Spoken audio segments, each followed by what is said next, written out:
morning, ladies and gentlemen. Good morning also to Your Excellency, Mr. Abdullah Salim Al-Daheri, Ambassador of the United Arab Emirates for the Republic of Indonesia. Your Excellency, Mrs. Shaima Salim Al-Habsi, Deputy Ambassador of the United Arab Emirates for the Republic of Indonesia.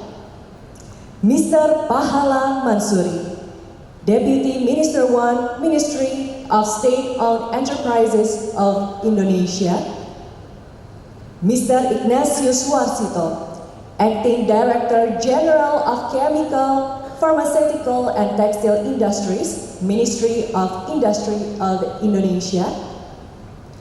Mr. Tri Hario Susilo, Special Staff to Minister of Energy and Mineral Resources of Indonesia. Leads of Echelon 1 and 2 Ministry and Agencies. Mr. Bakir Pasaman, CEO of PT Pupuk Indonesia. Dekom and Directors of PT Pupuk Indonesia. Directors of BUMN, University Representative Research Institute, Associations and NGOs, Media Editor-in-Chiefs, and all invitations. Welcome to Pupuk Indonesia Clean Ammonia Forum 2023, Joint Action Towards Clean Ammonia Ecosystem, presented by Pupuk Indonesia and Katadata. Can we get a round of applause for this event? Thank you so much. First of all, let me introduce myself. I'm Rizka Andalina. As Master of Ceremony today, will guide you all at this event. Ladies and gentlemen, this event is also streamed on the YouTube channel Pupuk Indonesia, YouTube channel Katadata Indonesia, and Facebook Katadata Indonesia. You can also access our virtual exhibition by scanning the barcode on the screen. But before we begin the event, ladies and gentlemen, I would like to invite you all to stand up. Together we will sing the national anthem of Indonesia.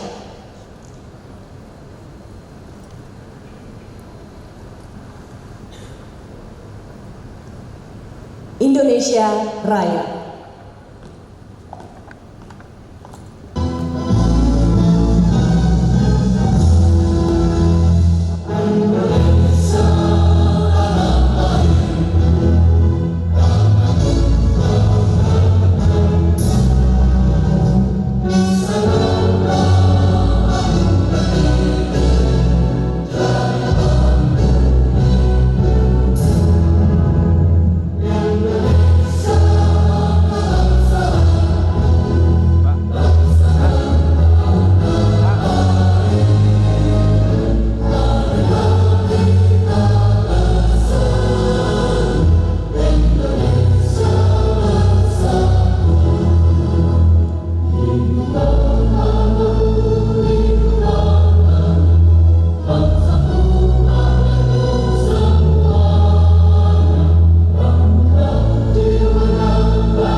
You all may now be seated.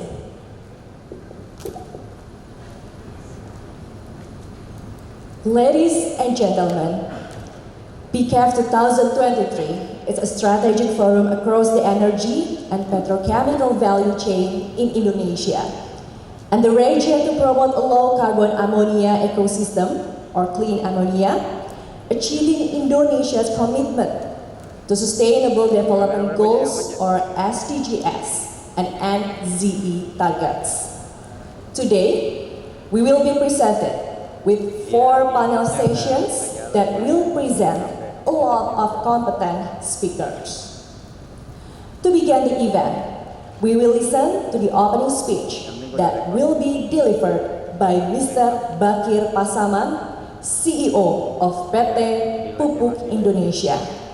Please join me in giving a warm welcome to Mr. Bakir Pasaman.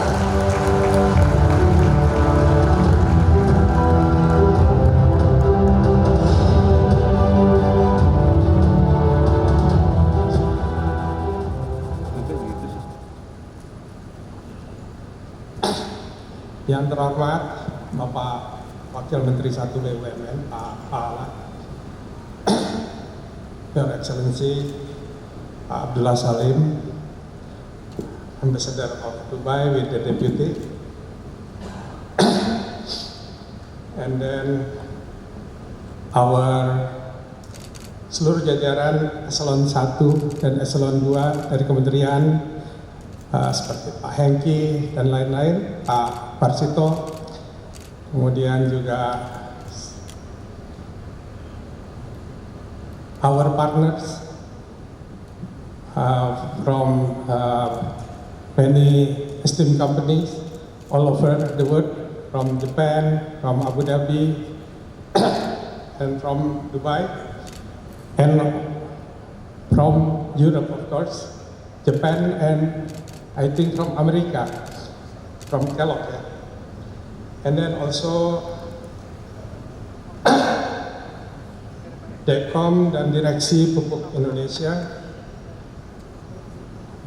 para rekan-rekan Direksi BUMN, perwakilan Universitas Research Institute, Association and NGO, pemimpin redaksi media, dan para undangan yang kami hormati. On behalf of the Board of Directors of Pupuk Indonesia, I would like to extend my sincere gratitude to all of our distinguished guests for your presence in this event. Welcome to Pupuk Indonesia Clean Ammonia Forum 2023, or as we like to call it, as PCAF. It is a strategic forum throughout the energy and petrochemical value chains in Indonesia. This forum was launched as our support to promote the low-carbon ammonia ecosystem. It is our hope that through PCAF 2023, we would be able to carry out dialogues to accelerate the implementation of technology innovations and policy developments to strengthen the clean policy development to strengthen the clean ammonia value chain. It is an extension of our commitment from Pupuk Indonesia to support Indonesia's sustainable development goals. Pupuk Indonesia by now has more than 50 years of experience in ammonia industry. Therefore, our expertise enables to see the potential for clean ammonia to support the low carbon energy transition. Ammonia has become a crucial piece of the puzzle for the hydrogen-based society. Studies have shown and emphasized the importance of ammonia as a fuel as well as transporter of hydrogen.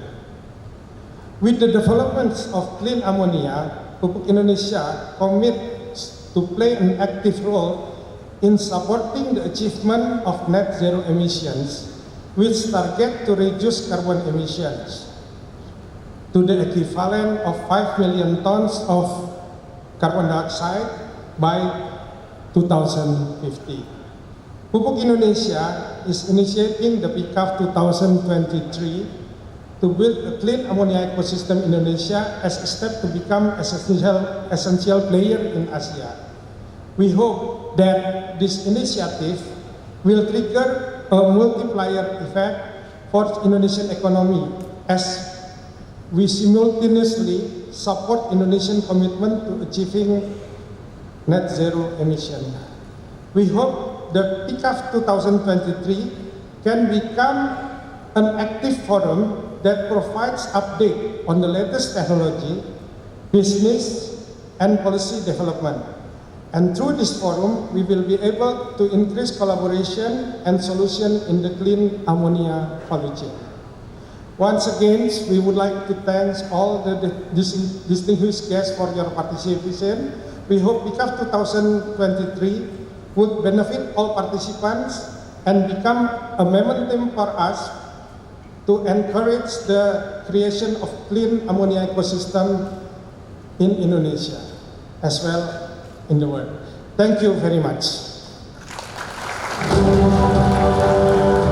Thank you, Mr. Bakir Pasaman, for opening speech.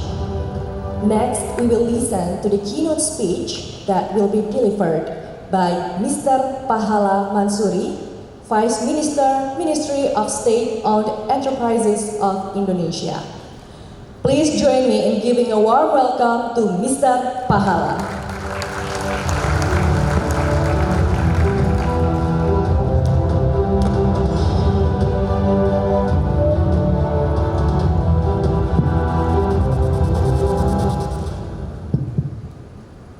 Assalamualaikum warahmatullahi wabarakatuh.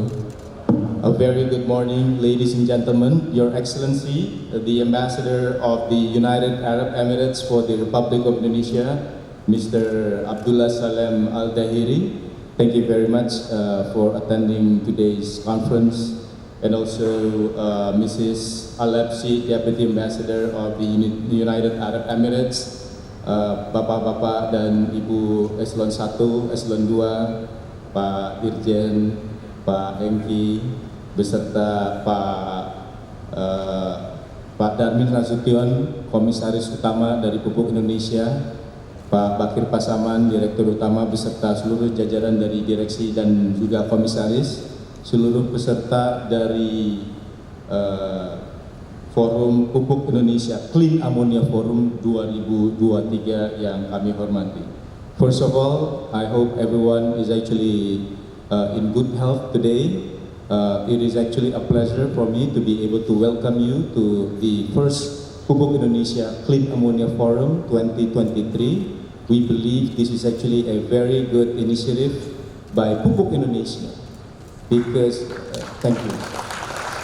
We would like to congratulate Pupuk Indonesia to have this initiative to be able to push for the development of clean ammonia because this is actually from the Ministry of SOE. We believe this is actually going to be a very important initiative for the future.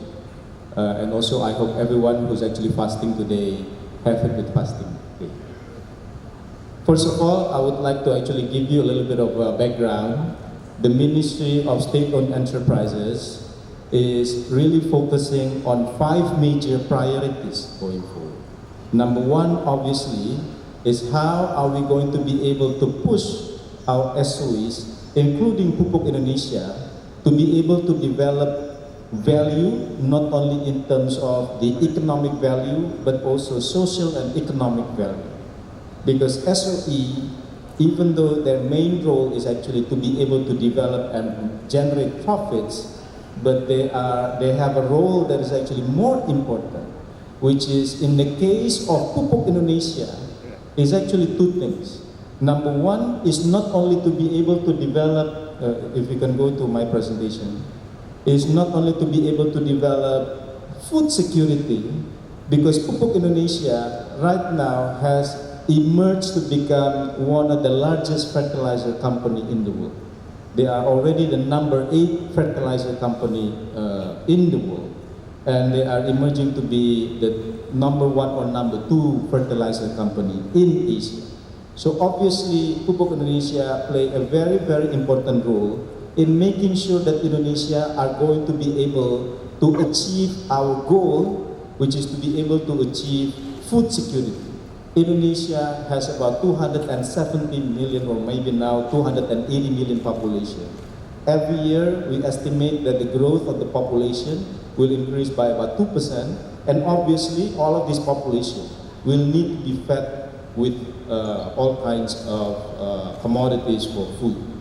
So we think that food security is really an important part, and that is why the development of fertilizer is actually very, very important. The second role, which is actually something that we did not actually foresee when we are establishing Pupuk Indonesia, is to be able to play in the area of energy security or energy sovereignty.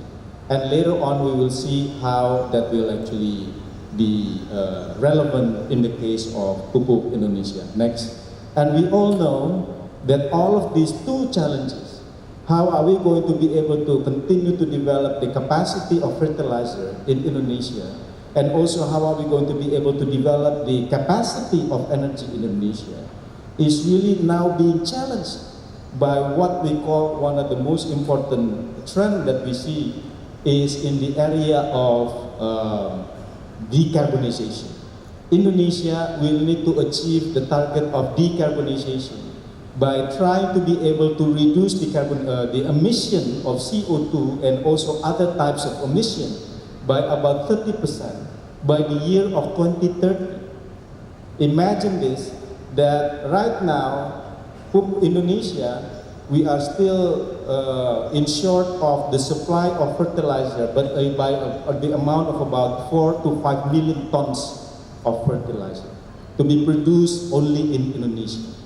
The second one, if we are going to be able to grow the energies, all of the sectors in the economy, we will need to grow our capacity of energy in Indonesia by twice of the capacity right now. And I think the third challenge that we are actually going to face is that not only we need to actually achieve all of this aspiration to double the capacity in energy, and also increase the capacity of the fertilizer by 4 to 5 million tons, we need to actually achieve the decarbonization targets. And obviously, this is actually going to be a very, very challenging situation that we face. So that is why we believe that the green ammonia or the clean ammonia is actually one of the most important initiatives. Next, halaman berikut. Halaman berikut. Is one of the most important initiatives that we face. That is why, starting in the beginning of 2022, the Ministry of SOE already issued a circular letter to all of the SOE, mainly the 7 SOE that has contributed significantly to the emission in Indonesia. As you know, the SOE in Indonesia right now probably contributes to somewhere about 25 to 30% of the emission national in Indonesia.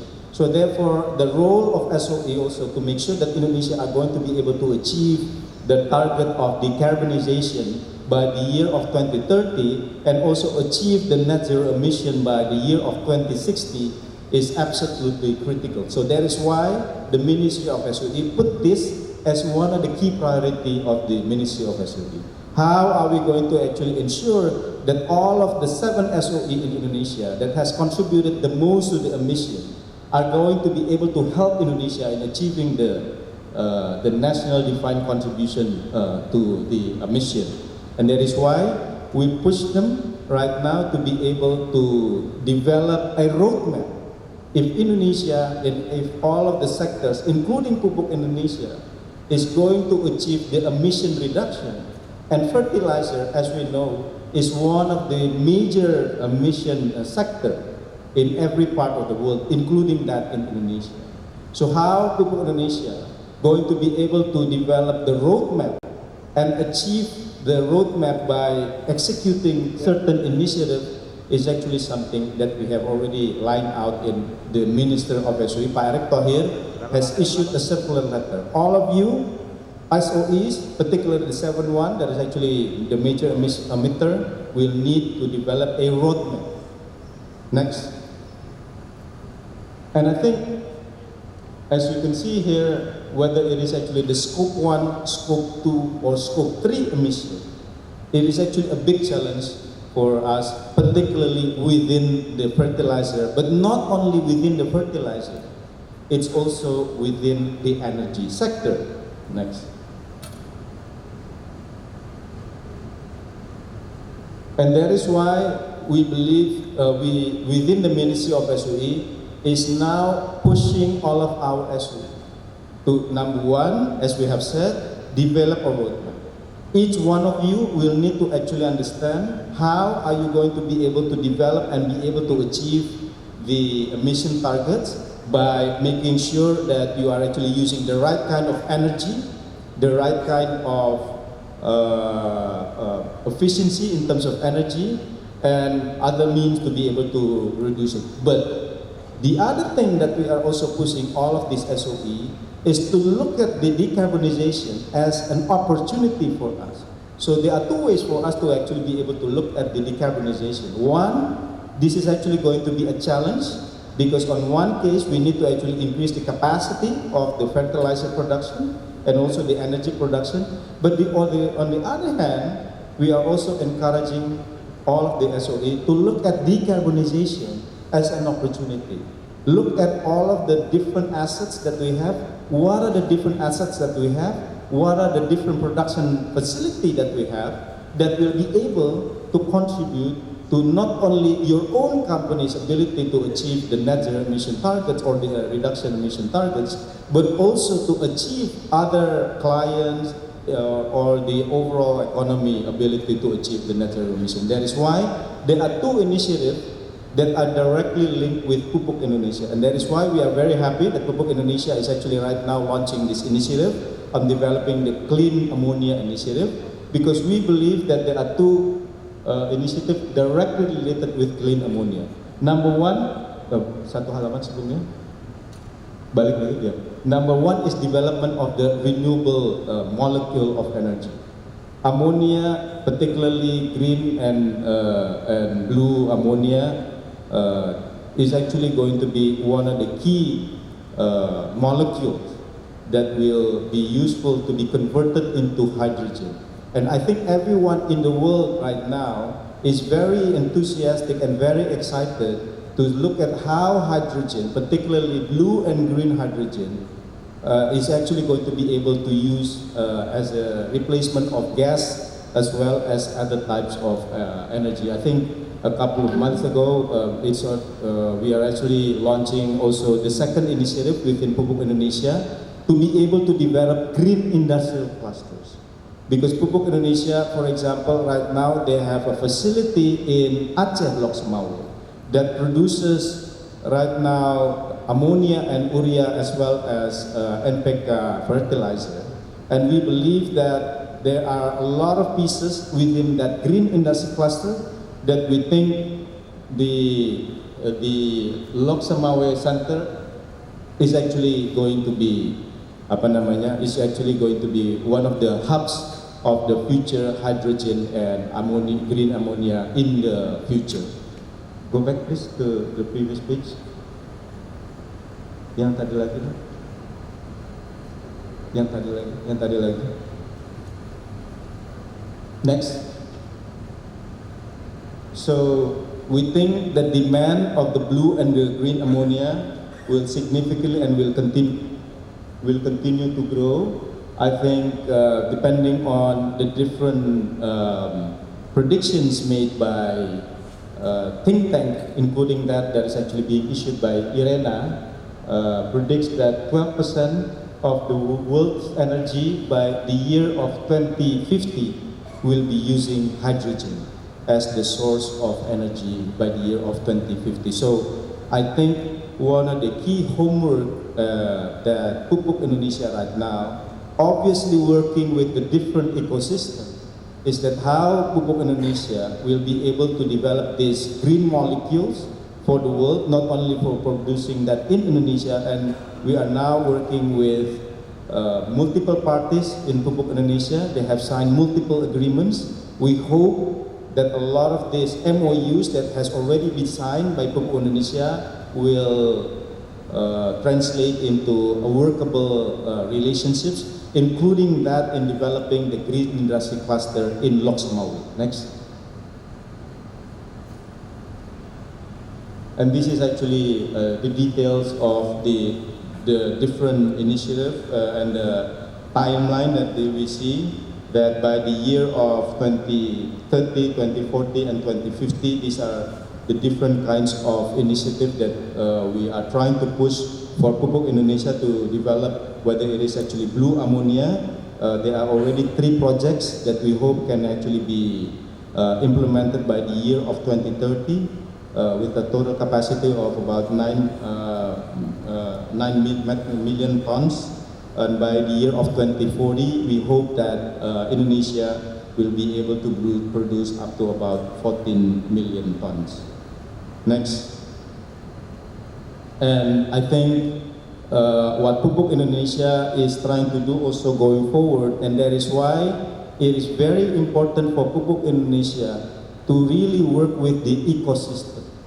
Pupuk Indonesia as a fertilizer company right now, and maybe later on in the future going to be able to become also an energy producer company, because they are going to be producing blue as well as the green ammonia and blue and green hydrogen, will need to actually work with others in terms of the production. There are also some indication that Pupuk Indonesia, for example, not only will need to work with Pertamina in the area of production, but also in working with PTPN. Because as we understand also, in addition to developing and producing green ammonia and green hydrogen, there are also the potential to be able to develop bio or green methanol in the future, as well as working with Pertamina as well as the other logistics company to develop the storage and terminal transport. One of the beauty of the green and the blue ammonia is that you can actually right now utilize the existing infrastructure of the logistics for distribution of the future of this green and blue ammonia, and also working with the various off-taker, whether it is actually PLN, because PLN will need to actually use this green and blue hydrogen and ammonia to be co-fired with gas or with coal or with other producers. Next. So we have already mentioned to you one of the key initiatives that we have actually been pushing is in Lok Sumawe. Jokowi himself, the president himself, was involved in the inauguration of the NPK production of 500,000 tons of NPK fertilizer, as well as the reactivation of the old facility of Pupuk Iskandar Muda 1. But I think the other thing that he also did during the inauguration was also to kickstart the development of Lok Sumawe Special Economic Zone to be able to be one of the green industrial cluster. And we also believe that this is actually going to be an important initiative, not only because there are already a facility to produce gray ammonia and hydrogen right now, but also we believe that it is actually a good location to become the hub of blue and green ammonia, because its location on the tip of Indonesia, and also there is also an old reservoir facility which used to be one of the largest reservoir in Indonesia at that time, producing up to about 16 TCF at the peak of the production, which is actually the Arun at that time operated by Exxon. And we believe the old reservoir will become one of the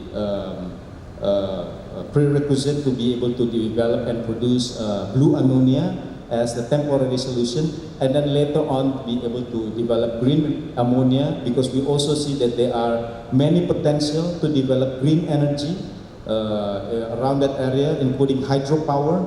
About 1 gigawatts of energy we believe is actually the potential to be developed in hydropower is available in Aceh, as well as other locations at the tip of the North Sumatra. Next. So that is why the initial phase of the pilot project will focus on the expansion of the blue and green ammonia in Iskandar Muda industrial area.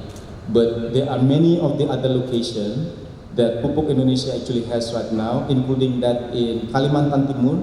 We believe that PKT also has the potential to be able to develop blue ammonia because there is also a lot of reservoir capacity available over there. So we hope that our presentation today and also today's event will be a kickstart for us to really start the conversation amongst the different players of the ecosystem, whether it is actually the producer, not only the fertilizer producer, but also other types of producer like the plantation companies, Pertamina as the oil and gas companies, as well as the logistical companies, all of the technology provider that used to actually be able to provide us with the technology in developing our facility of production. I see Kellogg is here today, so we welcome all of you to be able to discuss how Indonesia are going to be able to develop green as well as blue ammonia or the clean ammonia in the future. Thank you everyone to spend some time with us. I hope you have a fruitful discussion. All the best. Wassalamualaikum warahmatullahi wabarakatuh.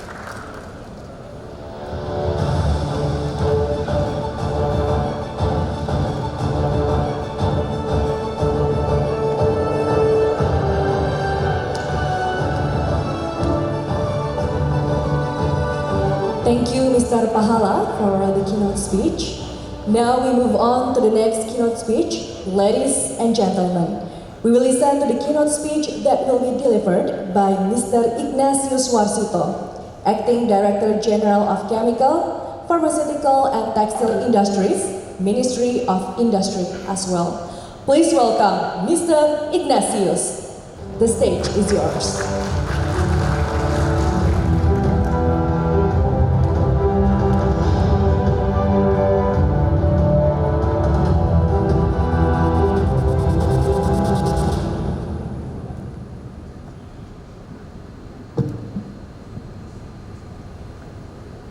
Assalamualaikum warahmatullahi wabarakatuh. Selamat pagi, salam sejahtera buat kita semua. Yang mulia Bapak Abdullah Salim, Duta Besar Emirat Arab. Yang saya hormati Bapak Pahala, Wakil Menteri BUMN.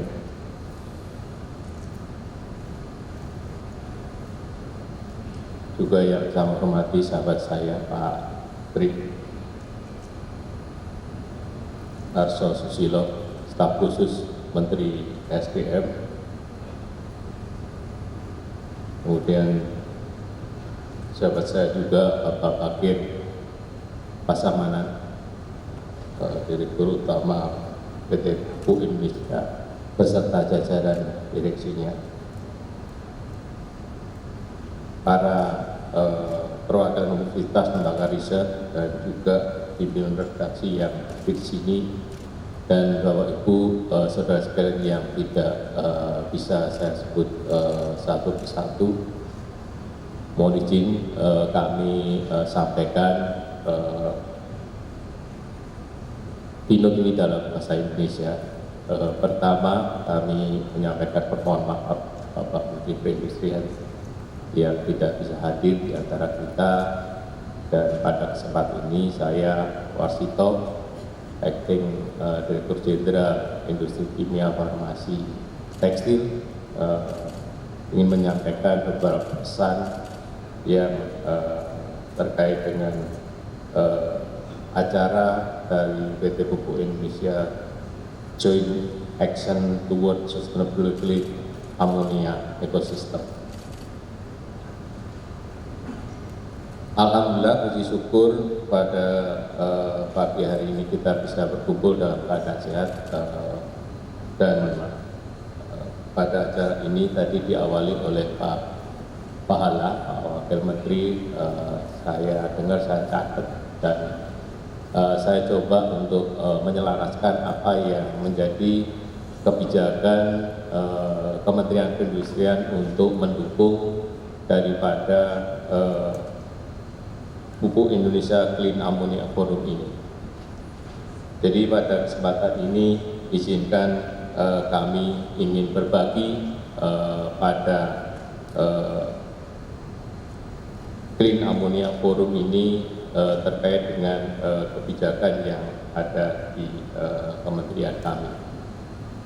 Bahwasanya industri hijau yang tadi beberapa kali disebut oleh Pak Wamen terkait dengan upaya mewujudkan tujuan pembangunan berkelanjutan melalui Peraturan Presiden Nomor 59 Tahun 2017 tentang pelaksanaan pencapaian tujuan pembangunan berkelanjutan, bahwa pemerintah mempunyai komitmen dalam upaya penurunan emisi gas rumah kaca dan pembangunan rendah karbon. Pelaksanaan dan pencapaian SDGs ini dilaksanakan secara partisipatif dengan melibatkan seluruh pihak. Sektor industri juga memiliki peran penting dalam mendukung target pemerintah tersebut. Beberapa upaya yang dapat dilakukan antara lain adalah mengadopsi teknologi hijau, memperbaiki efisiensi energi, dan memperluas penggunaan energi terbarukan. Salah satu upaya untuk mewujudkan tercapainya industri hijau, pemerintah menetapkan standarisasi industri hijau, di mana standarisasi industri hijau itu sendiri terdiri atas standar industri hijau dan sertifikasi industri hijau. Melalui kebijakan industri hijau, pemerintah mendorong sektor industri untuk senantiasa melakukan upaya efisiensi dan efektivitas pemakaian sumber daya secara berkelanjutan di dalam proses produksinya, sehingga mampu menyelaraskan pembangunan industri dengan kelestarian fungsi lingkungan hidup serta dapat memberi manfaat bagi masyarakat. Bapak, Ibu, dan saudara sekalian, bicara mengenai amonia hijau. Pengembangan amonia hijau adalah salah satu strategi menuju net zero emission yang tadi Pak Wamen sudah sampaikan di tahun 2060 dengan mensubstitusi penggunaan bahan baku berbasis fosil ke bahan baku yang berasal dari sumber terbarukan. Amonia hijau sama seperti dengan amonia pada umumnya, digunakan sebagai bahan baku industri, namun kedepannya sebagian besar penggunaan amonia hijau diproyeksikan sebagai bahan bakar untuk transportasi laut. Selain itu, amonia hijau bisa menjadi media penyimpan energi yang ideal dan penghubung dari rantai energi yang berkelanjutan dan bebas emisi dari awal hingga akhir. Oleh karena itu, pengembangan amonia hijau sebagai energi dan bahan baku dalam skala besar harus didukung dengan ketersediaan infrastruktur yang meliputi produksi, penyimpanan, transportasi, penggunaan akhir yang handal, aman, memadai, dan ekonomis. Bagaimana proyeksi amonia hijau saat ini?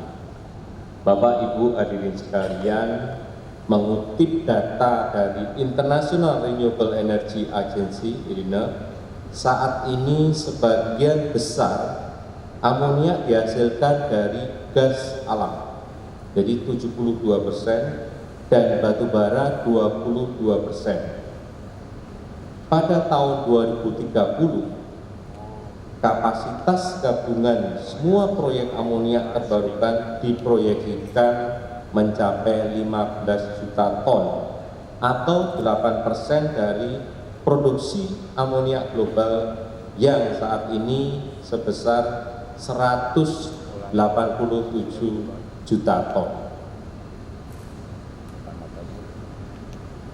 Bapak, Ibu, dan saudara sekalian, dengan demikian kebijakan internasional yang membatasi kenaikan suhu global sebesar 1,5 derajat Celcius pada tahun 2050, permintaan amonia global diperkirakan mencapai 688 juta ton, lebih dari 3 kali permintaan yang diharapkan pada 2025. Jika ditinjau dari segi biaya produksi amonia terbarukan untuk pabrik baru diperkirakan akan turun menjadi 310 sampai dengan 610 US dollar per ton pada tahun 2050. Saat ini biaya produksi amonia berbahan dasar gas alam dan batu bara yaitu 110 sampai dengan 340 US dollar per ton. Penerapan teknologi carbon capture storage akan menambah biaya sebesar 100 sampai 150 dolar per ton, sehingga biaya produksi rendah karbon berbasis fosil menjadi 210 sampai 490 US dollar per ton. Bagaimana pengembangan amonia hijau di negara-negara dunia? Bapak Ibu sekalian melihat peluang yang sangat menjanjikan tersebut. Banyak negara-negara di dunia saat ini berlomba untuk mengembangkan amonia hijau ini. Berikut beberapa proyek penting pengembangan amonia hijau di dunia, seperti halnya di Australia, biara-biara geyser menggunakan energi angin dan matahari sebesar 100 MW untuk menghasilkan amonia. Demikian juga di Jerman, Siemens Energy juga telah melakukan atau memperkenalkan proses produksi amonia hijau baru yang menggunakan listrik terbarukan untuk menghasilkan hidrogen yang kemudian digunakan untuk memproduksi amonia. Demikian juga Amerika Serikat melalui CF Energy juga sedang membangun pabrik amonia hijau di Louisiana yang akan menggunakan hidrogen dari sumber daya alam terbarukan. Dan juga Oman ini juga mengumumkan rencana akan membangun proyek amonianya dengan kapasitas 1000 MW. Dan Maroko demikian juga telah menggunakan energi angin untuk memproduksi hidrogen yang kemudian digunakan untuk memproduksi amonia. Nah, kemudian kita kembali ke Indonesia, proyek-proyek hidrogen dan amonia hijau di Indonesia bisa kita sampaikan pada kesempatan ini. Pada dasarnya Indonesia memiliki beberapa rencana proyek hidrogen dan amonia hijau. Dari data yang kami kumpulkan bahwa Pertamina sedang membangun proyek percontohan produksi hidrogen hijau di beberapa lokasi, beberapa di antara yaitu di Pulau Belu, Lampung, Lahedong, Sulawesi Utara. Dan selain itu juga di sini Pupuk Indonesia bersama dengan beberapa anak perusahaannya berencana untuk membangun green ammonia dan hybrid green ammonia yang tadi Pak Wamen sampaikan. Tidak dapat dipungkiri lagi bahwa alternatif energi yang bebas karbon diperlukan untuk memitigasi berkurangnya pasokan bahan bakar fosil di dalam negeri. Dan adanya fenomena krisis energi yang melanda beberapa negara, serta untuk mendukung komitmen Indonesia dalam hal penurunan emisi gas rumah kaca di tahun 2030 dan net zero emission di tahun 2060, amonia merupakan jawaban atas kebutuhan energi maupun bahan baku bebas karbon pada era dekarbonisasi di masa mendatang, terutama dalam bentuk amonia hijau. Untuk itu, dalam mendukung pengembangan amonia hijau, pemerintah perlu segera mengambil langkah-langkah strategis untuk memaksimalkan potensi sumber daya alam terbarukan yang ada. Sebagai penutup, kembali kami menyampaikan apresiasi yang setinggi-tingginya kepada Pupuk Indonesia yang telah menyelenggarakan acara ini. Mari kita jadikan momentum ini sebagai salah satu wadah bertukar informasi untuk mensinergiskan antara program pemerintah dan pelaku usaha kepada masyarakat untuk Indonesia yang lebih baik. Semoga upaya yang telah kita lakukan mendapat ridho dari Tuhan Yang Maha Esa. Sekian, terima kasih. Wassalamualaikum. Om Santi Om.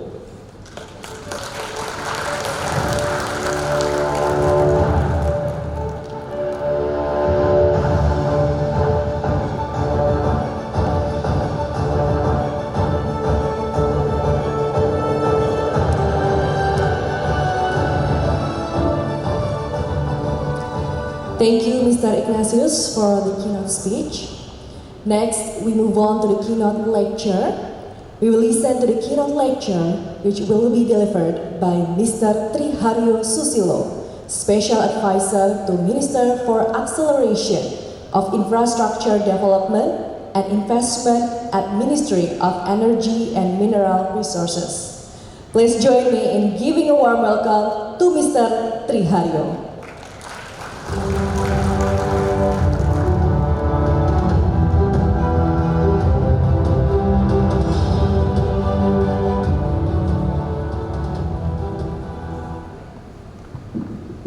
Mohon paparannya kalau bisa.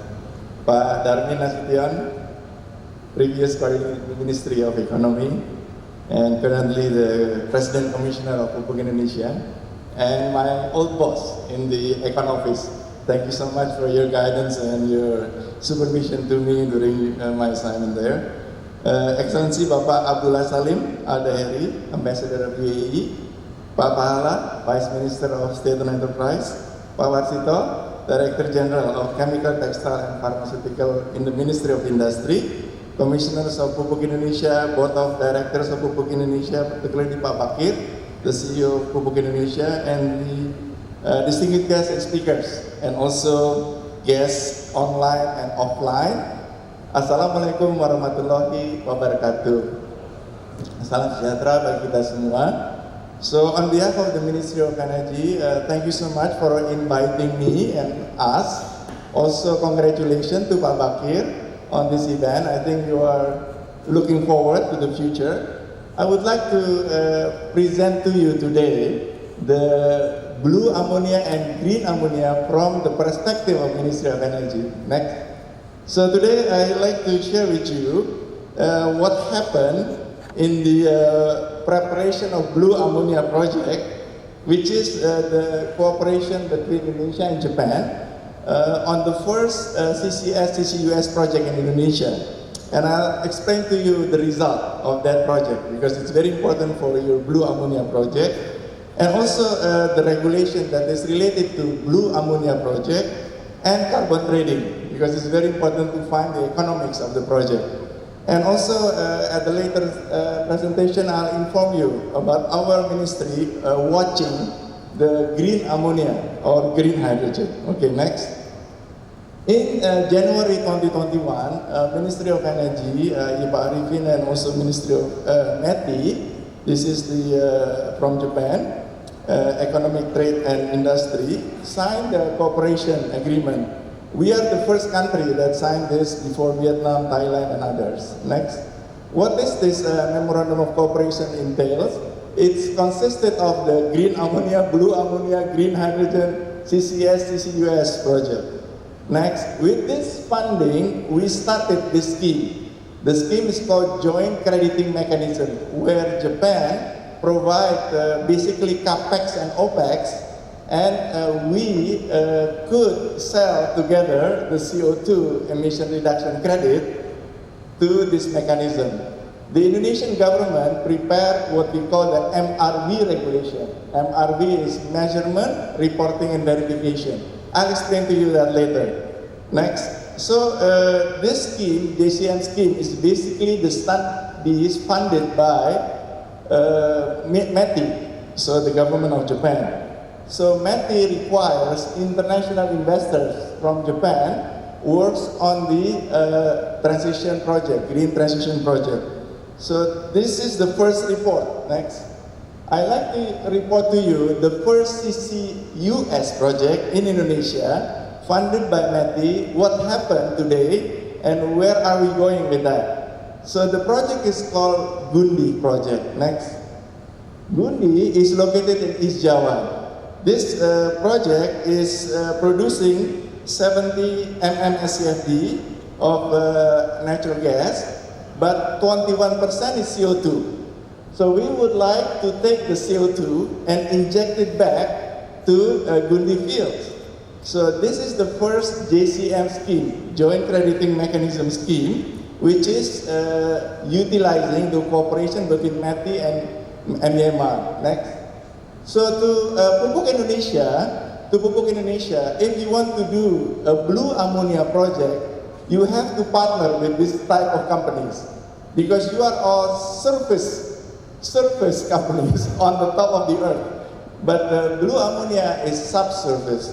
So there are basically three companies or three expertises necessary. One is geochemistry, the second is facility. This one could be done by Pupuk Indonesia, and the third is monitoring. This is also subsurface, and of course technical support and others. I like to inform you what happened in Gundi. Next. So basically the geochemistry study is how and what happened if we inject CO2 to the earth formation. Is it damaged? The CO2 will react with H2S and other chemicals, or will it destroy the substructure? Yeah? So this is basically the idea. We have to do a modeling of the CO2 injection to find the probability of damage in the subsurface. Next, the result of Gundi, fortunately okay. So the impact of CO2 and H2S and other CO2 on the substructure is okay. So that's the first thing. Next is about the facility study. This one is, I think, could be done by Pupuk Indonesia because you are a surface company. Next book. Okay, so this is a facility that we have to design. From surface Gundi, the CO2 is piped through a 4-inch pipeline, 4.1 kilometer. This is 2038 PSID to 2000. Injected to the ground. This is okay. This could be done by Pupuk Indonesia. Next. So the facility is designed by separate companies, and then we would like to know the injectivity. So result of Gundi is injectivity fine, could be done, sufficient. Okay, so to give you an idea, if you say I want to make blue ammonia, you have to think about all of those things. Okay, next. And then the next important one is what happened after it is injected to the ground? Because CO2 will dissipate to the air or go somewhere. Next. For example, in Gundi project, there is this type of inspection, a pre-inspection, a 10-year inspection, post-injection, and so on and so forth. This is very important to monitor if the CO2 dissipates to the air. And we have to confirm. Next, and this means Indonesia has to prepare what we call MRV, measurement, reporting, and verification of the CO2 in the ground. International standards available. Now currently all of this team from ITB and everything has developed the MRV regulation. Next, I like to say today we have issued. So last month, Ministry of Energy has issued. So you have already the standards to monitor and report and verify the CO2 in the ground. If you want to do blue ammonia project. Next. But this is also important. Pak Pahala said there are many CO2 storage. So these are the CO2 storage already studied by Lemigas. All of them is near your ammonia urea project. So don't worry. There is in South Sumatra, there is in East Kalimantan, there is in Bontang, in Papua for your new Papua project. So a lot of storage is available in Indonesia. Next. Now, to make the economics, I would like to share with you one important development. It's called the carbon market, carbon trading market. Next. So this is now very aggressive in Indonesia. Everybody is working on this. So what does that mean? That means carbon emitters has to pay, CO2 CCS project, and then we get basically compensation for that. Next, there are two types of compensation. Number one is voluntary. Number two is NDC. NDC means compliance. So this is a presentation from IDX, Jakarta Stock Exchange, not Ministry of Energy. It shows you that we are working parallel with this team and others. Yeah? Next, finally, we would like to be ready for carbon market trading 2024. Now, for example, technical regulation, that is the MRV regulation that the Ministry of Energy is now completing. There are other Ministry of Environment, and so on, and so on, and so on. Ministry of Finance, and so on. So please watch this, because your project cannot be feasible, viable, if you cannot sell your CO2 injection, right? There is no difference at this moment, blue ammonia versus gray ammonia. Next. So finally, I'd like to have two discussion about green ammonia. Next. And you? Okay. Green ammonia, next, is the electrolyzer. Yeah, next domain. Next. So if you know, I think all of you know, there are two types of electrolyzer, alkaline electrolyzer and polyelectrolyte membrane. These are the top 10 electrolyzer producer in the world. And mostly, next, they use PEM, yeah? Next. Yeah, one of them is this, next. Second of them is this, next. Third of them is this, next. And what is the Ministry of Energy in Indonesia watching? We are watching this project. We are carefully monitoring and trying to see what happened in Australia. Australia, Sumitomo has selected JGC to do the front-end engineering design of a very large green hydrogen project. Next, we are discussing in detail with JGC. What are you doing? Oh, Heng-san, we are now selecting out of 30 electrolyzer, what is the most efficient and the most economical. So let's watch this one, because this is a very interesting development and could be very important for you. Next, finally, for energy, next, Ministry of Energy is pushing two locations. Next, one of the locations is in North Kalimantan. The other one is Pahala, yeah, in Aceh. In North Kalimantan, there is a large supply of hydro energy. This is one of them is by Kayan Hydro Energy. They will develop 9,000 megawatt. Next, the second one is Kayan Hydro Nusantara. Okay, anyway, Kayan Hydro Nusantara will develop kira-kira 7,000 megawatt by Adaro. They will supply to green energy industry. Next.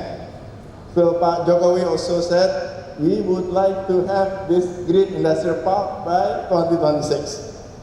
So we in the Ministry of Energy now pushing very hard for the hydropower to be ready for this industry. Smelters will be coming, data center will be coming, Pupuk Indonesia will be coming for green ammonia. Next. So one of the options that we are now looking at the electricity cable between the islands. Technical difficulty. Okay, last slide, please. Okay, next, finally, summary. Okay. So back to this interest by Pupuk Indonesia to develop blue ammonia and also green ammonia, my suggestion or the Ministry of Energy suggestion, number one, if you want to do this, you have to work with subsurface company. I do not see anyone subsurface company in this room, mostly surface company. Then number two, you have to find and develop your own carbon marketing, carbon trading marketing. Yeah, you are very expert in selling ammonia, urea, buying sulfur and phosphate, but you need to start developing carbon trading expertise. Next is the green ammonia. Please watch the electrolyzer technology. This will be very important for the green ammonia production. And finally, you need to select the cost of electricity, renewable energy electricity at the minimum. Find that location and you can find the most optimum energy and find the most optimum green ammonia. With that, I thank you so much for your attention. Lebih kurangnya mohon maaf. Wassalamualaikum warahmatullahi wabarakatuh.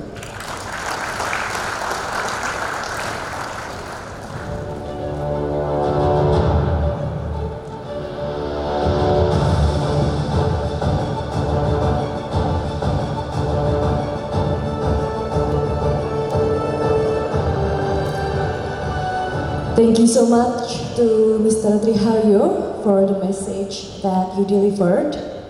And for reminder, this event is also live streamed on the YouTube channel Pupuk Indonesia, YouTube channel Katadata Indonesia, and Facebook Katadata Indonesia.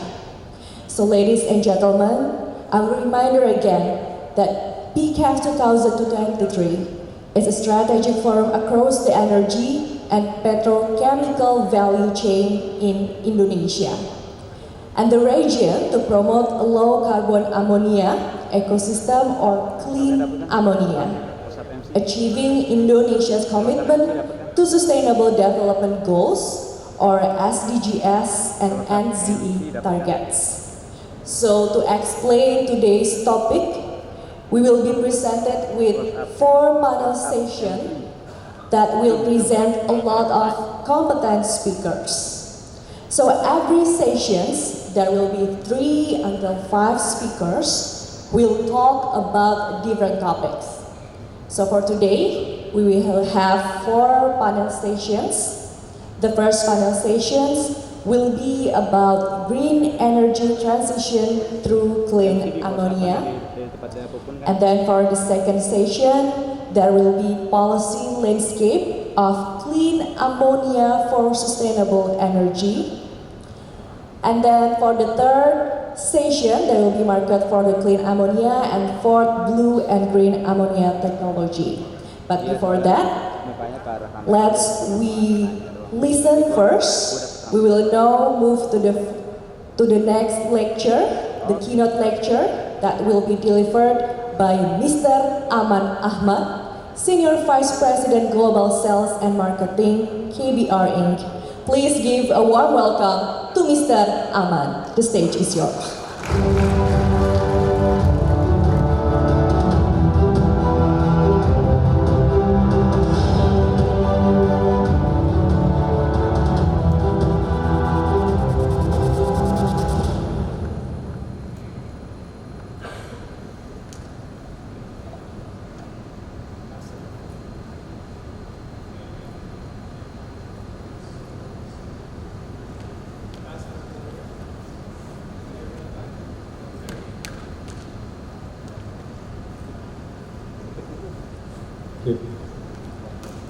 Okay, Ambassador of the hearing, Deputy Minister, Mr. Mansuri, CEO, Mr. Bakr Pasman, ladies and gentlemen, Assalamu alaikum. It gives me a great pleasure and it's my honor to be here at the inaugural Pupuk Clean Ammonia Seminar. And I think it's really apt that the title for the seminar is Joint Action for Clean Ammonia.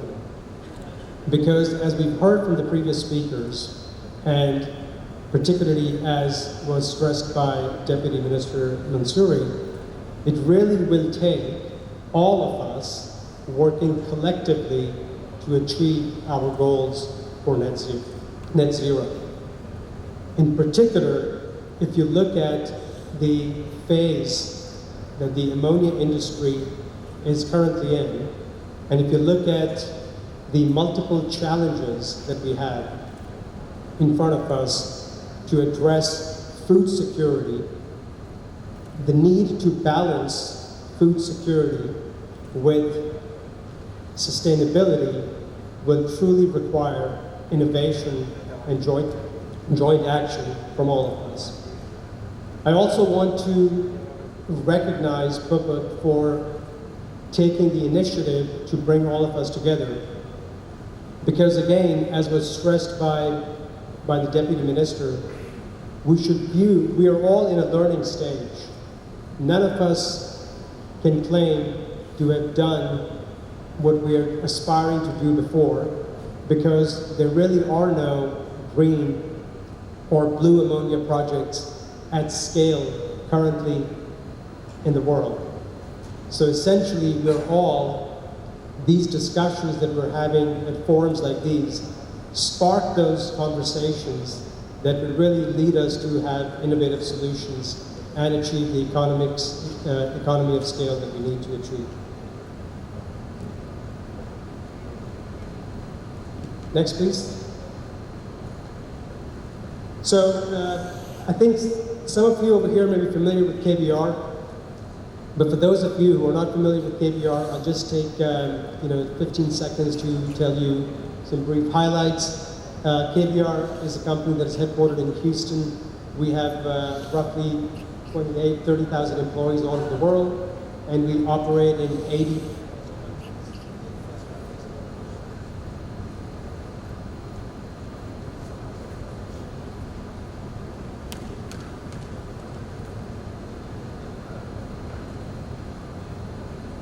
Thank you. Thank you. We are one of the world's largest licensors of ammonia technology, and of course, like the rest of the industry, we are looking to adapt our gray and brown ammonia technologies to green and blue ammonia technologies for the future. Next, please. The other point that was made by some of the esteemed speakers.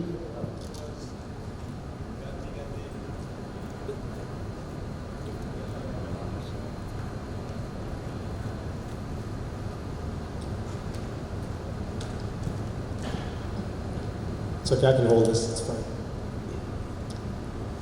So the other point that was made by some of the esteemed speakers before was talking about not just the ammonia industry, but talking about the refining industry, the petrochemical industry, the power sector, and all of the other enterprises that collectively have to contribute towards achieving a target of net zero. And right over here, just wanted to very quickly mention that we do play across all of those spaces. Next slide, please. So, in the journey for net zero, where are we currently? Of course, we've set out very aspiring targets to achieve net zero by 2050. But if you look at, where we are, the fact is that last year we actually contributed to more CO2 to the environment. And all of us fly internationally. It's very interesting that I flew last night from Tokyo to Jakarta, and the airline tickets that you now get have actually started putting your carbon footprint. So unfortunately, I'm guilty of contributing 1,600 kilograms of CO2. That was the carbon footprint of my flight from Japan to Jakarta last night. So again, I think it's something for all of us, as citizens of the world, I think once you start understanding, once you start quantifying what we are contributing towards, CO2 emissions on a daily basis, it becomes a little bit easier for us to make these smaller adjustments that we may need to do in our lives. Next slide, please. This is an interesting slide because it shows, and it's from the IEA, it shows what are some of the key steps we're going to have to take to achieve net zero. To starting from the top, 2021, where we currently have 37 gigatons of CO2 emissions, and and our path down to net zero. I want to just dwell on a couple of points here, because Mr. Susilo made a lot of mention around electrolyzer capacity. And no doubt, electrolyzer capacity and achieving that scale for electrolyzer capacity is really going to be the key to getting us to the green ammonia production that we aspire to get. So currently, our electrolyzer production capacity is a fraction of where we need to be. And if you look at 2030, we are targeting 720 gigawatts of electrolyzer capacity by the year 2030. Of course, it remains to be seen if the company is going to achieve that scale that is needed to get to that number. But the other interesting points over here are that to get to net zero, 60% of global car sales by 2030 would have to be EVs. It's a very challenging target. It's a bold statement. I will not comment on whether I believe it's possible. I think it's for all of us to think about, are these targets that we're putting up here realistic? Are they possible? Next slide, please. We've talked a lot about how hydrogen would play a key role in decarbonizing. And there's no question that there is a general consensus that hydrogen will play the defining role in helping us achieve our decarbonization objectives. And therefore, more than 10% of the world's demand for hydrogen is likely to be, of the world's energy demand, likely to be supplied by hydrogen. And currently, there are 500 plus projects that are being evaluated, conceptualized, engineered, or in various stages of engineering all around the world. And I think for all of us as stakeholders in this business, the challenge is, to identify which one of those projects would really make a difference and which one of those projects are really, best in the best position to move forward. Next slide, please. We did see a slide, I believe it was presented by Mr. Orsito earlier, showing some of the different projects that are being developed all over the world. Interestingly, there is similar, we see similar activity around the green and blue ammonia projects that are being presented or developed all around the world. No doubt in the USA, the IRA regulation gave a huge boost to green ammonia. Earlier, most of the projects that were being developed in the US were blue ammonia, but with the IRA legislation, we have seen a very large spurt of green ammonia projects that are being developed as well. In Latin America, predominantly we are seeing activity in Chile, just given the country's profile for both solar and wind power. And in Australia at the moment, we are seeing activity across both the green and blue sectors. And of course, quite a lot of activity in the Middle East, in the GCC. We've got His Excellency Ambassador Al-Dhaheri sitting here.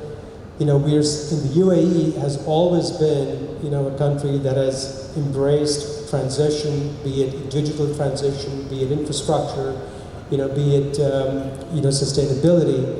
And we are seeing some significant activity driven by ADNOC across both the blue and green ammonia space, as well as other players such as even Aqua Power, taking bold steps to move towards energy transition.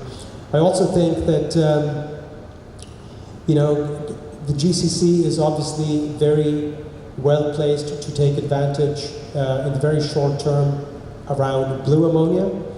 However, as we see electrolyzer capacity coming to scale, particularly in places like Oman, we do think that some of the green ammonia projects would also start moving forward more rapidly. So, one country that we do want to specifically mention over here is India, because I think in India the renewable capacity right now is about 30% of their current power production. So we're watching this. It would be interesting to see how some of the green ammonia projects in India are developed, because they do seem to have some existing renewable capacity that they can leverage to move forward fairly fast on on green ammonia. Next slide, please. Of course, we're here in Indonesia. I think Indonesia has got is very fortunate, given its location, to not just serve as a hub for production of green ammonia and blue ammonia, but of course play a significant role in some of the initiatives that were talked about earlier around carbon capture, carbon sequestration. And I think one, sort of, if I may call it, low-hanging fruit towards sustainability, this was mentioned by the Deputy Minister Mansuri, was to decarbonize your existing assets. There are a lot of ammonia plants over here. That represents an opportunity to convert part of the production towards blue or green, and of course takes those steps, incremental steps, to achieve overall, green and blue ammonia production in the years to come. Next slide, please. A lot of these have been talked about by the esteemed speakers before, so I won't dwell too much on this. But I think we've all seen and we've all heard over the past many months, as the sustainability and ESG debate has gained steam, that there are many elements that have to fall in place for the energy transition dilemma, or the energy transition challenge, to move forward effectively, economically, and of course, the scale that we need to do. So we do need regulations, and we do need government intervention. Of course, we're starting to see that in the U.S. in the form of IRA. I believe there was a legislation in Japan in December that will be giving, power consumers some subsidies or some benefits to offset part of their existing, fossil fuels with clean ammonia. We talked about a shortage of energy efficiency, the cost efficiency measures. This is all around electrolyzer capacity and scaling of electrolyzer capacity, not just production, but having the technology come to the scale where it becomes economically viable. We've talked about government investments, again, in infrastructure, particularly as it relates to the hydrogen economy, hydrogen fuel cells, fueling stations, and new energy security challenges. I was at a conference a few months back where the focus was around energy transition, and this was a conference in the GCC. And one of the speakers towards the end, made a very, very interesting observation, which was that yes, we all talk about green ammonia, we all talk about sustainability, but I think the geopolitical events of last year have really brought energy security back up, elevated the debate a little bit. So I think this is an interesting challenge that will have to be balanced in the future. And of course, we've talked about, the other element that needs to fall in place is the cost of decarbonization. What cost is adequate, especially for emerging economies, to move towards sustainability, and how do we balance that with industrialization and overall expansion, particularly in the high population areas of the world. Next slide, please. And again, I think we've, as we move towards a greener, take concrete steps towards a greener and a more sustainable future, there's always going to be the challenge and debate on how do we balance the need for producing more ammonia along with feeding the world. So, by some estimates, about half of the world's population, about 4 billion people today, rely on urea-based fertilizers for food. 4 billion people. Of course, that's not easy to replace. So I think for all of us sitting in this room, this is when you talk about ESG, in many ways this is the S in ESG, because it really comes down to how do we balance food security, how do we balance energy security, how do we balance the cost of food, and how do we manage food inflation at the same time as we move towards a greener and more sustainable future. So in closing, as a technology company, as a company that has a rich history in ammonia technology, we are very excited about the future of ammonia as a fuel. We believe that there is tremendous opportunities for us to leverage ammonia as a fuel to help the world achieve its decarbonization objectives. We are also very excited about the pace of advancement and the discussions that are taking place in particularly in countries like Indonesia that have a very large, they're very large producers of fertilizer and that can really shape the debate. And we're grateful to Pupuk for arranging this forum to help us bring our views forward. And thank you all very much again for this time.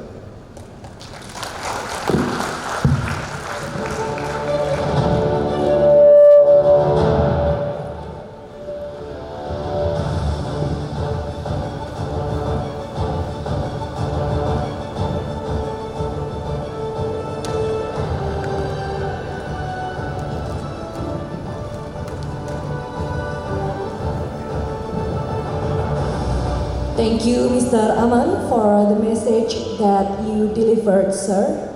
So previously, we just heard 2 keynote speech and 2 keynote lectures.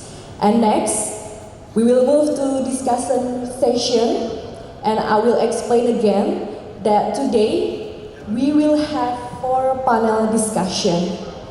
With the first panel discussion is about green energy transition through clean ammonia. And then for the second session, it will be about policy landscape of clean ammonia for sustainable energy. And then for the third session, the discussion will be about the market for the clean ammonia. And then for the fourth panel session, the discussion will be about blue and green ammonia technology.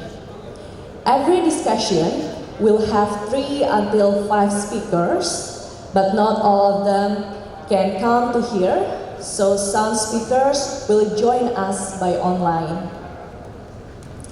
And I will remind again that PCAF 2023 is a strategic forum across the energy and petrochemical value chain in Indonesia, and the region to promote a low carbon ammonia ecosystem or clean ammonia, achieving Indonesia's commitment to Sustainable Development Goals or SDGs and NZE targets. So with that topic, we will have different discussion today, and also the discussions will be with the very competent speakers. And also I will remind again that this event is also live streamed on the YouTube channel Pupuk Indonesia, and then also we can watch from YouTube channel Katadata Indonesia. And the last thing, the media social that we can watch about this event is from Facebook Katadata Indonesia. So we are going to have the discussion, the panel discussions that will be, again, I will explain or remind again, that will be 4 panel discussions today. And with each panel discussions, there will be 4 different topics with many competent speakers. But of course, not all of them can come to here. So some of the speakers will come by online.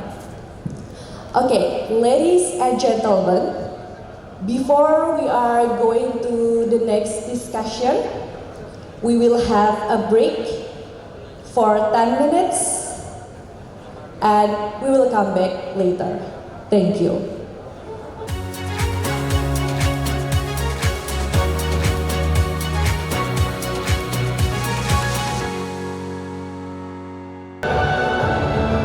Good morning, ladies and gentlemen. Welcome back to Pupuk Indonesia Clean Ammonia Forum 2023. Now, we will move to the first panel session, which is about the green energy transition through clean ammonia. Therefore, I will introduce and call one by one the speakers in this session.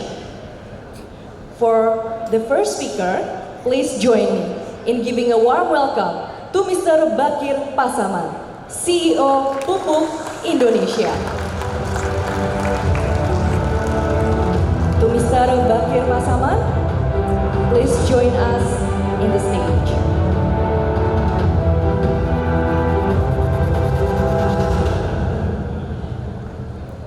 And for the second speaker, we have Mr. Andrea Lovato, Aqua Power Saudi Arabia, who join us by online. Good morning, Mr. Andrea. How are you? Good morning, Mr. Andrea. How are you? Ready for today's discussion? Okay, we will talk with him later. And for the third speaker, I will invite Mr. Ryosuke Beso, President Director MC Trading Indonesia. Please join us in the stage. And for the moderator, I will invite, or please welcome, Ms. Alin Wiratmaja. Let's give a big applause for the first panel session. And now, I will give the stage to Ms. Alin to lead discussion. Ms. Alin, the stage is yours. Sure, thank you very much, Rizka Andalina, our wonderful master of ceremony. Thank you very much, ladies and gentlemen, for staying with us on this ballroom as we are about to discuss green energy transition to clean ammonia. As we all know, clean ammonia is the pathway for decarbonization in the race to net zero emission for Indonesia. Our target is net zero emission 2060. Therefore, we need joint action towards clean ammonia ecosystem, as this energy is both commercially competitive and carbon neutral. We are very delighted and honored to have CEO of Pupuk Indonesia, Bapak Bakir Pasaman, with us today. Selamat siang. Selamat siang, Bapak. And also, I am joined by Mr. Ryosuke Beso, President Director of MC Trading Indonesia. Good afternoon. Selamat siang. Selamat Nice to meet siang. Yes, very nice to have you today. And we also have Mr. Andrea Lovato, Global Head of Hydrogen, Aqua Power, Saudi Arabia, joining us online.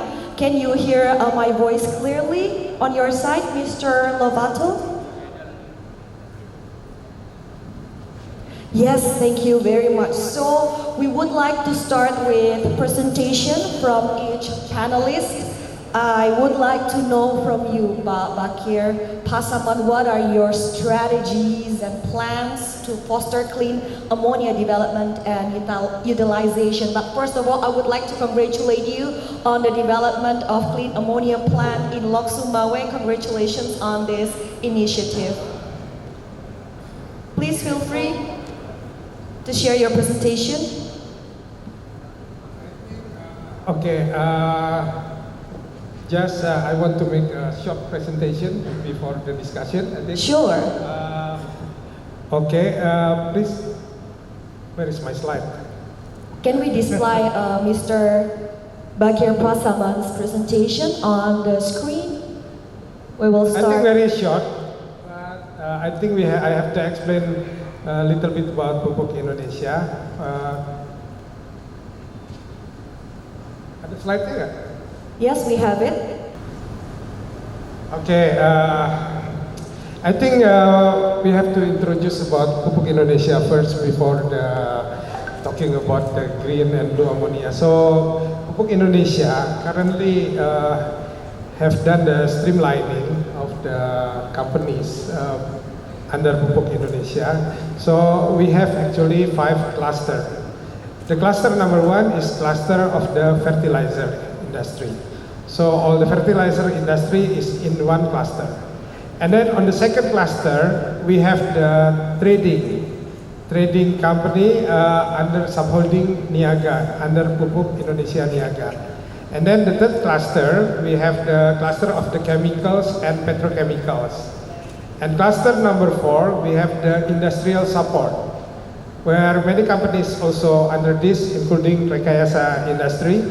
And then the last cluster is cluster of the clean ammonia. This is What we are focusing is because we have the subholding clean ammonia, where I think we want to do the developing of our portfolio in joint venture later with our partners here to develop the green or blue ammonia either in Indonesia as well as in other countries. Okay, next. Pupuk Indonesia financial performance in the last 3 years is can be seen. Can we display the presentation on the screen? Yes. Yes. Thank you. Okay. So I think 2022 is very good year for Pupuk Indonesia, where we can book about $1.25 billion net profit, and then I think this is enough for the investment either in Indonesia or all over the world. And our capacity of the production is around nearly 20 million tons of the fertilizer product. Next. So today, what we want to do the presentation today is about actually what is our roadmap. I think a roadmap is very important. I think every company has the roadmap of for the net zero emission. Maybe this is quite complicated graphic, but I want to explain step by step. Yeah. If you take a look at this graph showing our net carbon emission program, roadmap, this will describe our journey and prediction of the total emission of the Pupuk Indonesia Group from the year 2010 up to 2060, because Indonesia have the target of the net zero emission in 2060, while other country is 2050. It's slightly different. If you refer to graph, so the bar chart is showing our emission from our current production unit up to 2022, and then afterward is the prediction. This is 2022. So this is the emission, CO2 emission from the fuel, energy fuel, and gas process. And then we produce the emission like what we can see from the bar chart. And then the yellow line, sorry, not the yellow one, the ammonia capacity line is our planning to develop the ammonia up to 2060. So this is the increasing capacity of our company, our group of company, up to 2060. So you can see the ammonia capacity line. If we don't do anything or we do the business as usual, then our emission will follow the yellow line. We can see the yellow line, which is very, very high. So it is going to yellow or whatever. That color must be yellow. I think yellow line, business as usual line. Now we have the NDC. we have the NDC that we have to follow the NDC. The NDC line is the red color line. Red color line. If you see here that our scope 1 emission reduction target for the NDC for the 2030 is 5.8 million ton CO2 equivalent, while in 2060 it will be around 20 million ton CO2 equivalent. So you see up to the red line is our NDC target, while for the net zero emission target is following the green line. So, but even that we do a lot of things to reduce our carbon emission up to 2060, we cannot reduce it to zero. Then we have to do something that we have to do the planting around 250,000 hectares to make it the zero emission, because to absorb CO2 by the plantation. I think this is our roadmap of the Pupuk Indonesia, which I think have to be followed. I think every company has a roadmap, and then this is very, very important. Following this roadmap, what is our planning next? Next. This is has been presented by Pak Pahala.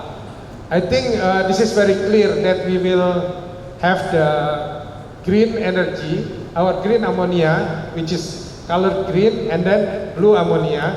We have, I think we have a very good partner. One of this is Aqua, also where as the speaker today, as the panelist today, and then also our partner here, Mitsubishi, who is participating with us for the blue ammonia. We want to develop the blue ammonia together. So both are our partners here, Pupuk Indonesia partners. So when we produce ammonia, I think if we don't do the bunkering, this will be useless maybe, because I think all the ammonia, green ammonia or blue ammonia, need to have hub, and then we have to do the bunkering facilities. I think we have also a partner. I don't know whether our partner from Japan here. We want to develop the bunkering in Indonesia, in several places, maybe in East and West, for as the hub for the blue ammonia, and then. After that, of course, we can do distribution. If Pak Pahala explained a lot about the green cluster that to be developed in Loksmawe, I think we want to support this with our partners to develop either for the blue ammonia as well as for the green ammonia.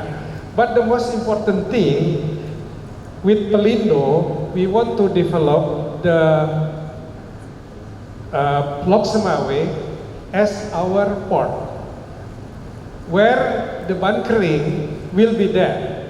The bunkering for the vessels come from Europe or come from anywhere, to do the bunkering and then refill the when the turbine of the vessel already replaced by new technology where the ammonia become the fuel for it. So we will prepare the bunkering in Aceh. Maybe the next also the potential bunkering facilities will be maybe in Bontang. In Bontang, I think that's also the possible place for the or in Kayan, where in Kalimantan Utara, ya. But I think I prefer to do it in Bontang because this is our group. So it should be in Bontang. And then of course the other thing, the application of the ammonia, we can distribute and transport anywhere, because we can make many green products from the ammonia. So this is for the refill from the battery. I think this is also the opportunity that have to be developed. Next. So where our project will be? In Lok Semawe, we want to develop green and blue. And then this is green cluster that prepared by the SOE, supporting by SOE. So we have a cooperation. We are inviting Pertamina to come in also. And then we are inviting also PLN to come in, and then Pelindo. So this will be a lot of the major SOE to participate on this green cluster. Pak Pahala is organizing this. And then we are waiting for the gas coming in from the Andaman field or from the other gas field from Sumatra. So, and then we will develop the blue ammonia. Green ammonia, I think there is also a potential with our partner, with Aqua, to develop, maybe because this is on the very close to equator, and a lot of the potential of solar, and then a lot of the also the hydropower. I think we can develop also the green. Sorry. I think there has been a feedback. We try to look into it, but I'm looking for a cue. I think maybe we can still continue. I'm very sorry. It's splattering. Yeah. We apologize for this technicality issues. I think it is solved the right now. technology not yet right here.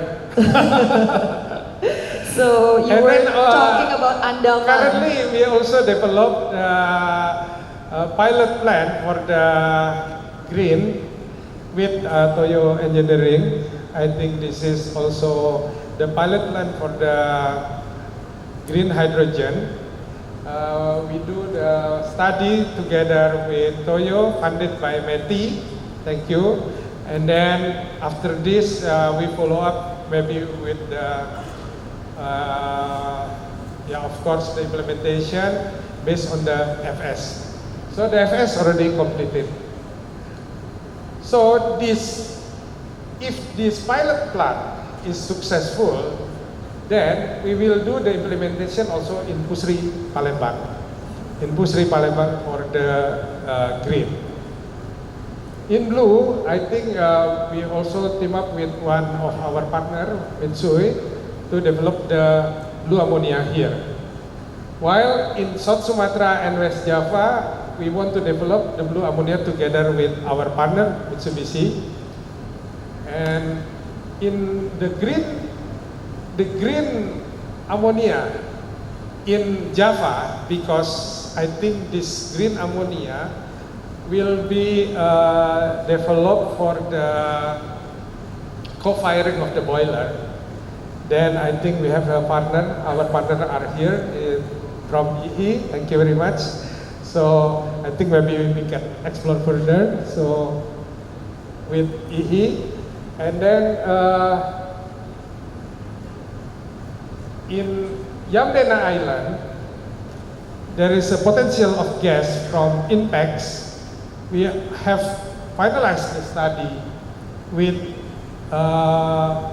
INPEX for the blue ammonia, and like what Pak Hengki said, that we have to cooperate with upstream company or the CCS or CCUS. Yes, we cooperate because what we do in Yamdena Island, we will use the common CO2 injection from our blue ammonia with the upstream industry.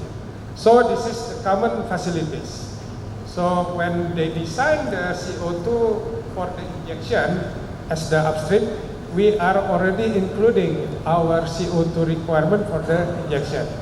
So in our the further development of the blue ammonia, I think yes, we agree with what Pak Hengki said, that we have to cooperate with the upstream industries. And then the upstream industries, we will ask to cooperate about the CO2 volume that can be accommodated on their upstream industries. I think if there is a gas available, we want to do also development of the blue ammonia in Papua. I think that's a short presentation from our side. Thank you very much.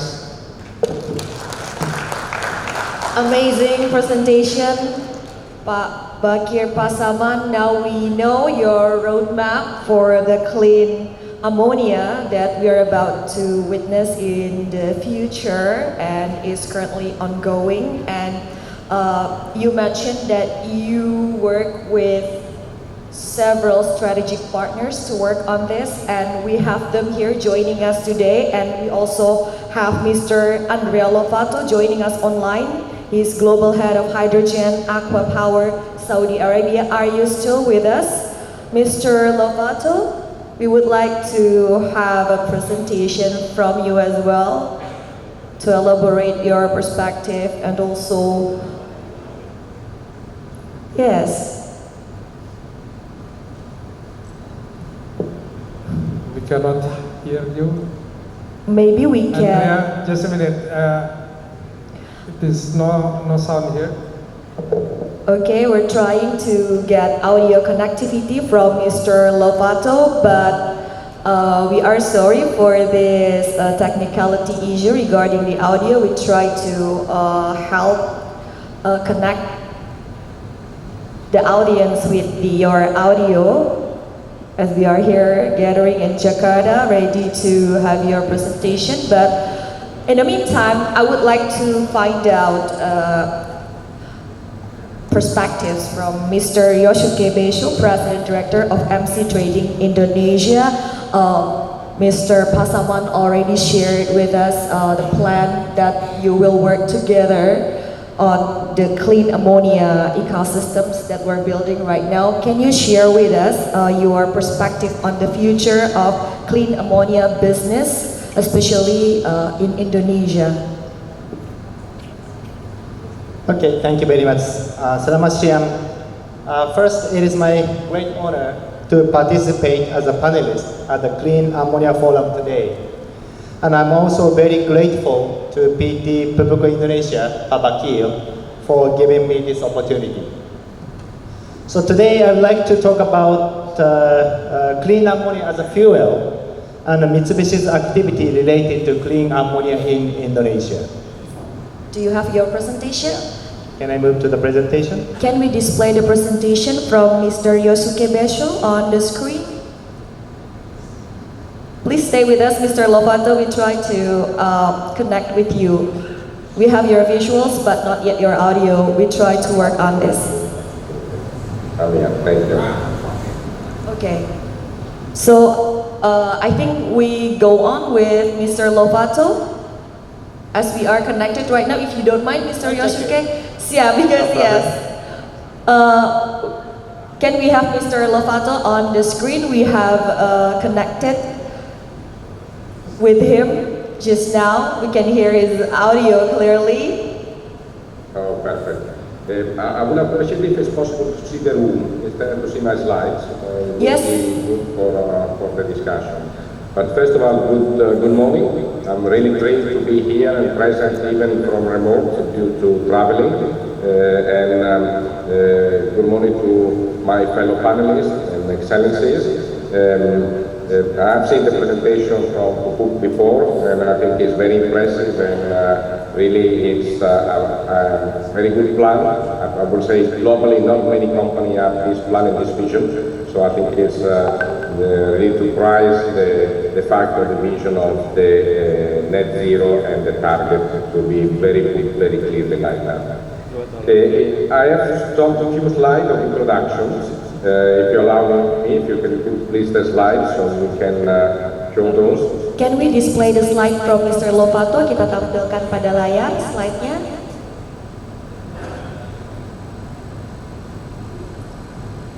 We are preparing for your slide, Mr. Lovato. Thank you very much once again for making the time to join our discussion today. We really appreciate it. as No problem. My pleasure. Absolutely my pleasure. I'm not sure if you see the slide, but maybe I can start. Yes, we can see your slide right now. Thank you. Perfect. I just want to give a perspective of what is the view and the target in terms of new energy. We talked about the decarbonization, obviously, and today, obviously, a lot of things that we do are based on utilization of fossil fuel, gas as well, majority obviously to produce fertilizer. But what is the perspective in the future, in 10, 20, 30 years from now? The perspective is that the new energy will be a combination of green electrons and molecules, and the interchangeability between the two. And those two items will be transportable. Obviously, the molecule you can transport in form of many gases and as well in form of ammonia. But the electrons as well, you will be able to transport between countries through high voltage DC subsea cables that will allow to connect different regions and use the benefit of the different hours of the day of exposure of sun, for example, of the use of the wind. So a combination of all this will be the new energy of the future and will cover very different sectors, from the power production to the industry to the transportation. So this is the perspective where we all go through, and a lot of sectors will change in order to embrace this new energy. If we can move to the next one, please. Next slide. Yes.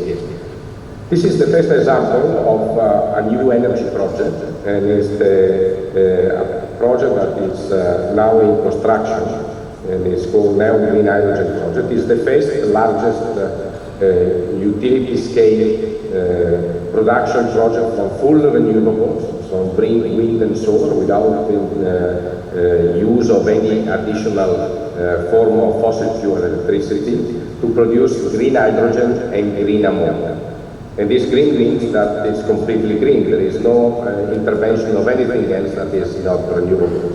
So it's the best product that you can produce in terms of quality of green ammonia or green hydrogen.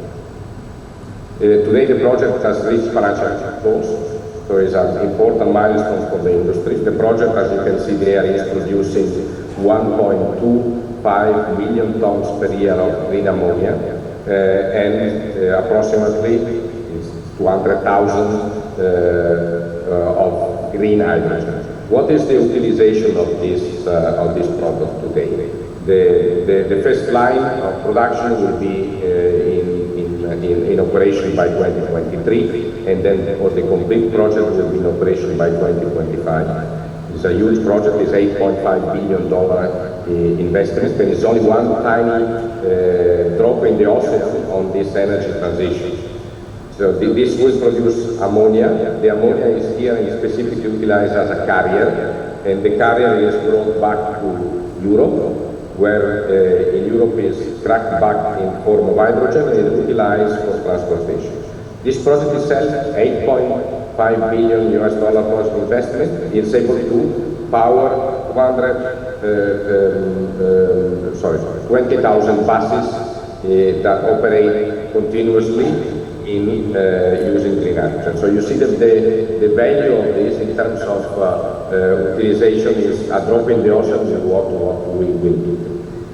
If you can go to the next one, please. Next slide. Yes.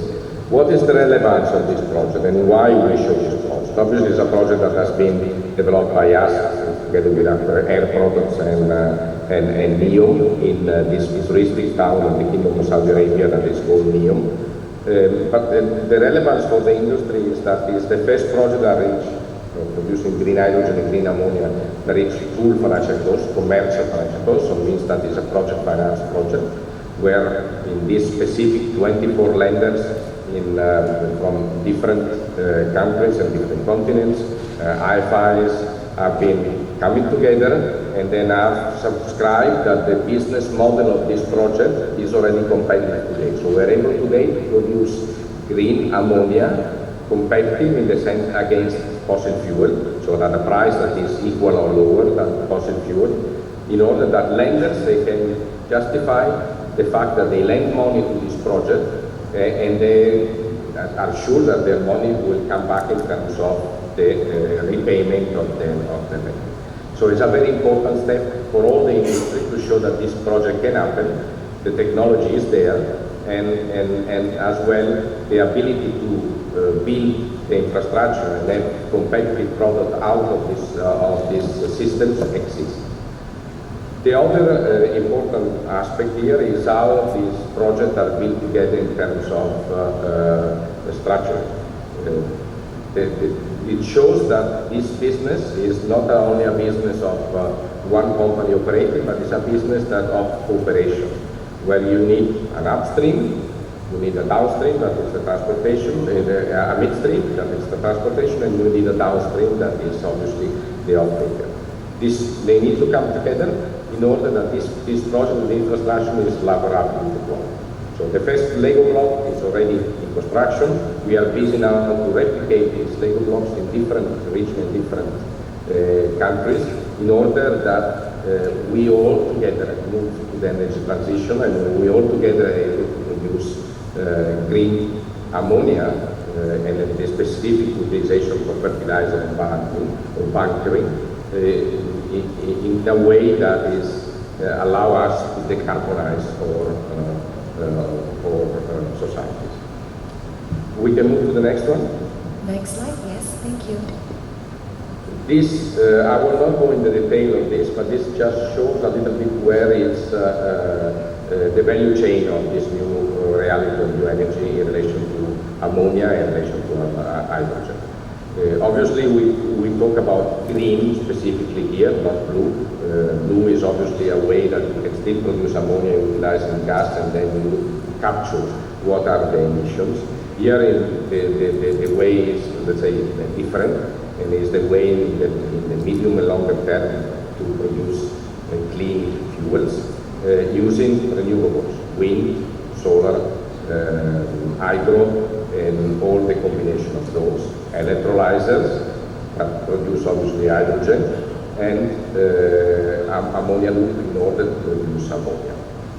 Where today this product is competitive, where we can sell it today without having doubt that there is no market downstream. There are specific sectors, and you see on the right side of the slide, transportation today I would say is in money, is a situation that we can produce green hydrogen or in order in competitive versus diesel, fossil fuel in certain regions, and those regions are Europe, North America, and Japan, for the fact that obviously diesel in that region is heavy taxed, and what is produced with green hydrogen is lower, is cheaper than what is diesel today in that sense without carbon taxes. Another application, very interesting and very today mainstream, is green fertilizer. We can prove today that we can produce green fertilizer at a cost that is very competitive versus fertilizer produced with gray means using gas or even using blue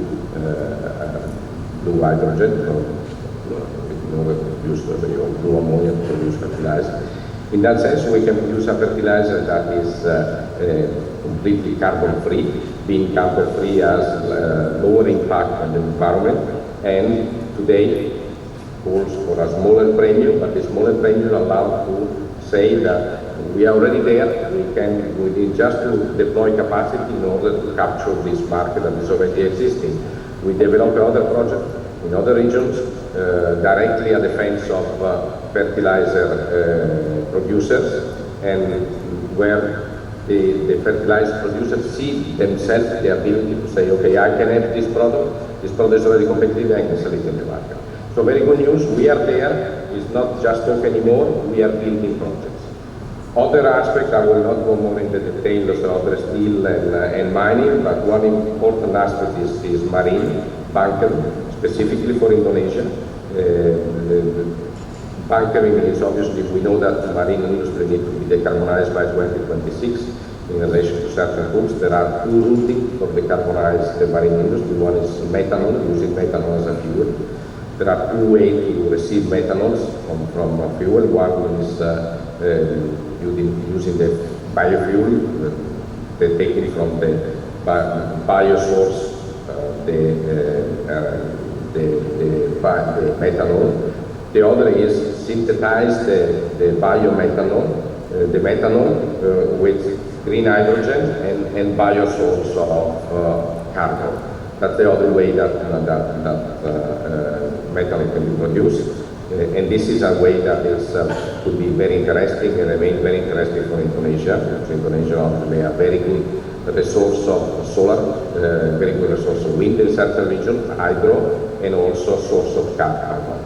So these are three ingredients that allow to have this synthesized fuel, not complete biosource, but synthesized fuel that is green in terms of utilization. The other way, obviously, as we mentioned before, is the utilization of ammonia directly in marine engines. And this is taking much more pace today in terms of new shipping line contracting directly ammonia ships and ammonia engines.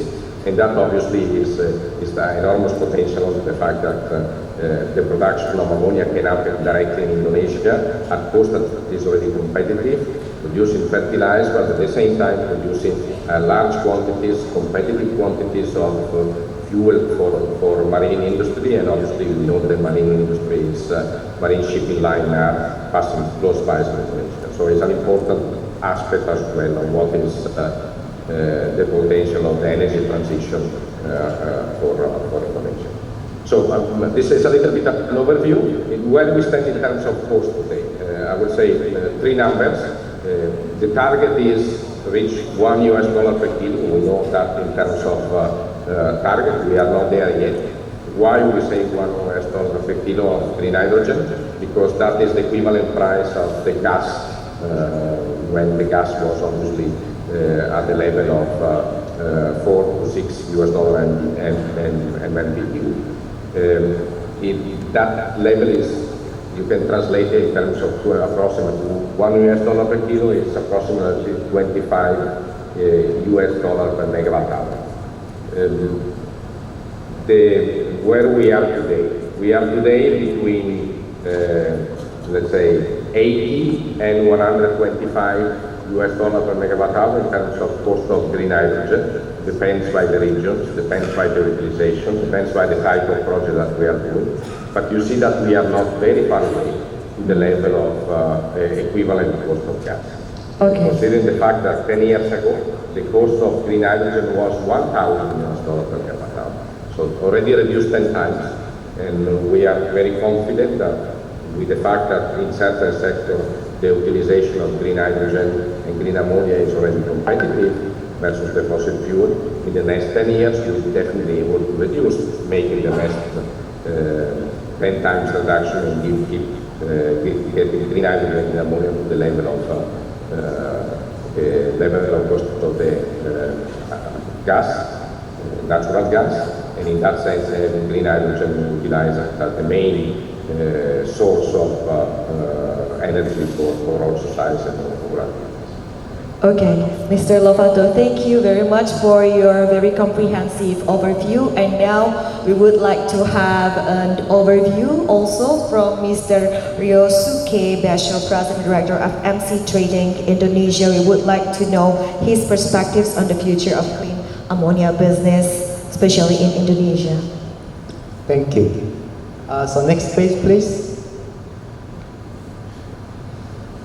This is today's agenda. I would like to talk about three topics. First is background of clean fuel ammonia, namely why Japan is trying to introduce clean fuel ammonia. Second and third is Mitsubishi's activity of clean ammonia in Indonesia. So next page, please. This table shows CO2 emissions by country as of 2019. As you can see from this table, total CO2 emissions are 33 gigaton per year globally. Japan's annual CO2 emissions are 1.1 gigaton, or fifth largest emitter in the world. Indonesia ranks 9th in the world with 0.58 gigaton CO2 emissions. In Japan, 25% of CO2 emissions come from coal-fired power plants. Therefore, in Japan, coal-fired power plants account for a large proportion of CO2 emissions, while the operation of nuclear power plants have declined significantly since the tsunami occurred in 2011. Therefore, Japan is obliged to rely on coal-fired power plants at this moment. As Japan aims to achieve net zero by 2050, coal combustion of ammonia at coal-fired power plant is considered one of the effective ways to achieve both decarbonization and securing stable power sources. Next page, please. This page shows the energy mix in Indonesia and Japan. As I explained, Japan is obliged to rely on coal-fired power plants for the time being. Based on the latest government target, still 19% of energy comes from coal-fired power plant in 2030. While government, for the first time, included hydrogen and ammonia for 1% in their energy mix in 2030. This government target was announced in 2021. Indonesia would be in a similar situation like Japan, means need to rely on coal-fired power plants. Still, around 60% of energy comes from coal-fired power plant as of 2025. Indonesian government targets to increase renewable energy at 23% in 2025, while in 2022 it was at around 14%. Therefore, in addition to renewable energy currently being considered, such as solar, geothermal, hydro, and biomass, to introduce co-combustion of ammonia at coal-fired power plant could be one of the options to achieve decarbonization while securing stable power sources in Indonesia as well. Next page, please. There are two ways to produce clean ammonia. That is blue ammonia by CCS and green ammonia from the electrolysis of water using renewable energy.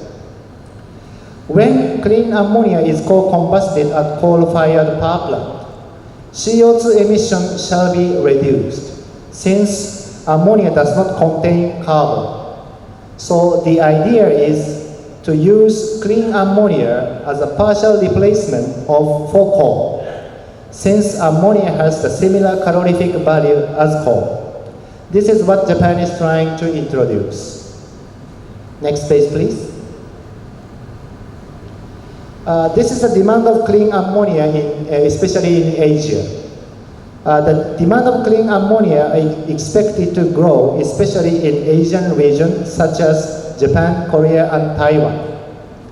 In 2030, estimated demands of clean ammonia in Japan and Korea would be at around 3 million and 5 million per year respectively.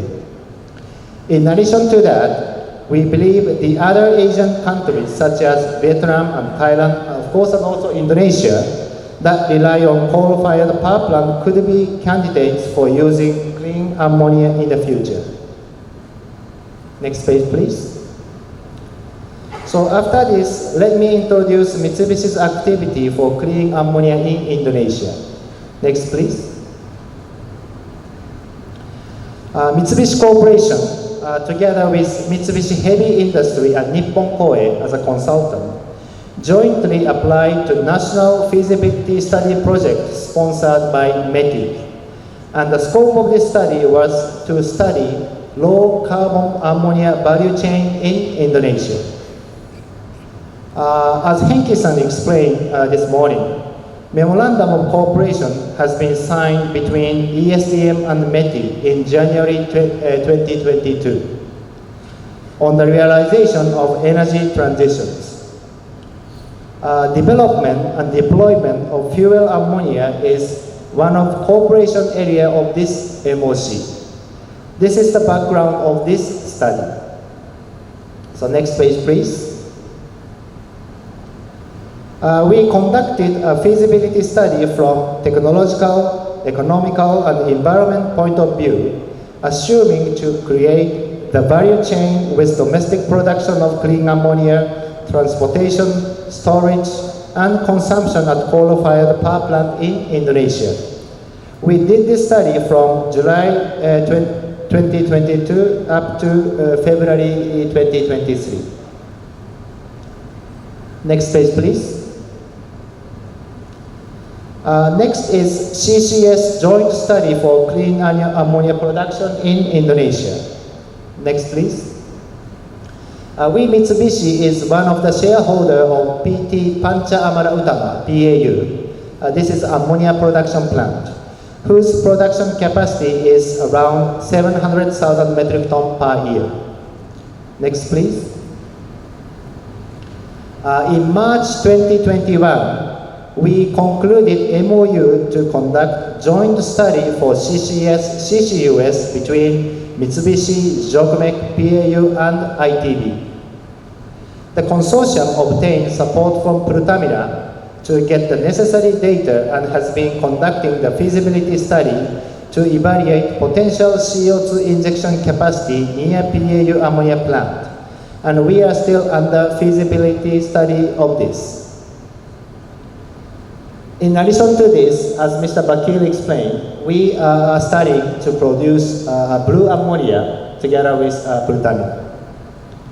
So in closing, in order to achieve the government target of CO2, reducing CO2, we believe that it is necessary to consider everything that is conceivable. In that sense, I believe co-combustion of ammonia at coal-fired power plant could be an option. In order to realize this, it is necessary to establish reasonable and clear rules for CCS, CCUS, which is currently being discussed in Indonesia, as Pak Hengki explained this morning. Thank you very much. Thank you very much. Big round of applause for Mr. Yosuke Besho, please. So thank you very much for updating the current state of the projects here in Indonesia, as well as giving us a very comprehensive overview. Pak Bakir Pasaman, we would like to know more from your point of view what we need to accelerate in developing the clean ammonia ecosystem in Indonesia, and what are the challenges so far, and then what do you need to make this come true, we can achieve what we have set on the roadmap. Posisi bagaimana maksudnya? Yes, I think this has been presented by Pak Hengki about how to accelerate the capacity or the development of the blue and green ammonia in Indonesia. Yeah, so we have to, of course, knowledge and competency building is very important. I think Pak Hengki already tell everything about that. We have to, especially on the subsurface and also the surface green ammonia. I think this is the most important. But the other things that not yet ini is the portfolio. I think for the development of blue and green ammonia in Indonesia, I think we have to make a portfolio investment. This has to be the joint cooperation between everybody here, including the off-taker. So the combination of the partnering on the joint development of the blue and green ammonia are very important. I think this is the key points of for the. How about the financing? Yes, the financing, I think everybody who are, yeah, it must be very liquid company. I don't think that this is a problem. But Pupuk Indonesia also is ready. Of course, like our partners here are very liquid, I think. And if the technology is proven, we don't think that this will be a problem on the financing. Yes, thank you, Pak. So we have a very limited time restrictions. Actually, there are a lot of questions I would like to elaborate and ask to you, but I only have a chance to ask one more question to each speaker. So, Mr. Yosuke Besho, I would like to know what do you expect to see in the next 2 or 3 years regarding all the projects that are currently ongoing for MC trading in Indonesia? Yeah, our study is progressing, and at this moment, no concrete demand of blue or green ammonia. Conventional ammonia demand is there. So what is important is one is to how to make a rule. One is about CCS and also CCUS, and at the same time, as you pointed out, especially CCS or CCUS comes with additional cost.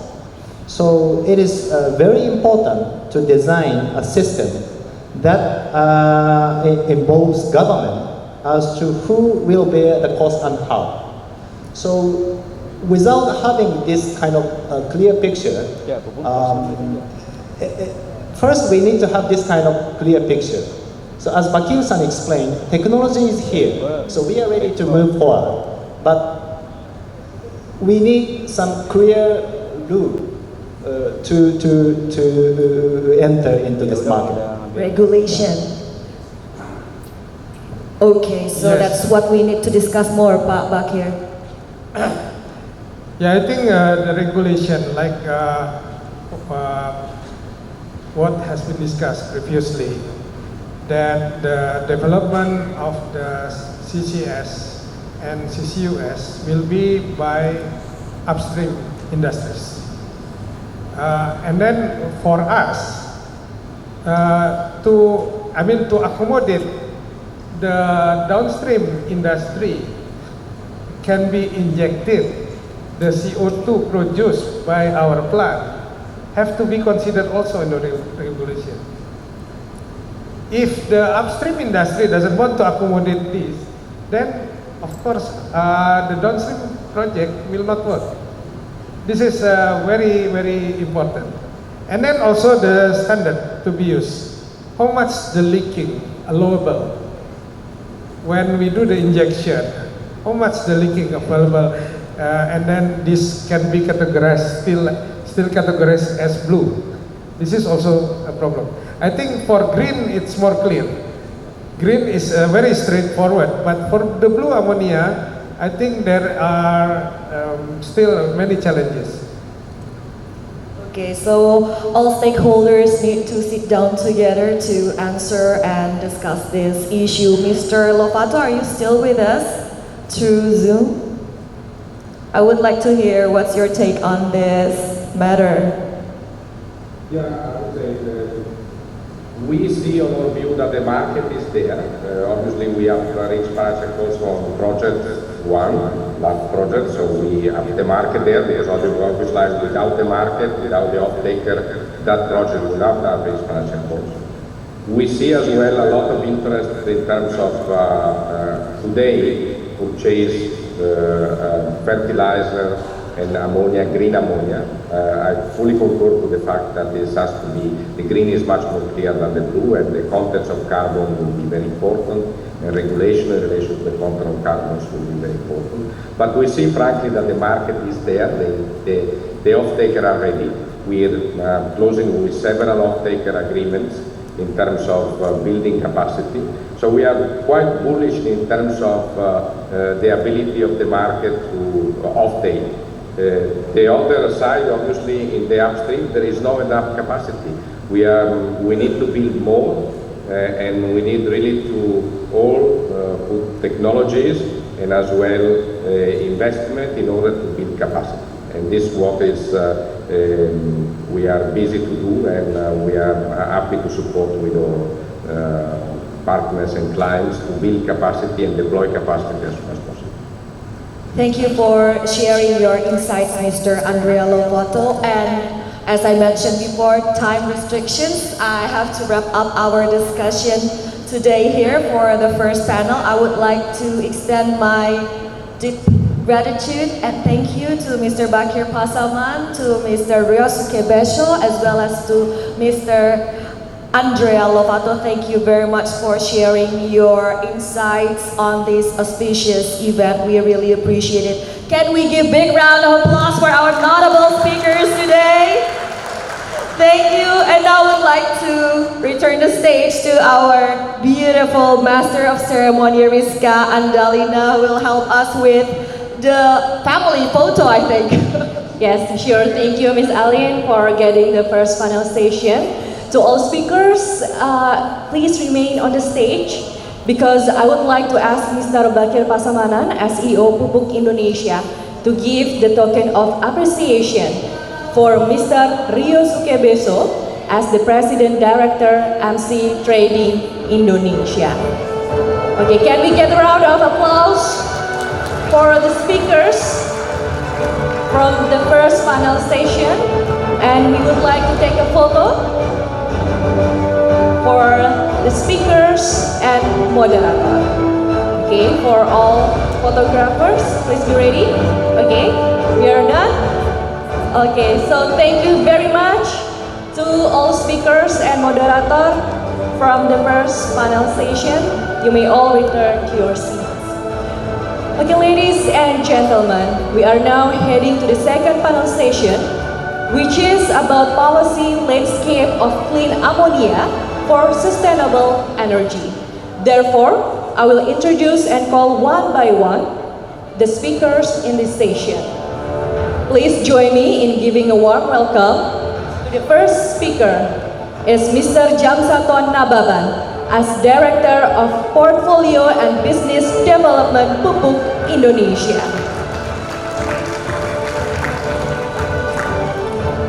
To Mr. Jamsaton, please come to the stage. And for the next speaker, I would like to invite Mr. Syarifuddin Setiawan, Sub-Coordinator for Preparation of Oil and Gas Utilization Program, Ministry of ESDM. Please welcome Mr. Syarifuddin. You may sit in the center. Thank you. And the third speaker, we have Mr. Masashi Watanabe as Director of Fuel Ammonia Petroleum LNG Policy, Ministry of Economy, Trade and Industry of Japan, who will join us by online. And the fourth speaker, we have Mr. Bratin Roy as Senior Vice President Industry Service and Sustainability ASEAN South Asia, Africa and Middle East TUSUD, who also join us by online. And for this panel session, please welcome our moderator, Ms. Desmona Chandra. Let's give a big applause for all speakers and the moderator for the second panel session. Okay, now I will give the stage to Ms. Desmona to lead the discussion. Ms. Desmona, the stage is yours. Thank you, beautiful Rizka. Selamat pagi, Bapak-Bapak. Good morning. Hello to Mr. Watanabe and Mr. Roy, sending our warmest greeting from Jakarta all the way to India and Japan, respectively.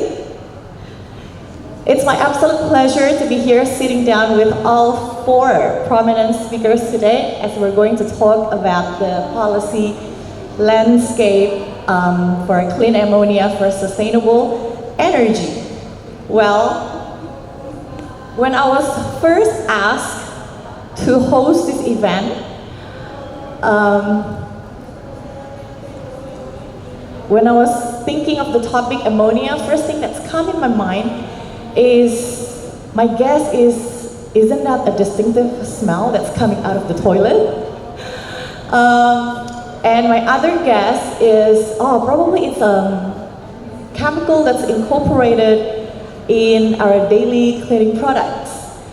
And my other guess is, it's actually a fertilizer that we use to grow our plants. But after I did some research, I found out in not too distant future, this clean ammonia can be the next energy source that's eco-friendly and can be used to produce, to store, and to transport clean energy such as hydrogen. Therefore, many companies around the world now they're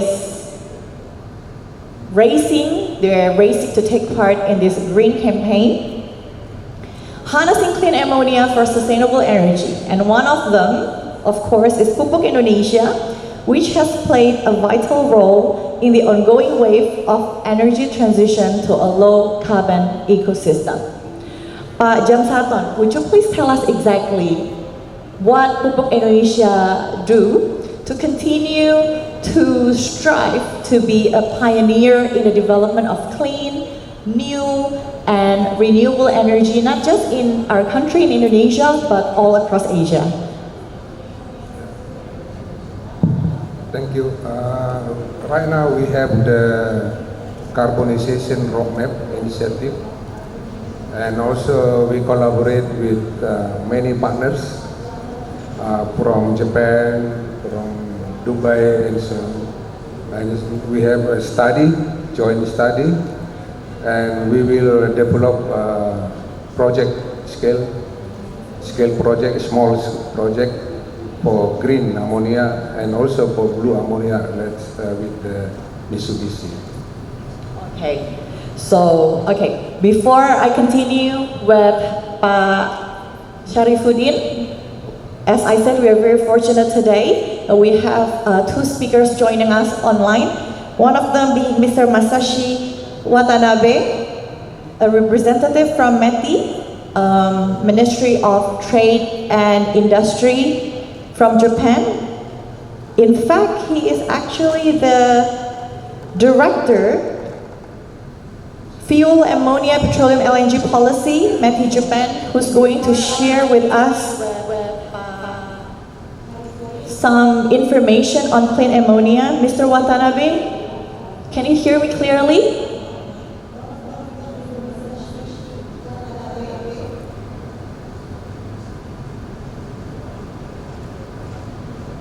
Good morning. Ohayo gozaimasu, Watanabe-san. Okay, I guess we're still trying to get in contact or connected with Mr. Watanabe. Can we please display Mr. Watanabe on screen?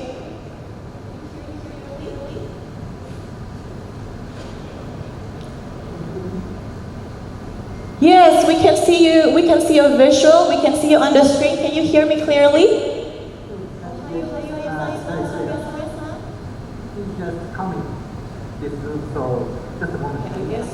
Okay, not a problem.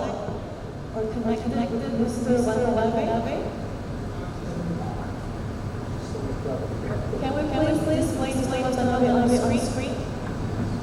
Mr. Watanabe, glad to see you. I know you're very, very busy. Thank you so much for making a time to talk with us today.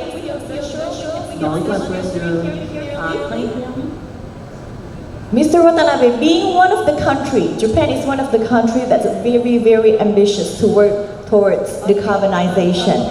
So please share with us your strategy, your innovation, the policy that Japan is currently working on to achieve decarbonization, in particular using the clean ammonia. Thank you so much for making time to talk with us today. I will share. Mr. Watanabe, being one of the countries, Japan is one of the countries that's very, very ambitious to work toward decarbonization. So please share with us your strategy, your innovation, the policy.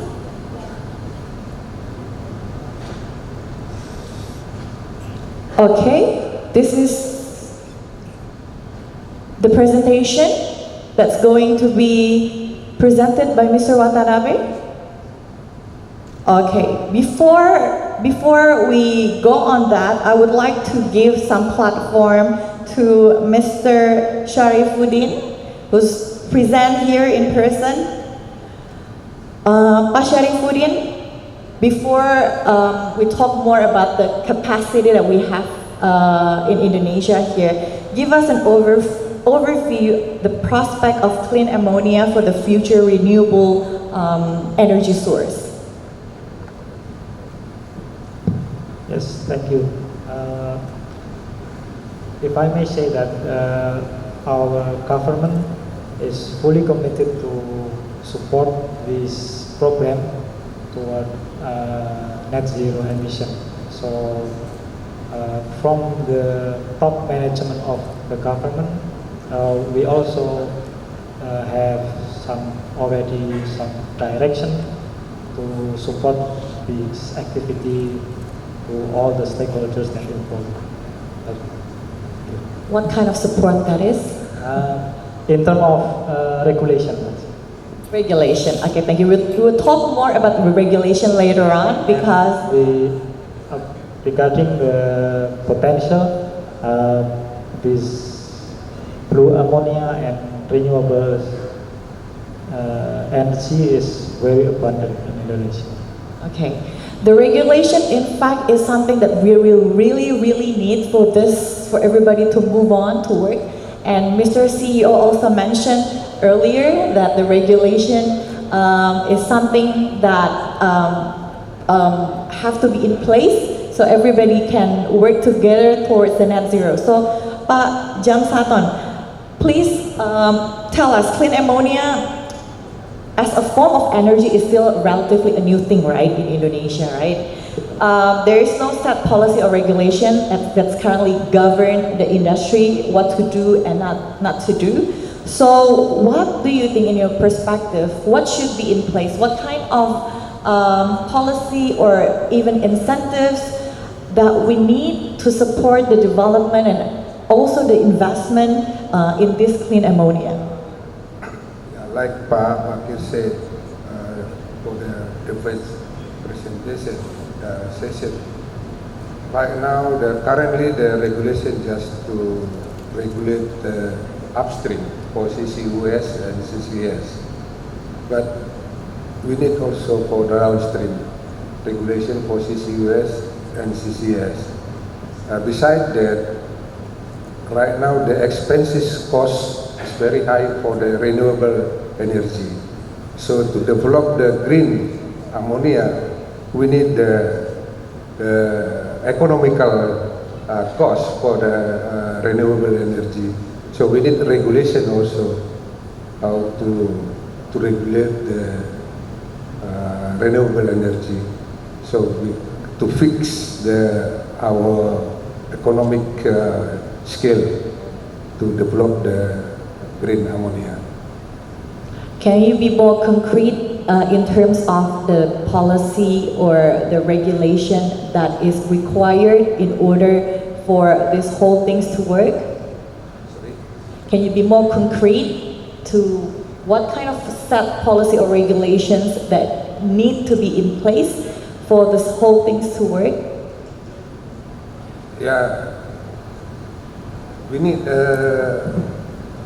how to unlock the development renewable energy, so to reduce the cost, so unlock also the business for ammonia, for special for green ammonia and also for blue ammonia. Okay, Pak Sharifuddin, when that's the feedback from Pupuk Indonesia, we need to unlock so we can create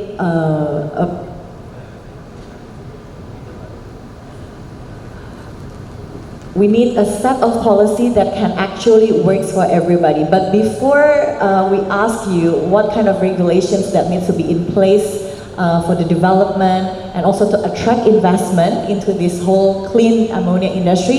If you have any presentation that you would like to share with us, we don't mind to actually look into it. Maybe Pajam, okay? Can we start from Pajam Saton first? Thank you. Distinguished participants, ladies and gentlemen, I'm delighted to be here today to deliver the presentation entitled Policy Landscape of Clean Ammonia for Sustainable Energy. I would like to take this opportunity to talk two topics. The brief overview of ammonia production and emission, and also Pupuk Indonesia decarbonization roadmap to support Indonesian national determined contribution NDC, and also the net zero emission target, including requirement and policy to unlock ammonia business. Next, please. Let me start with some general information on ammonia production and emission. And at present time, ammonia makes a huge contribution to global agriculture.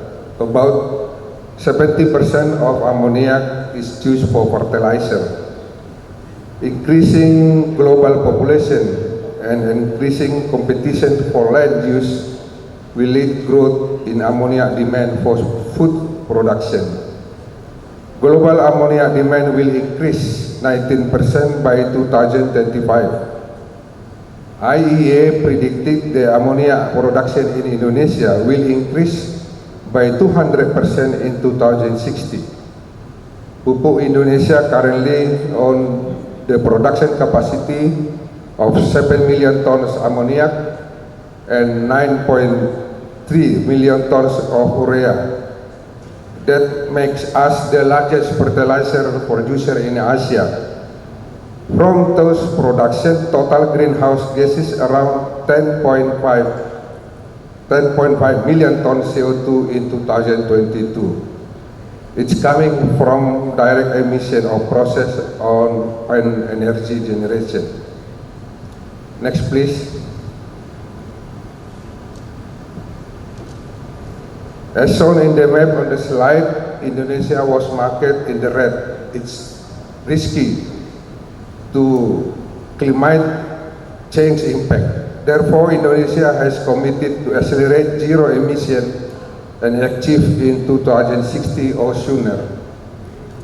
Reference the Paris Agreement, Indonesia has launched Enhanced National Determined Contribution NDC in 2022 as commitment to reduce greenhouse gas by 31.9% with own capabilities and by 43.1% with foreign assistance in 2030. With own capabilities, the NDC target reduction in process and energy sector is 9.5% and 21.4% respectively. To support Indonesia NDC target and net zero emission target by 2060, Pupuk Indonesia is developing the decarbonization initiative roadmap. We can see the picture on the right side. We have 5 steps for the decarbonization roadmap. Step 1. Currently, we have already implemented the utilization of green energy, including hydropower, solar energy, renewable energy certificate, and also conducting the improvement in our plant to increase the energy efficiency, thus impacting on the reduction of greenhouse gases emission.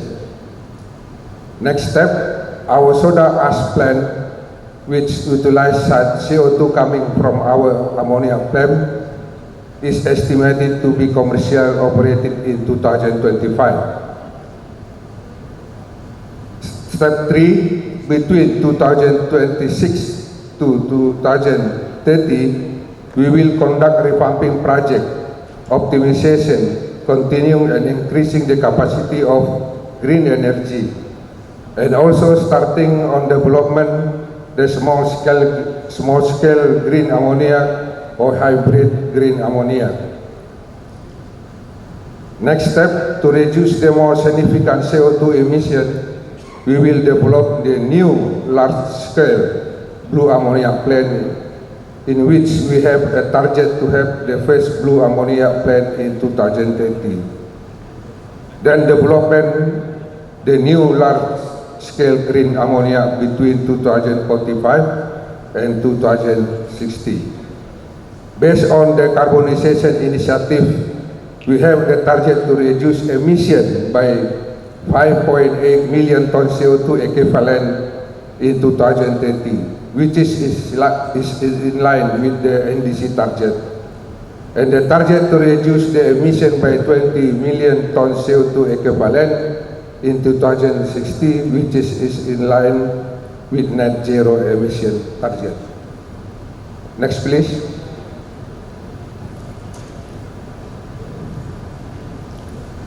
According to the Carbonization Initiative of Pupuk Indonesia and Business Transformation of Pupuk Indonesia, blue and green ammonia will play the main role to achieve net zero emission.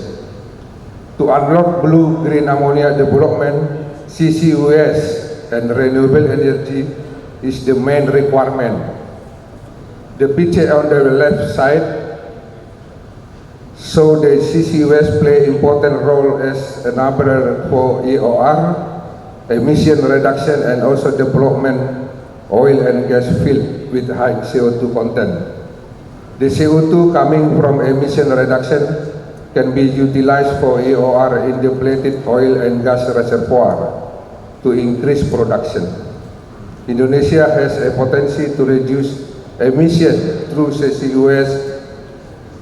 There is many depleted oil and gas reservoir which is spread from west to east of Indonesia. Blue ammonia is produced by ammonia plant based on natural gas and equipped with the CCU and CCUS. Is very important and must be for blue ammonia development. So why we need the policy and requirement for CCUS. While green ammonia is produced via water electrolysis by using renewable energy power such as solar, wind, hydropower, etc., the renewable energy is primary energy supply, increase up to 63%. Next, please. So we need the requirement of policy for sector, like ESDM say. We focus for sector shipping, power generation, energy carrier, and fertilizer. For shipping sector, we need policy for maritime fuel and handling regulation, as well as international maritime decarbonization roadmap. And for the power generation sector, we need the standard and regulation for ammonia for firing, for power generation. And also for the energy carrier, and also for fertilizer. Regarding CCS and CCUS regulation, currently regulation just only for upstream, but we require for downstream also. Thank you. Thank you very much, Pak Jamsaton, for the insightful presentation. Okay, before we move on to our speaker online, I would like to invite Pak Syarifuddin for the presentation, please. Assalamualaikum. First of all, I apologize from us because it should have my director himself that convey these materials to you, but unfortunately he had another event to attend, so he asked me to represent him. And also I'm sorry that I will not talking directly about ammonia, but rather than about gas as a natural gas utilization as a bridge or transition to support this blue ammonia program toward NCE. Next, please. Let me begin by showing you that this is our framework that we have toward NCE in 2016, where we can see that in current condition, we still need the natural resources to move forward towards cleaner energy. And we can see that the natural gas is still an option for carrying out this process of transferring energy sources from fossil fuel based source to source that do not produce carbon emission. Some main enablers to achieve the goals are that we need to continue to strive to find alternative technologies to reduce carbon emissions, among others, through the development of CCS and CCUS. And also we continue to formulate policies to encourage a better investment climate. For example, we give some more flexibilities in terms of oil and gas contract, and also giving to the contractor in upstream, some more better term and conditions such as higher splits, lower FTPs, investment credit, and so on. Next, please. Indonesia commitment to NZE in power generation, for example, in this case, that will be implemented by coal-fired power station are being retired, and then gas as energy transition before EBT as electricity generation. And we still need gas and transition energy as capital. And we can see from this slide that in western part of Indonesia, since oil and gas industries in this particular area were developed earlier, we already have some quite fast pipeline system covering Java and Sumatra Islands to supply gas demand both from gas-related industries and power generation. While in the eastern part of Indonesia, due to its unique geography, which is consists of many islands, we will have a program to convert diesel power generation to gas using cluster scheme by using light LNG carrier distributing LNG from their source and hubs. Next, please. The conversion of the diesel to gas power plant in this slide, we can see the more detail of the cluster system of the LNG distribution. And the construction stage of this program will start by the end of this year. Next, please.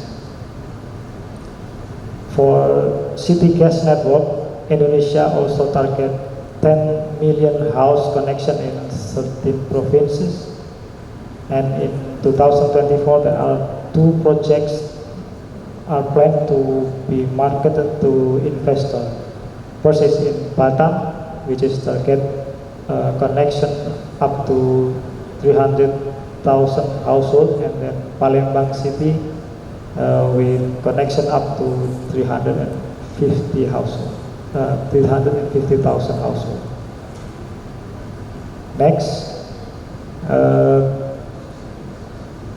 besides act as a main enabler, as Pak Jamsaton mentioned before, in oil and gas industry, CCUS provide solution for heavy industrial sectors like cement, as well as iron and steel industries.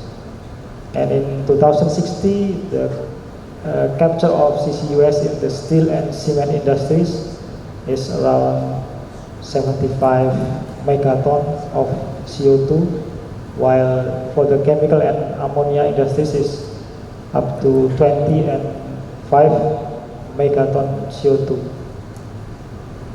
With implementation of CCUS after 2030, more than 15 megaton CO2 will be captured in 2060 from coal, gas and biomass power plants. The share of coal-fired power plants equipped with carbon capture will increase from about 6% in 2040 to about 80% in 2060. And this CCUS application after 2025 will, with an estimate CO2 captured by 6 million ton of CO2 per year in 2030 and will reach around 190 million ton of CO2 per year in 2060. Next, these are 16 CCS and CCUS projects in Indonesia, as Pak Hengki earlier mentioned before, which are targeted to be on stream prior to 2030. These projects are held by collaborating with some well-known and experienced companies. Next, regarding the potential collaboration in CCS and CCUS project, besides the simple one-by-one cooperation where CO2 produced are immediately used locally, we also hope that we can construct a wider coverage of CCUS project covering a region where CO2 will gather from numerous sources, hopefully including the downstream, as Pak Jam Satuan mentioned before, and also the utilization also be able to cover a wider area implementing facility sharing scheme, which hopefully also will lead to create a natural gas ecosystem. I think that would be all that I can convey to you. Thank you. Assalamualaikum. Waalaikumsalam. Thank you, Mr. Syarifuddin, for the informative presentation. Okay, before I continue with the discussion, I would like to invite our online speaker. Dan bandara. Setelah beberapa hari pun juga tidak ada permintaan maaf pun dari pihak airline dan juga tidak ada kompensasi apapun yang menurut saya ini sangat merugikan ya, dan juga Okay, I do apologize, ladies and gentlemen, for the technical difficulties we experience here.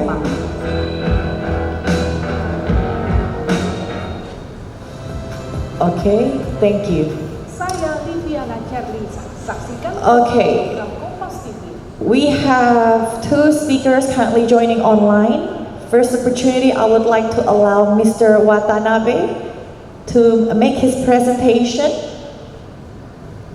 Mr. Watanabe, can you hear me clearly? Watanabe-san, can you hear me clearly?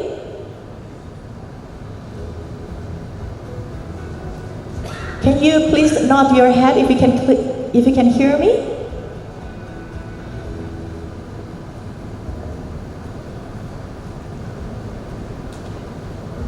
Good morning, Mr. Watanabe. Can you hear me? Mr. Roy, do you have difficulty in hearing me? I think we can hear you.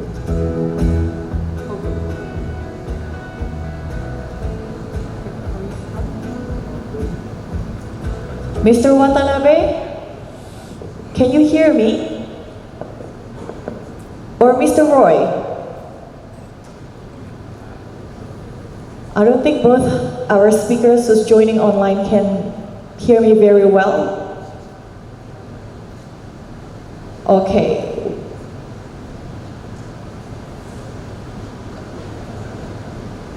Okay, our technical team are currently working on this issue and we're trying to get this solved as soon as possible. Okay. While waiting for our online speakers to prepare for the presentation and our technical team to work on the technical difficulties, Pak Syarifuddin and Pak Jam Satuan, we've seen your presentation on the roadmap, as well as what you do in the Ministry of Energy and Mineral Resources, Pak Syarifuddin. We can also see there are so many CCS all across Indonesia that probably is open for collaboration with us. So what kind of potential in the future that we can work together to develop this clean ammonia industry?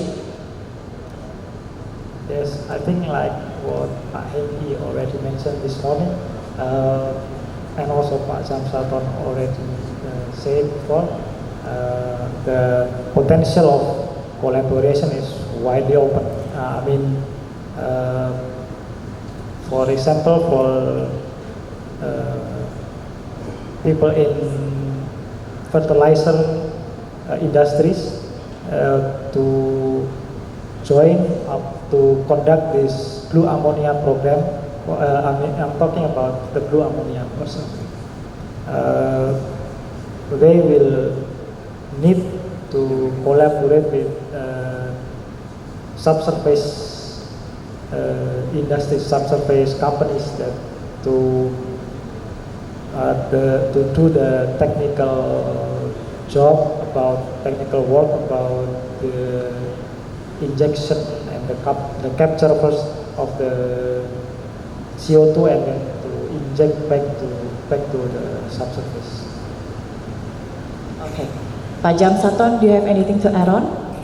Yeah, it's the good news after the presentation Pak Saifuddin. Yeah, so many locations available for CCUS and CCS, especially for blue ammonia. Because no talking about the blue ammonia if we don't have the CCUS and CCS. Green ammonia is okay, it's different. But in the next future, I think our view is more on the blue ammonia for Indonesia, right? And we see so many CCUS and CCS from west to east of Indonesia. But I have to put a hold on this. I will allow the next few minutes for our next online speakers to have their presentation. Once again, I'm going to say hello to Mr. Watanabe. Can you hear me well, Mr. Watanabe? Yes, thank you very much. My name is Watanabe. I'm Director for Public Policy in the Economy in Japan. Mr. Watanabe, I'm glad to be able to connect with you. I guess I will let you present your presentation for the next 5 minutes if possible. The screen is yours, please. Okay, thank you. I will share my point.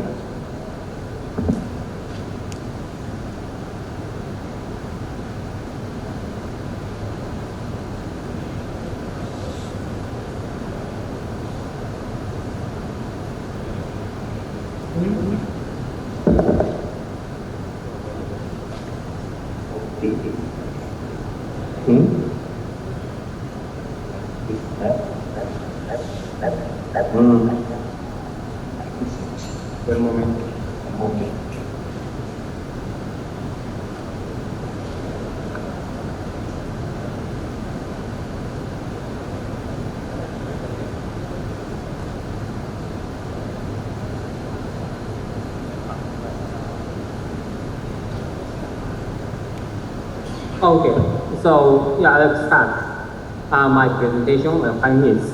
So yes, I'd like to explain the Japan initiative towards the utilization of the fuel ammonia policy for decarbonization of thermal power generation.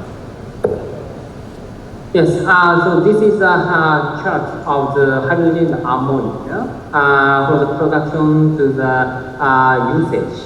And you already know very well about the ammonia is a one carrier of the hydrogen, but now we utilize ammonia directly to the decarbonization fuel of the thermal power generation. And yes, this is our the Japan's roadmap for the introduction and expansion of ammonia power, fuel ammonia. So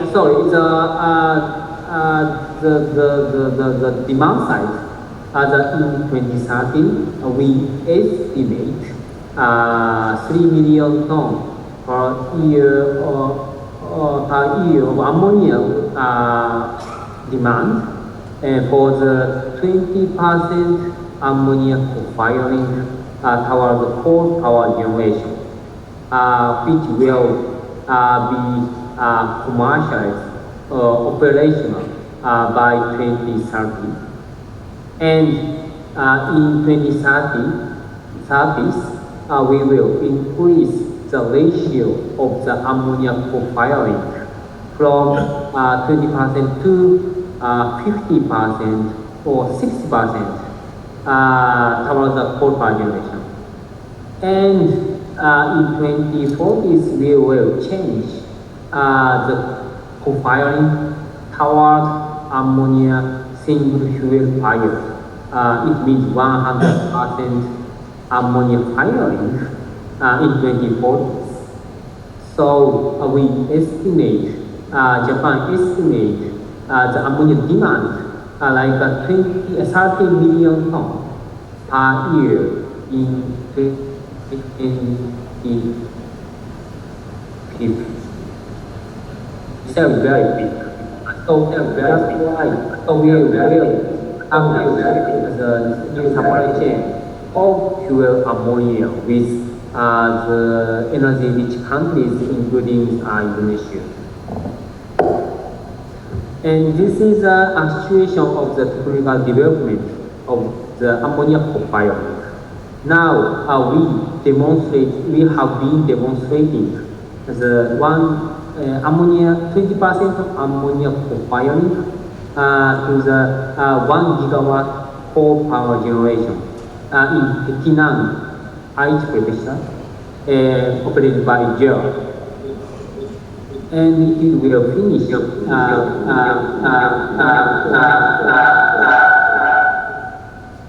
in 2024 fiscal year after the vision commercial. Also, we now accelerating simple development and demonstration of the high ratio 50% ammonia co-firing and using fuel ammonia firing bound and make a demonstration by 2028 fiscal year. And this is our analysis of the cost efficiency of the ammonia co-firing compared to the renewable energies like PV introduction with the immediate shutdown of the coal power generation. So comparing these two scenarios, the ammonia co-firing is much more cost efficient in Asian countries especially. So that's why the ammonia co-firing is a very good opportunity for the Asian countries towards the realistic decarbonizing or energy transition. And now, so we are now discussing with the idea for the kind of the analysis towards the usage, the usefulness of the ammonia co-firing, especially in the Asian countries, which there is a limitation of the renewable introduction. And also, we are now discussing with the new supply chain development with energy countries. Also, we have some supporting measures towards the Asian countries which want to introduce ammonia co-firing. And we hold the international platform every September, gathering all members to discuss about the building up international supply chain of secure ammonia. And this is our support measures of the upstream field, the ammonia production field. So Germany, this is the national oil, Japanese oil company, already change their, enlarge their roles to make, supporting financial support towards the ammonia, hydrogen production project. And not only in addition to the oil and gas upstream project. And we already, starting the field studies by GeoMec and one project in the Indonesia. So this number 2 shows the example of the Indonesian project which GeoMec supported for field studies. And also we need to develop our demand side. So not only in Japan but also Asian countries.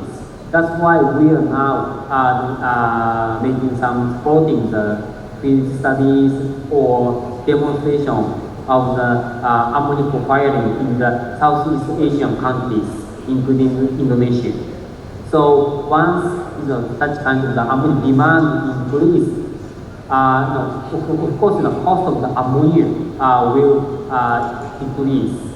So we giving the support such kind of ammonia introduction or expansion in Asian countries, which can make a big supply chain in Asian countries. And this is the final slide. So we just held the Asian Zero Emission Community Ministerial Meeting, the AZEC Ministerial Meeting, beginning of this March. And yes, as energy, Mr. Minister Arifin also joined this meeting, and we have a good, launching event on such kind of the Asian Zero Emission Community, including the ammonia usage about the coal power generation, which enable the Asian countries to realize the pragmatic decarbonization and energy transition in future. Thank you very much, and I'm looking forward to your comment or good understanding on the ammonia policy in Japan. Thank you very much. Thank you very much, Mr. Watanabe, for the informative presentation, and thank you once again. You're still able to squeeze some time off of your busy schedule to deliver your presentation with us today. Once again, thank you very much. Okay, we still have one more presentation to go. And joining us online, Mr. Bratin Roy. He is the Senior Vice President, Industry Service and Sustainability, ASEAN, South Asia, Africa, and Middle East, TÜV-SÜD, who's joining us online. Okay, you pretty much cover half of the world, Mr. Roy. Can you hear me well? I can hear you. Can you hear me? Of course. Screen is yours, please. Thank you, and good afternoon, everyone. And first of all, I'm really thankful for this opportunity to talk here, and I hope all of you can hear me. And given a chance, I would have probably come here personally, and which I would like to do next time.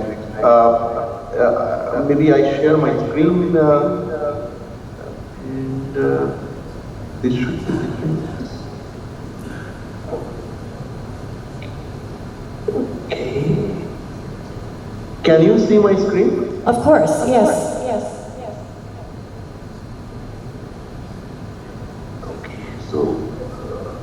Okay, so I will make it fast. What I'm going to discuss here, especially from the background of TÜV-SÜD, because as you know that we come from the certification, and we are pretty involved in green hydrogen or low carbon hydrogen and derivatives like ammonia standardization as well as certification. The green hydrogen, The standard which you listen mostly is in Europe is the standard certified, and if you go to the certified standard, that's basically drafted by us, and we certify against that. But today's topic is not exactly green. I will also a little bit touch upon on the low carbon hydrogen and low carbon ammonia point. The first thing which I wanted to mention that why it's so important now, because all of us are talking, there are really opportunities are coming up on green or blue, or even if I leave the color, but for time being now, low carbon ammonia. Indonesia, other Asian countries, we hear from Japan, but there is always certain uncertainty there. So when an investor is investing, or when a country is getting into a bilateral agreement, there are always certain challenges which people face. First, because this green or low carbon ammonia, the process differs from what we have done so far. Whether it is production, whether it is storage, whether it is CCU, or whether it is shipping, there are challenges. And on the financial option, when somebody finance, there is a question of qualification of personnel, know-how, practical experience. There are a lot of complexity. We hear certain things related to burner and PTX operation, especially for the long and large projects. There are technical and safety issues. There are risks of inefficiency and delay, cost delay. There are complications for a plant certification, and last but not the least, what we were talking now, some time back, there are various regulations, and often this various regulation is the problem, because there are not a common standard. So now, on this perspective, it's necessary to have some certification. If it would have been pure green, I think I was just listening the question what you were asking, and some the co-panelist was answering that green is not so problem. If it is the pure renewable world, probably it's not an issue, it's 100% renewable, but that's not going to be the step. There is short-term, medium-term, and blue or low-carbon ammonia is definitely the things for next few years. And then there is a requirement of certification and standard, because it will show commitment, it will show consumers as well as companies to take credits from their help to get SBTi or net zero emission goal. It will demonstrate compliance, and that's why it is important. Now I'll just show two slides that what is the regulatory context here. First, as you all know, if I talk on Europe, then RED II and CBAM, I think everybody talk about CBAM, Carbon Border Adjustment Mechanism. So if you see there are few crucial points which is mentioned in RED II. One is the GHG emission threshold for hydrogen and derivative, and that include ammonia. It's basically fossil fuel comparator, and it's 70% versus comparator. So it's 94 gram CO2 equivalent per megajoule, or if you convert in per kg H2, then it's approximately 3.4 kg CO2 equivalent. And it also says that the methodologies for calculation of GHG, it's already given. If you want further details, you can actually read Delegates Act. Then certification through voluntary schemes recognized by European Commission is accepted. So, and by certification body recognized by voluntary scheme, that means that a certification body accredited by 17065 is important for certifying. And when you are talking cross-border mechanism or CBAM, the new update which has come, there it says very clearly that other than this requirement, a producer of ammonia in a third country, say Indonesia, needs to quantify GHG emission of product quantities. GHG emission calculation should be as per CBAM methodology, and there is a requirement to do a verification by a accredited verifier, and that need to be done as per 1465 accredited verifier. But the point which I want to mention here is that when you are talking the accredited verifier, it's fine. When you are talking on certification body, there need to be standard and there need to be verification to bring the credibility. So this is on Europe. And this is very quickly, this is the last one. There are a lot of independent standards for ammonia. I picked a few. One is this green hydrogen organization where its name as a GH2 green H2 standard, where the product covered is hydrogen and ammonia. Crucial point, boundary well to get, process covered, Haber-Bosch process, GHG threshold, which I just now shown, 0.3 kg CO2 equivalent per kg ammonia, and it's the production standard, so there could be a certification on the production. There are Smart Energy Council, there is also a standard, it's also covered hydrogen, ammonia, metal, it's again well to get, although it's a category to get, and there is no defined GHG threshold. And Ammonia Energy Association, another independent one again, boundary same, process cover all, Haber-Bosch, complex process, SMR all. GHG threshold is basically from baseline to the project emission reduction. We from TÜV, we also have our standard and which is a low carbon hydrogen or ammonia standard, color agnostic, and here we also accept boundary well to get. Currently process covered Haber-Bosch, but there are few other requirements which are still evolving because like all of us, we are also evolving the standard in line with different country requirements. Threshold is 0.3 kg CO2 equivalent per kg of ammonia, and our standard is also a production standard. So that's briefly what I want to share, the regulatory certification portion, and I hope it would be useful. I would be really happy to answer if you have questions. Otherwise also, you can always get in touch with me. Thank you very much. Thank you, Mr. Roy, even though it's a short presentation, but it's very, very informative. While the connection is still going well and strong, I probably will ask questions to Mr. Roy first. So can you confirm if the certification that's issued is being recognized worldwide and can be used across countries, across continents? What we are doing, or currently what certification is happening here, is basically the product, low carbon product certification, where it's follow the life cycle analysis and a product carbon footprint in line with 14067, which is ISO standard, and always there could be, there is certification possible, and ISO standard is happening. But coming to the question of whether every country will accept, for European Union, I have already shown, being in Germany, we are quite involved in European Union, so that there is an additional requirement of verification. So it's basically, if you want to produce and then export to European Union, your carbon accounting of a final ammonia need to be verified, and by a verification body which is accredited by 17065. There is still, things are evolving.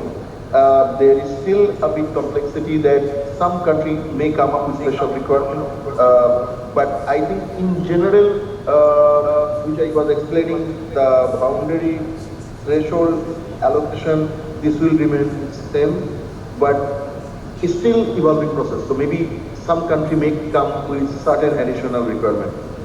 So how the company, the industry see it? The market acceptance on the verification and the certification that's issued by TÜV.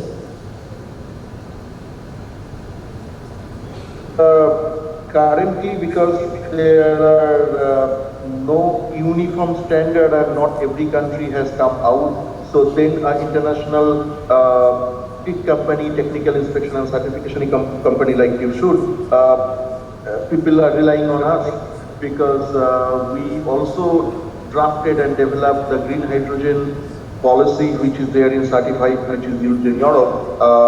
If you go to this RED 2, also you will see our name. So currently the consumer or who are doing, they are actually asking us to also to do a critical assessment to see that whether the design of production, design of transportation is follow the international requirement. And I think that's a good way. I'm happy that you asked this question, and probably many times people feel that, okay, a certification body can only involve when the product is ready, but it's not so. It's a little complex situation right now. So we are actually quite involved at very initial stage and supporting the consumer and customer and also off-taker to do critical assessment, because right now many things is under planning. And at later stage, obviously certification will come in picture. Okay. One last question, Mr. Roy. Since there is an importance, right, in global harmonized standards to all clean ammonia products, how, in your perspective, how do we promote the certification standard for all these clean ammonia products? Yeah, I think that there are two things. One is that as a consumer or as an off-taker, especially as an off-taker, I think one of the best way to promote this certification or involving certification at the very design or feasibility stage is also a responsibility of an off-taker, because finally off-taker wants to use this to reduce the GHG emission or GHG inventory of the company and of the country.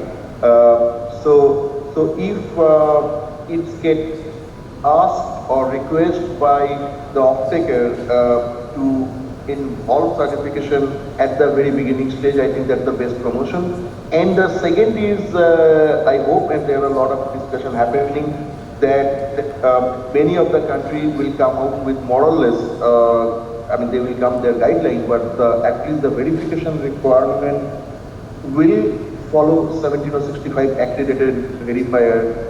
So that means that the certification will be much more uniform, and then I think also the consumer will be in a little comfortable position to use the certification. Okay, thank you very much, Mr. Roy. Please stay with us.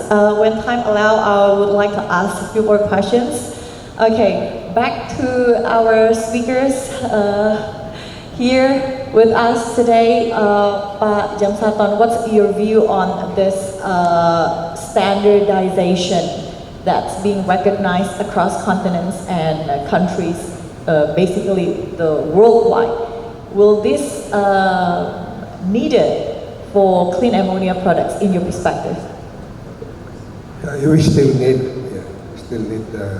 we will, this is the new for us, but we will then learn and elaborate the procedures, standard, how to get the certification from to our product. Right now we don't have the blue ammonia, green ammonia, not yet. Okay. Let's go back to our earlier discussion in regards to the CCU and CCUS. It's something promising. We see from Pak Syarifuddin's presentation that we have so many CCUS allocated from Aceh to Papua that is open for partnership, for collaboration. Am I right, Pak Syarifuddin? And I just, Pak Syarifuddin want to create also for downstream regulation for CCS and CCS. It's very important to us. At this moment, I wouldn't say a problem, but the issue is the downstream industry cannot really benefit from the facilities that currently exist. And for the downstream industry to be able to access to that, of course, we need a policy and support from the government. And your view on that? Yeah, currently the regulation is already emitted earlier this month. I think it's still only covering the upstream side of, especially in oil and gas industries. But in my point of view, hopefully, first of all, hopefully it will cover also from the downstream side, and if it is not yet covering, hopefully we can use this as a room for improvement. So perhaps from the downstream side can give what should I say, a feedback or input to the government to improve the regulation regarding CCUS and CCUS. Okay. Pak Jamsaton, since this whole clean energy requires a great initial outlay, right? Sometimes these shocking numbers can turn away so many investors. What do you think incentives or subsidies that's required for industry that's trying to explore in this whole clean energy sector? Yeah, we need the incentive for renewable energy costs, because this is the big portion to develop the green ammonia, the cost expenses from renewable energy. Yeah, we need the incentive. Cost in terms of support, in terms of financing, you mean, or something else? Incentive from government, something like that. Okay. Okay, in your view, Pak Syarifuddin, do you have any probably a plan that government have for the downstream industry to be able to continue to work on producing the renewable energy, given well, incentives or subsidies that can be given by the government? Yeah, in my opinion, it's like it has to be. I mean, we have to collaborate between all the way up to upstream to the downstream. If it is not collaborate, I think this program will be very hard to conduct. Talking about incentive, perhaps I cannot say much, because what we know is like we only deal with what in our ministry, in this case in oil and gas industries, that we, as I show you in the slide before, that we are giving some so-called incentive, but given to upstream side of the oil and gas industry. So for the downstream, I think we need to discuss more with government that regulate the downstream side of this industry, perhaps like Ministry of Industries, perhaps, or Ministry of Trade, I think. Thank you. Okay, we will continue for sure to have more talk with respected Ministry of Trade, Ministry of Industry, and Ministry of Energy as well. So, because without support from the government in form of policy, of course, this cannot work. But with the support from the government, well, green ammonia can be a new prospect for a cleaner future, right? Reducing our dependency on fossil fuels, and to provide more sustainable resources for use by manufacturing, not just manufacturing, but for by energy company, by transportation industry, for energy intensive production method, as well as a storage method, which at the same time can move us sooner to a low carbon society. Thank you very much for all the speakers, Pak Syarifuddin, Pak Jamsaton, as well as our speakers who's joining us online. Thank you, Mr. Watanabe, who has left early because of his tight schedule. And Mr. Roy, are you still with us? We're going to have a photo up together before we conclude this event.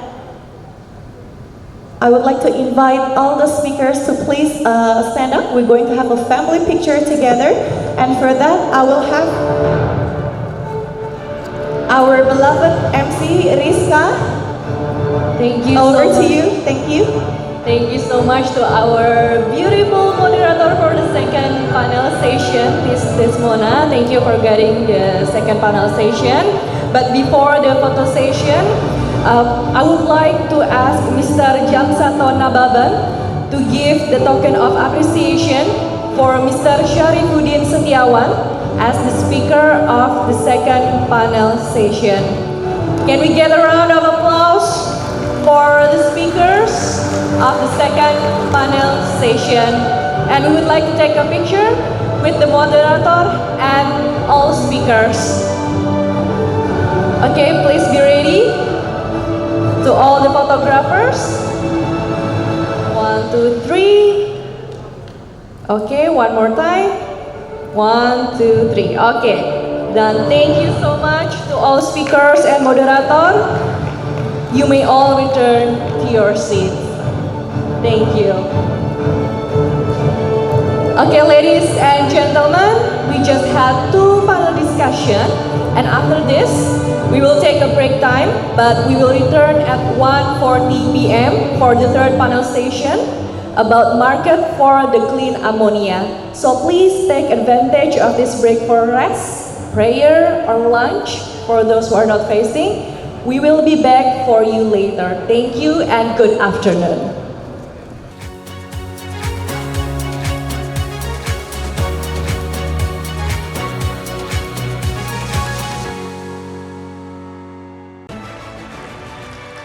Thank you so much. Back with me, Rizka Andalina. And now we continue to the third panel session, which is about market for the clean ammonia. Therefore, I will introduce and call one by one of the speakers in these sessions. Please join me in giving a warm welcome to Mr. Gus Rizal, Director of Marketing Pupuk Indonesia. To Mr. Gus Rizal, please join us on the stage. And the next speaker, please welcome Mr. Torben Norgaard, Chief Technology Officer Energy and Fuels, Marks McKinney Muller Center for Zero Carbon Shipping, who join us online. Please welcome Mr. Torben, who already joined us online. And the third speaker, we have Mr. Kenichi Asano, General Manager of Methanol and Ammonia, Mitsui & Co., who joined us by online. Please welcome Mr. Kenichi Asano. And the fourth speaker, we have Mr. Siddhartha Basu, Strategy Officer, Inc. Please join me in giving a warm welcome to Mr. Siddhartha Basu. And the moderator for this panel station is Miss Alin Wiratmaja. Please welcome our beautiful moderator, Miss Alin Wiratmaja. Okay, let's give a big applause again for the third panel session.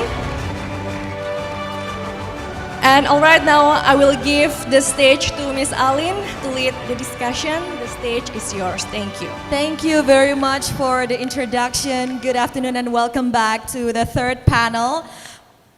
We will be discussing market for the clean ammonia with wonderful and notable speakers. Thank you very much, Mr. Gus Rizal, for joining us, Mr. Siddhartha Basu, and then Mr. Torben Norgaard joining us online, as well as Mr. Kenichi Asano. Such an honor for me to be able to lead the third panel of the day. As we know, the green ammonia market is still in its infancy at this moment, but it is expected to expand rapidly in the coming years as more countries and businesses invest in renewable energy and decarbonization efforts. A lot of research has been released about the number of the market size of clean ammonia. A lot of research out there, but I will quote one of them.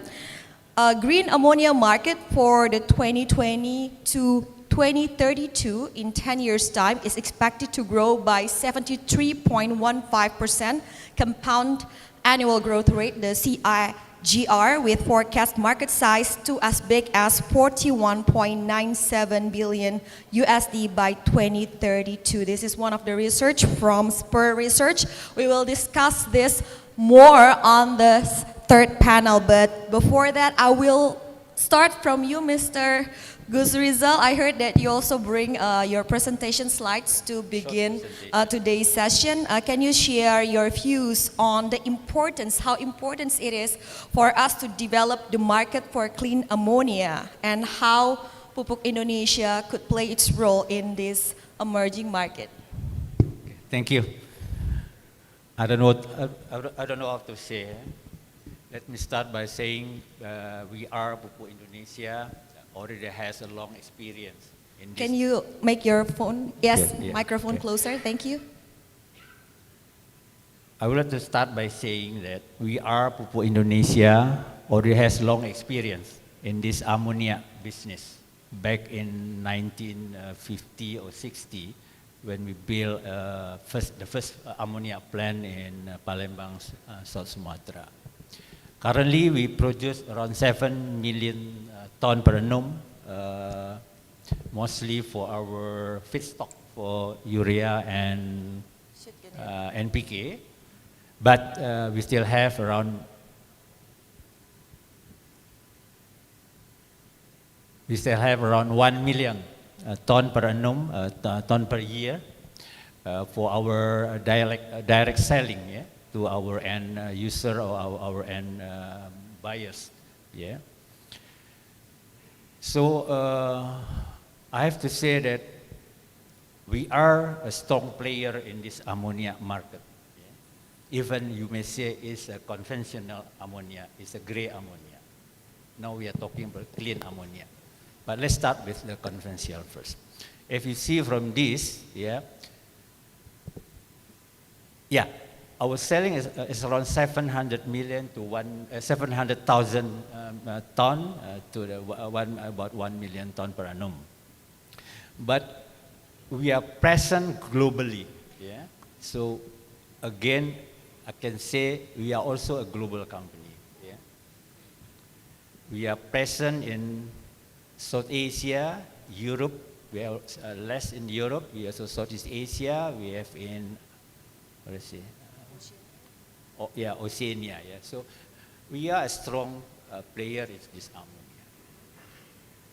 But as a global player, we also knew there will be a new development, yeah, in this clean ammonia. Yeah.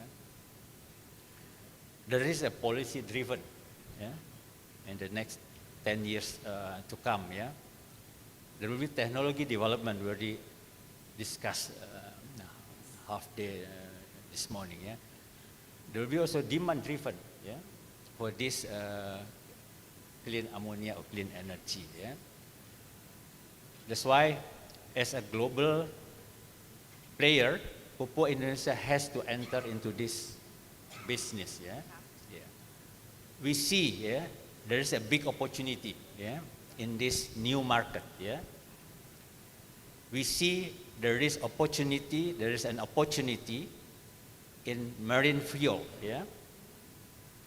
There is an opportunity, there will be an opportunity in the power generation sector, and also there will be opportunity in hydrogen carrier. Yeah. That's why Pupuk Indonesia has to enter into this business. Yeah. But we really realize that we are new in this business. Yeah. You may say we are a new kid in this block. We don't know about this business. Yeah. That's why we have to prepare. Yeah. We have to know about the market first. Yeah. We have to develop the market. And also, we have to prepare our people. Yeah. We have to build a strong and solid team. Yeah. Yes, we have team for ammonia sales, but again, it's a conventional or gray ammonia market, not for this new clean or clean ammonia or this new game. Yeah. So we have to build our team. And also, we have to find a partner, yeah, yeah, partnership, yeah. We have to talk with the engine makers, yeah. There is opportunity in the marine fuel, so we have to talk with engine makers, yeah. hope we have MERS here. Yeah? He will talk about the opportunity in the marine sector. We also have to talk with the power company. Yeah? How they are going to develop, to shift, yeah, their fuel from the conventional fuel to the ammonia fuel as a fuel. Yeah. So it's still a long way to go. Yeah, yeah. It's a long journey. Yeah, but we have to start. Yeah, we have to start. Yeah.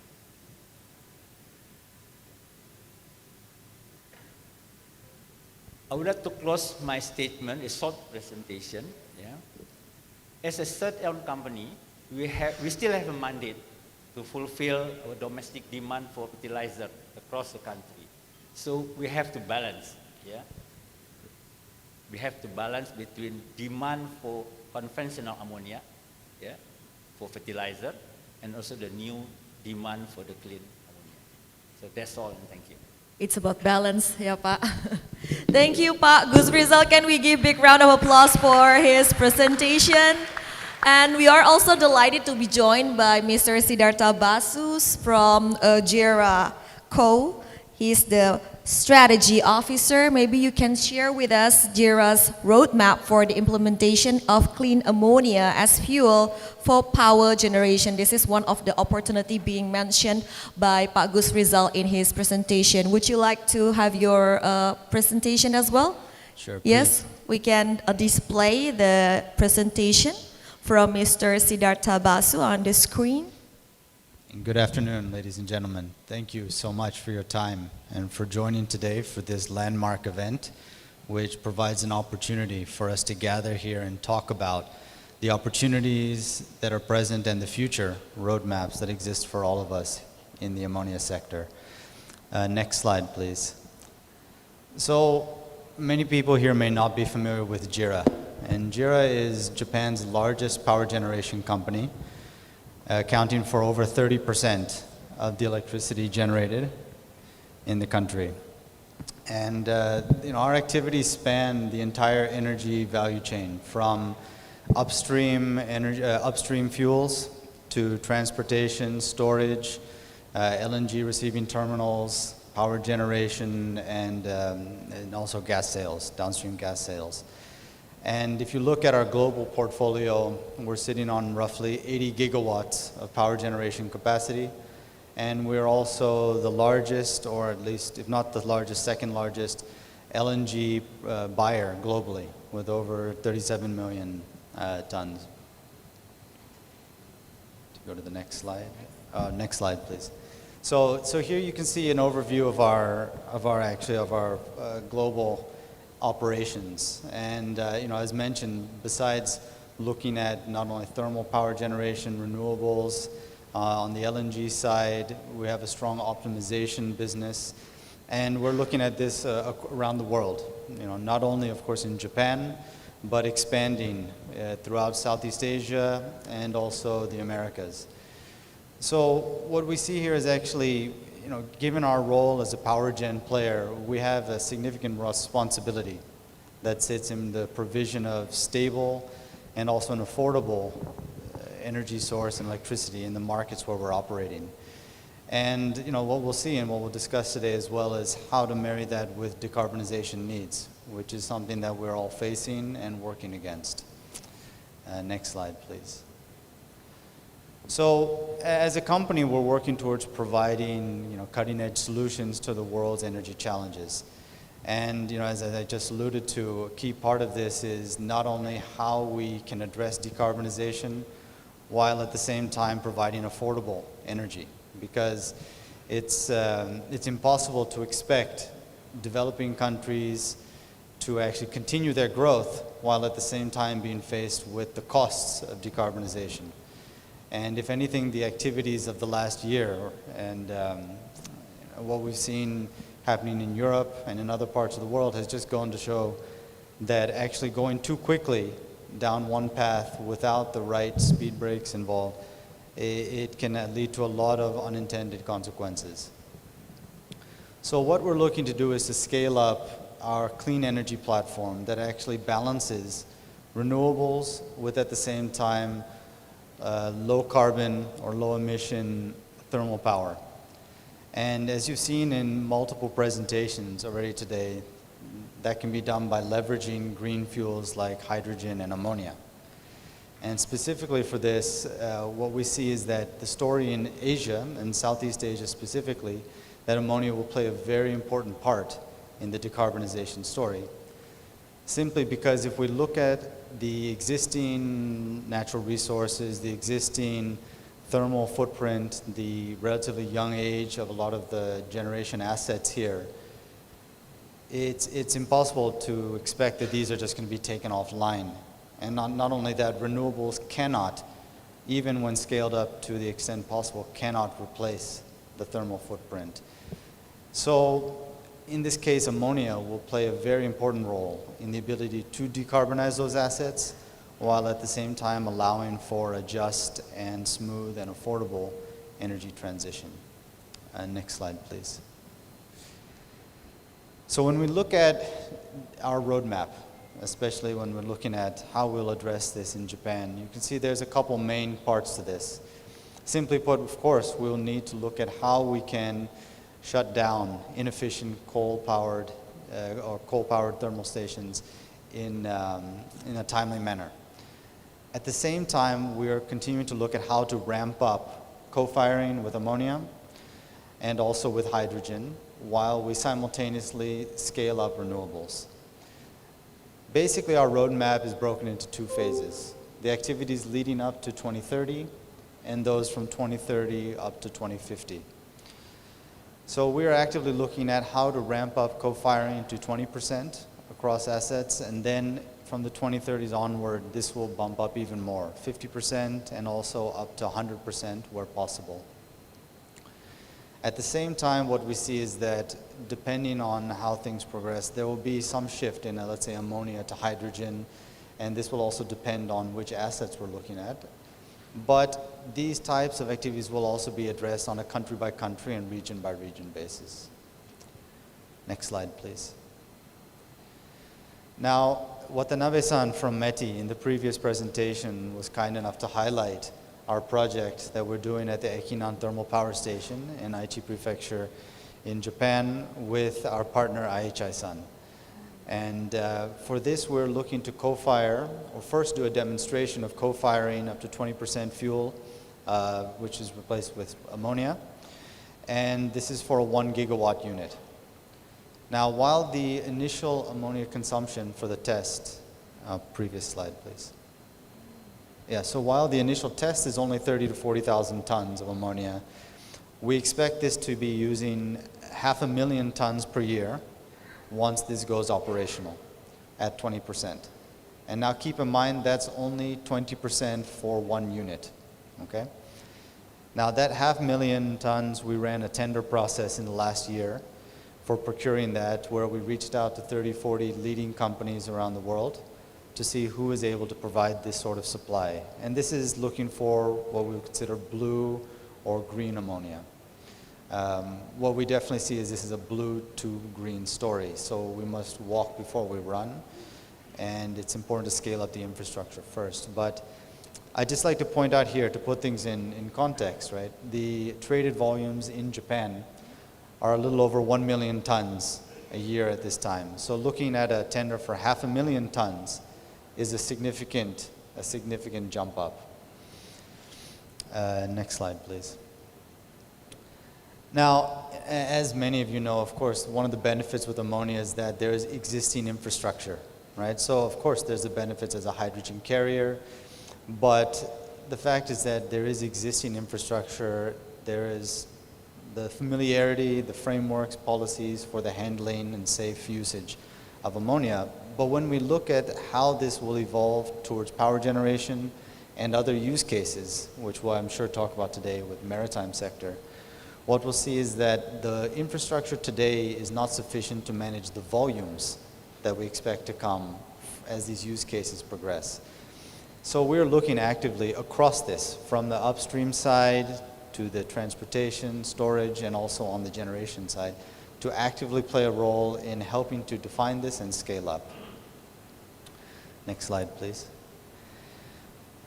So here we see just a few of the points of different activities that we've kicked off since announcing our Net Zero's 2050 ambitions, which was announced late 2020. And this is a combination of whether they're MOUs, collaboration efforts, again, ranging from the upstream side all the way down to the power generation. In addition to this, just for ammonia, we're looking at other carriers, and we're also looking at how to not only make this a, well, let's say, to be honest, this cannot only be a JERA story, this cannot only be a Japan story.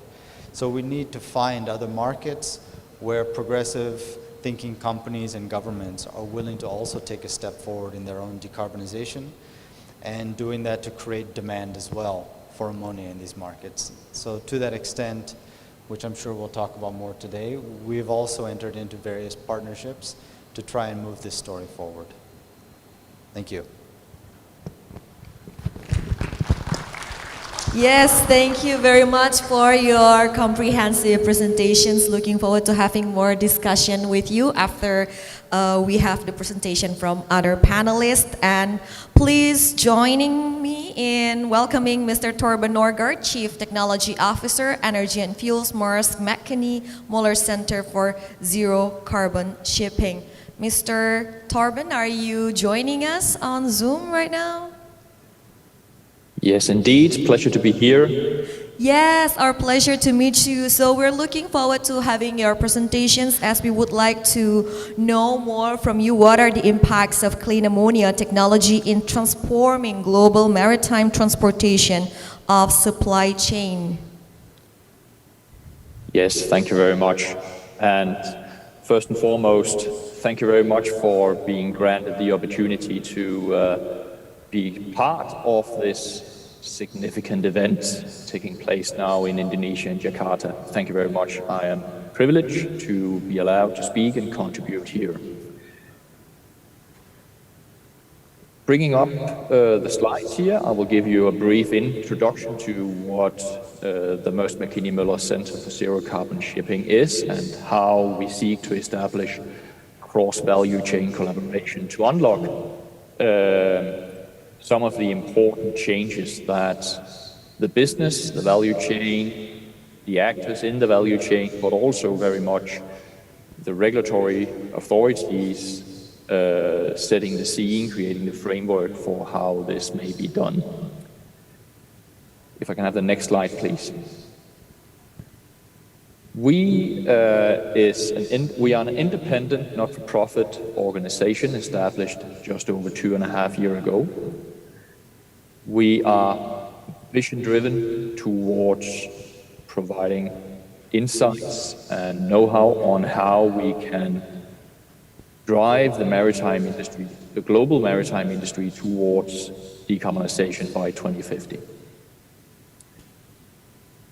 At our organization, working again independently to support the industry, we fundamentally do 3 things. We work on establishing a clear and transparent strategy for the maritime industry on how to get from the current operation, consuming approximately 5% of global oil production, towards becoming net zero by 2050. We had the privilege of presenting our first maritime decarbonization strategy at COP26 1.5 years ago in Scotland to leaders of the world, both on the political scene and on the business scene, and we are pleased to see that it was welcomed and well received. The second thing we do is that we drive collaborative research and development to support, accelerate, and de-risk the maritime decarbonization strategy that we propose.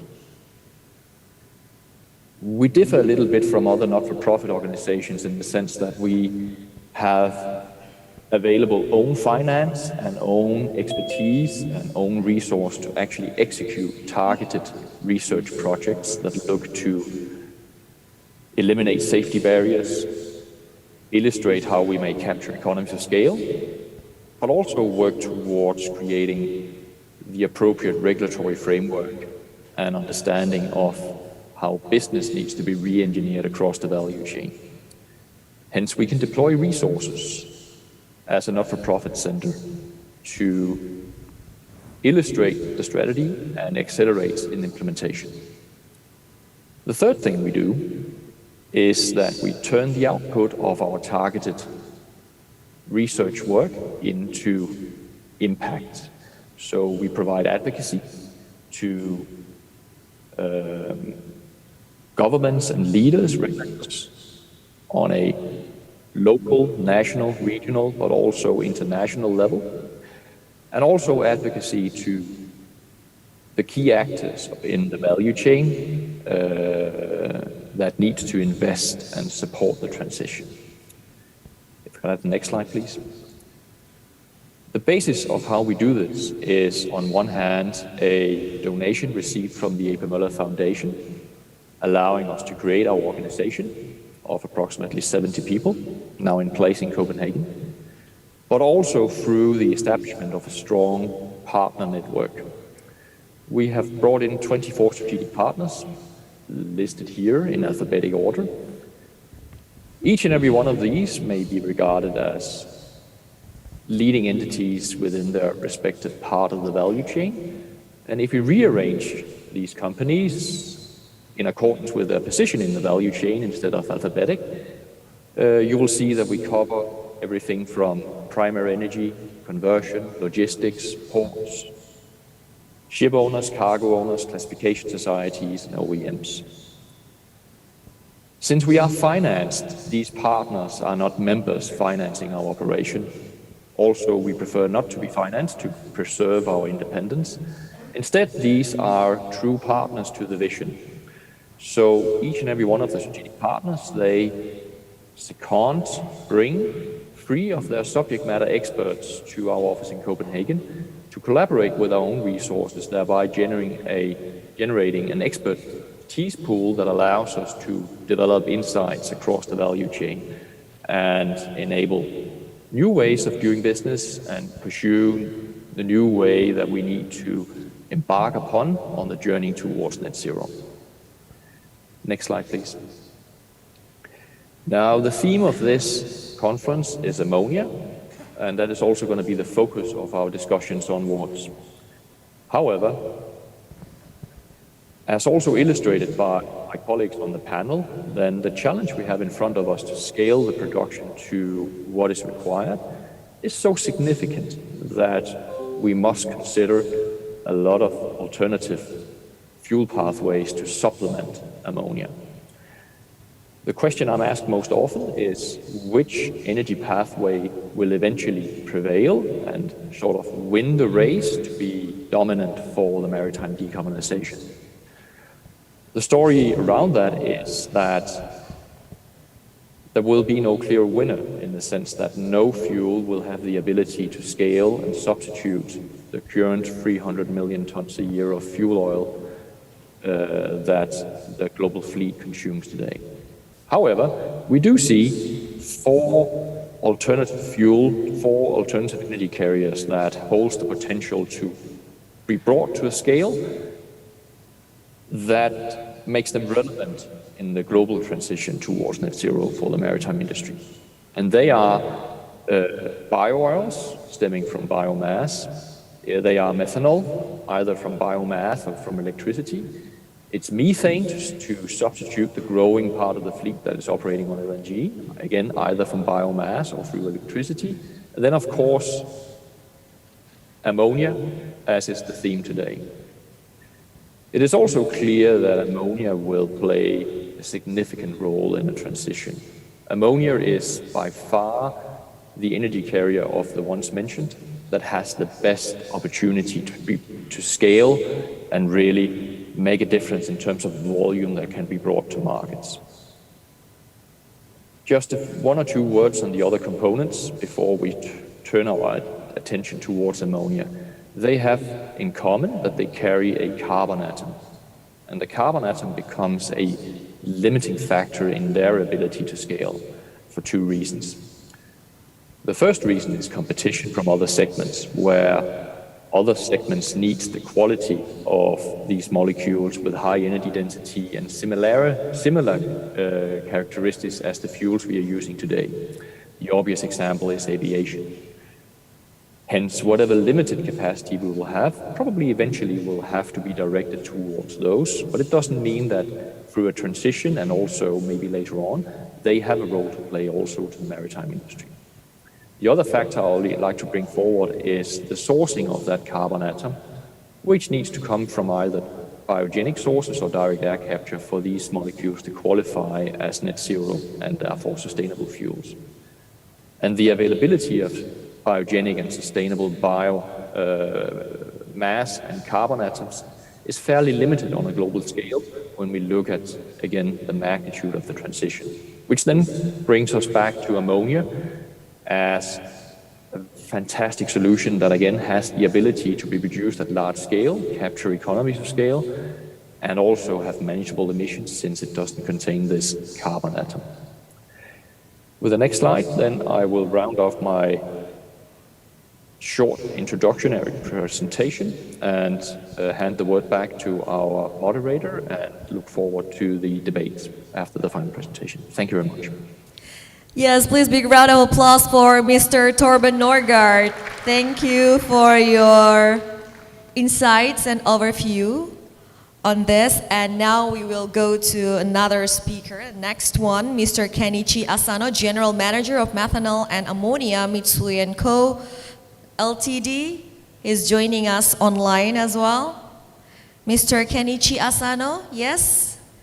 Can you tell us how big is the clean ammonia market in Asia Pacific and how much is the expected ammonia price for the industry to grow? You may begin your response with a presentation.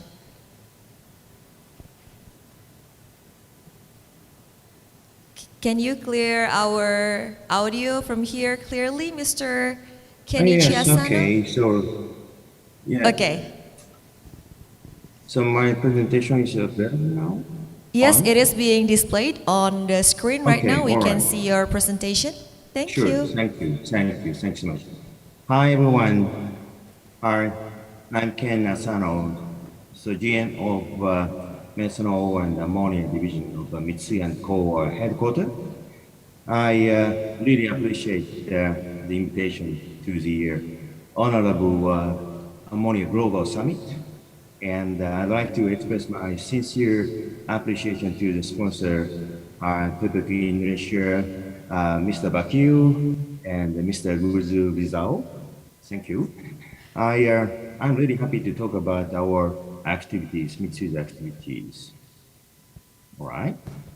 So first of all, this is our Mitsui's organization structure. I'd like to check on. So Mitsui is promoting matrix management with 16 business units and regional organizations. As an example, in case of ammonia investment project in Indonesia, for example, energy solutions and the basic materials and Asia Pacific business units are all co-working together closely. This slide shows Mitsui's ammonia activities.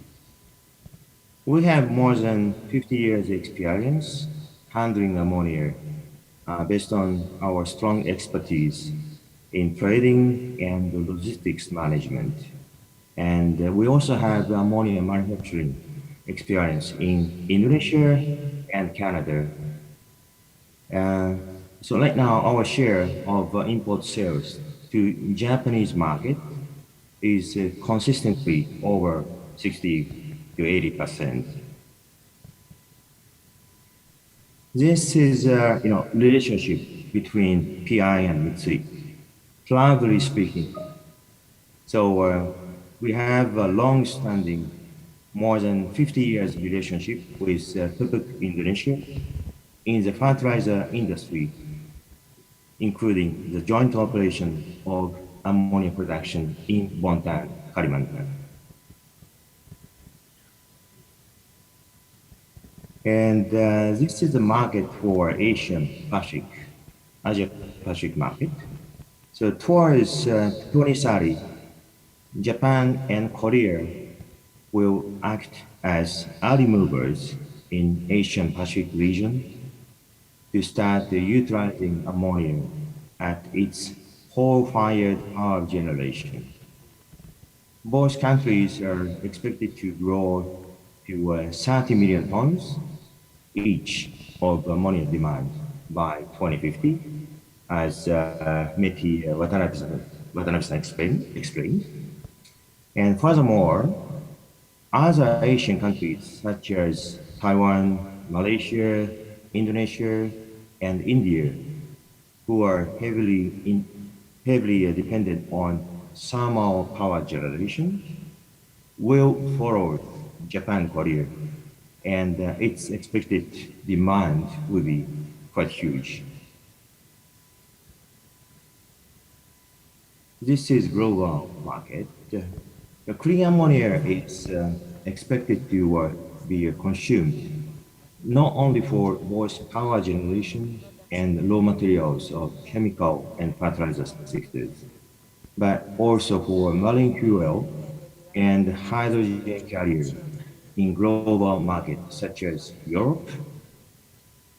And the global demand for ammonia with marine fuel and hydrogen carrier is expected to grow by several hundred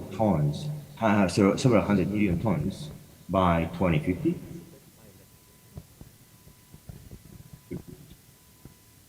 This is strategy for sustainable supply chain.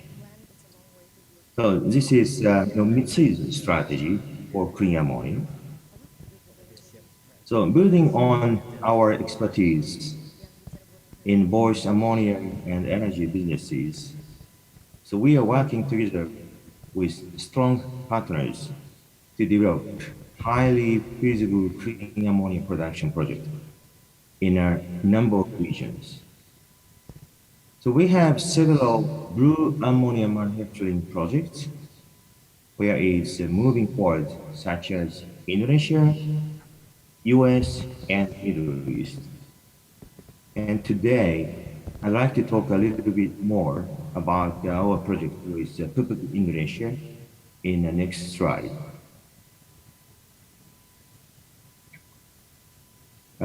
This is for blue ammonia. The outline of blue ammonia project is shared in this slide. So location is Pupuk Iskandar Muda industrial site in Aceh province. And we plan to build new greenfield plant to produce blue ammonia with capacity at approximately 1 million tons per annum. We have already started the detailed FS from beginning 2023 this year, and we expect there is a great CCS potential in Aceh province. So this project probably COD, so commercial operation date will be around 2030 or before. And this one is for a green ammonia project. So the outline of a green ammonia project is shared in this slide. So location is same at our PIM 3 in Aceh.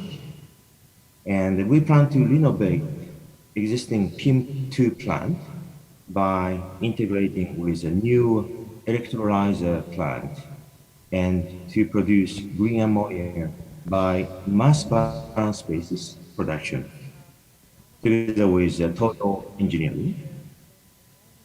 We plan our green ammonia production as 100 ton per day out of their daily ammonia capacity as 1,000 ton per day.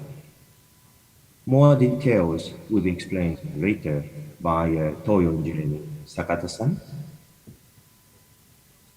So this is the end of my presentation. And so as ending, So we'd like to continue to work together with a wide range of stakeholders and partners, such as Pupuk Indonesia, to build a robust clean ammonia supply chain for future generations. And we would appreciate your continued support. Thank you so much for listening. Thank you.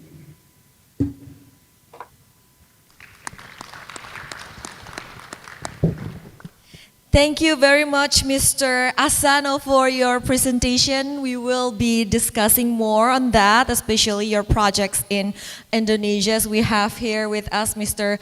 Gus Rizal. So we have seen Mr. Asano presentation. I would like to ask for your comment.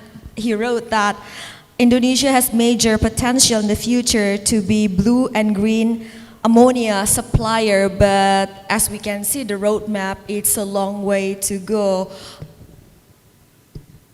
So when can we look forward to having Indonesia exporting blue or green ammonia in the future? I just want to say we are here confident the project will come. Even we see COD will be in 2030, but we are all confident. Yeah? But we have to meet between two sides, from the production side, which is they already started, but we also have to prepare from the demand side, from the market side. So this should be, how to say, run together. Yeah. Go hand in hand, but we are very optimistic. Keep confident. We are they are all very confident. So we also have confidence. Yeah. Indeed, in 2030 we will be starting the commercial operations as being mentioned by Mr. Asano. Yeah. So, but one thing that we have considered, we have not considered about the commercial aspect, the price. Yeah. This morning we heard that there will be another cost, 150 USD per ton, on top is this, how do you say, this conventional grade ammonia. So how the buyers can afford this price, this commercial aspect, we have not yet discussed about this.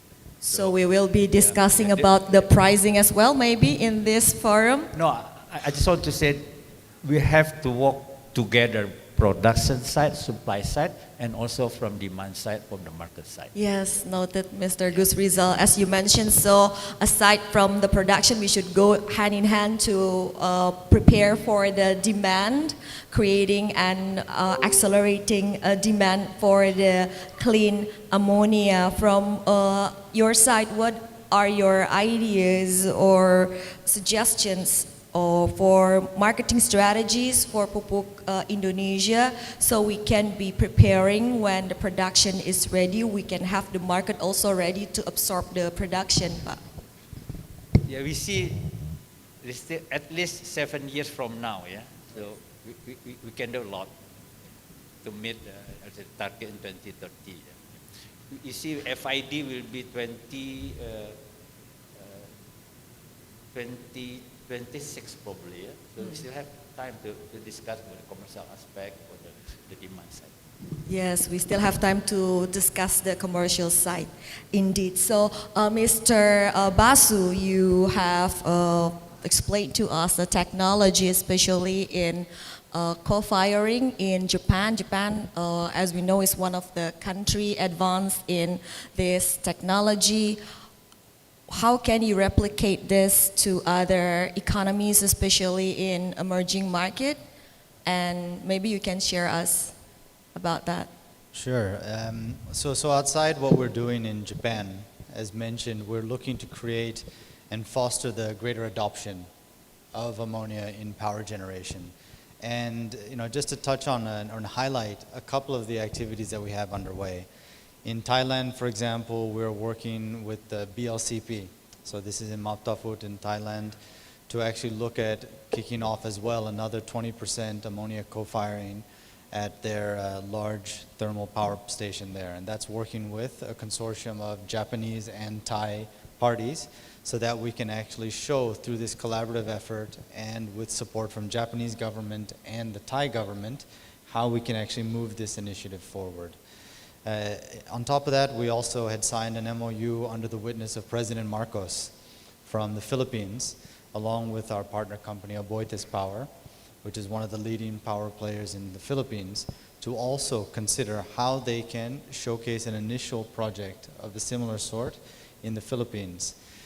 Now, these are for co-firing exercises.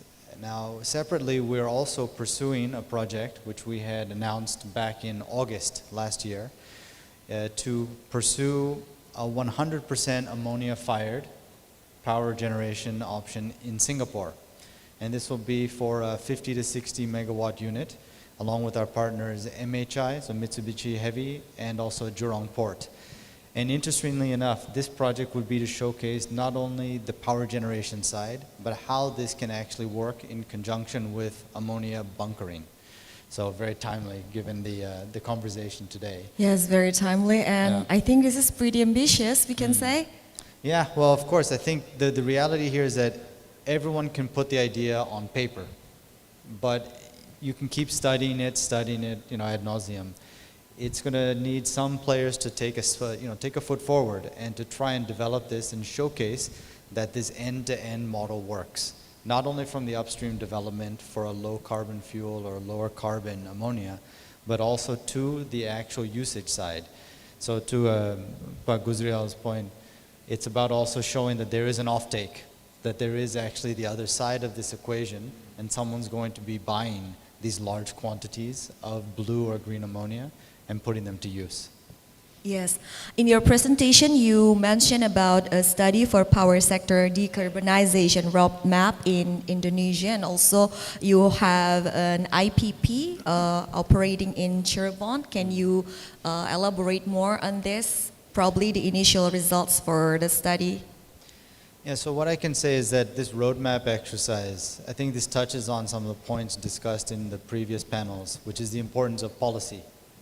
Because these types of large-scale projects, this type of large-scale power generation, and the infrastructure that's required, these cannot happen without having the right support from policymakers, for being included in the power development plans, and for being recognized that there need to be supportive frameworks, subsidies, and also the right sort of collaboration from public and private sector to actually move this forward. So to that extent, we had participated, along with multiple other Japanese parties as well, in a roadmap development exercise for Indonesia. And we are, as a company, pursuing similar activities in other Southeast Asian markets. Because again, we can show what we're doing in Japan, right? We can use that as an example, and we can bring other partners to the table. But this does require a significant amount of support, at least in the short term, to actually move things forward. I will add to that that everyone wants to talk, is it blue, is it green? And really what we see is that this has to be a blue to green story, simply because there are costs involved, and those costs cannot just be borne to the end user.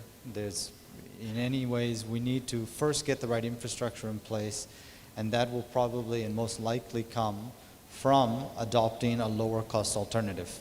Right, so that we can go blue, and once that infrastructure gets built up, the frameworks, the policies, certifications, etc., over time, this story might glide further towards green. But at least we're going directionally in the right way. And for the infrastructure, I think in every country has a different level of development. Of course. This is one thing, is that the energy transition story is clearly going to be very different in the United States, compared to Europe, compared to Southeast Asia, simply because by virtue of the fact of access to natural resources, level of infrastructure, whether it be pipelines, transmission, etc., and also just the cost that each of these markets is willing to bear for this type of energy transition. So, on one side, there's no silver bullet that's going to allow these economies to actually address energy transition. But what we are seeing is that besides our own effort, a perfect example would be this event today, that we are seeing leading companies in each of these markets taking a step forward to have these discussions and to try and move the needle towards that sort of green transition. Yes, like this initiative being carried out by Pupuk Indonesia. Can we give a big round of applause for Pupuk Indonesia for organizing this landmark event? You mentioned about policymakers and the need for every player, private, public, to be involved in this because it needs big cost, right? As you mentioned, it's not cheap to build infrastructure for the clean ammonia. How can we push global players and in global framework to work together so we can have faster or accelerate results on this, because the urgency is there to have this clean ammonia utilization optimized in every sector. Mr. Torben, what's your views on this? Thank you very much. Yes, I would like to echo what has just been said. It is extremely important that we are able to bring together a coalition of willing investors, of actors in the value chain, and visionary politicians and regulators to make this a reality. In particular, when we initiate the journey, where we have first movers embarking on, at least in parts, what will be new technology, but with certainty what will be new value chains, it is very clear that that will be cost-wise, compared to how we execute the value chain today, more expensive and therefore, in principle, non-commercial to begin with. Hence, we need to create a framework around it while we wait for the fuel pathways, the value chain to scale and eventually to be commoditized and hence be able to stand, on its own legs, competing with alternatives. The way we address that at the center is building on a concept called green corridors. The green corridors for the maritime industry was a term that was brought to the table in context of the Clyde Bank initiatives, which was signed by 20 plus governments, heads of states at COP26 1.5 years ago. And what is a green corridor? A green corridor is really something as simple as a select vessel operating in a select segment between one, maybe two select ports that are supported by infrastructure and supply chains, enabling it to operate on low emission fuels. Hence, it is the scaling of a demonstrator to something that operates on commercial terms in an environment where that is possible, paving the way for the rest of the transition. So that is the model on how we can get to, say, the first 5% of decarbonization journey for the maritime industry. Commercial-wise, yes? Commercial-wise, yes. So what is a green corridor is in reality a coalition of the willing. It is the identification of the vessel segment that has the best ability to transform, the geography that has the best opportunity to supply low-emission fuels, the cargo owner that has the highest willingness to pay and therefore ability to support, combined with a geography where regulatory environments support the transition. So one example is that we have, together with the government of Chile, executed a pre-feasibility study for how may that look as a trans-Pacific route operating out of Chile. We're now consolidating that into 3 very specific consortia formations where we again see the opportunity to capture the absolute lowest hanging fruit on this journey and push this forward towards an investment decision. We as a not-for-profit center are able to deploy our resources during the feasibility phase where the commercial actors are not able to do so, at least not initially, and mature it to a point where the commercial actors can take over and carry it across the line. We do a similar thing in Northwest Europe, where also you have certain segments operating in isolation that has the ability to, again, factor in all these best case opportunities to lower the bar as much as possible for these initial investments, bringing them as close as possible to the current reality where we operate on fossil-based fuels. And we're now spreading this concept to become a global concept, and happy also to notice that we are just launching an initiative in Southeast Asia, also looking for which would be the segments and regions and routes that actually has the best opportunity to become a first mover and therefore, show the way for the rest of the industry. Okay, thank you, Torben. So I will go to Mr. Kenichi Asano. Mr. Kenichi, you mentioned in your presentation a number of projects that are ongoing right now with Indonesia. In the future, what do you hope to see from this cooperation, and maybe you will expand the investment or the cooperation in Indonesia, looking at the potential our country has? Yeah, different 3 years. So, can you hear me? Yes, we can hear you clearly. You are on the screen right now. So, yes. Yeah, okay. So my internet connection is a little unstable. But, right. So, yeah, as I explained, so in Indonesia, so for blue ammonia, not only for blue ammonia, and also green ammonia, we'd like to,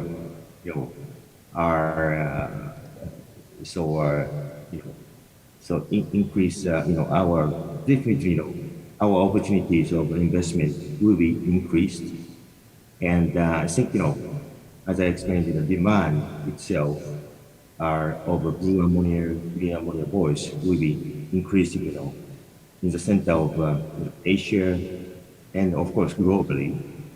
That's why, definitely we like to work with, PI, Pupuk Indonesia, and also our Indonesian government, and finding, competitive, raw material gas and, stable CCS place, and we want to find out, competitive, ammonia production projects differently. By doing that, we contribute to, Asia, and also global, ammonia demand increase. Okay, thank you for sharing your insights, Mr. Kenichi Asano. I think I still have one more minute. I will go to Mr. Gus Rizal. As you mentioned, we are optimistic. We have the confidence. So what do you think are the main enablers for Indonesia to become the main global hub in clean ammonia in the region in the future? Yeah, I'm very conventional. We have to build a people first. Yeah? This is a really new block. Yeah, yeah. It's not. It's different with this current business. Yeah? So, we already discussed technology side, yeah, infrastructure, yeah, market, and also commercial. So, we have to prepare the people first, yeah, and also we have to gain the government support. Yeah. We already discussed about incentive, subsidy, yeah? Because this is new technology, this is a new product. So there should be a support from someone, at least government, or I don't know, a company, or it's not a company. So that's the key success for this. That's the key, people and government support. So please give big round of applause for all our notable speakers of today. Thank you very much, Mr. Gus Rizal. Thank you very much, Mr. Kenichi Asano, Mr. Torben Norgad, who are joining us online, and Mr. Siddhartha Basu. And after this, I would like to hand over the stage to our Master of Ceremony today, Rizka Andalina, to lead us in a hybrid photo session. Thank you so much, Ms. Alin, for getting the third panel session. And to all speakers and moderator, please remain on the stage because we would like to ask Mr. Gus Rizal to give the token of appreciation for Mr. Siddhartha as the speaker from the third panel session.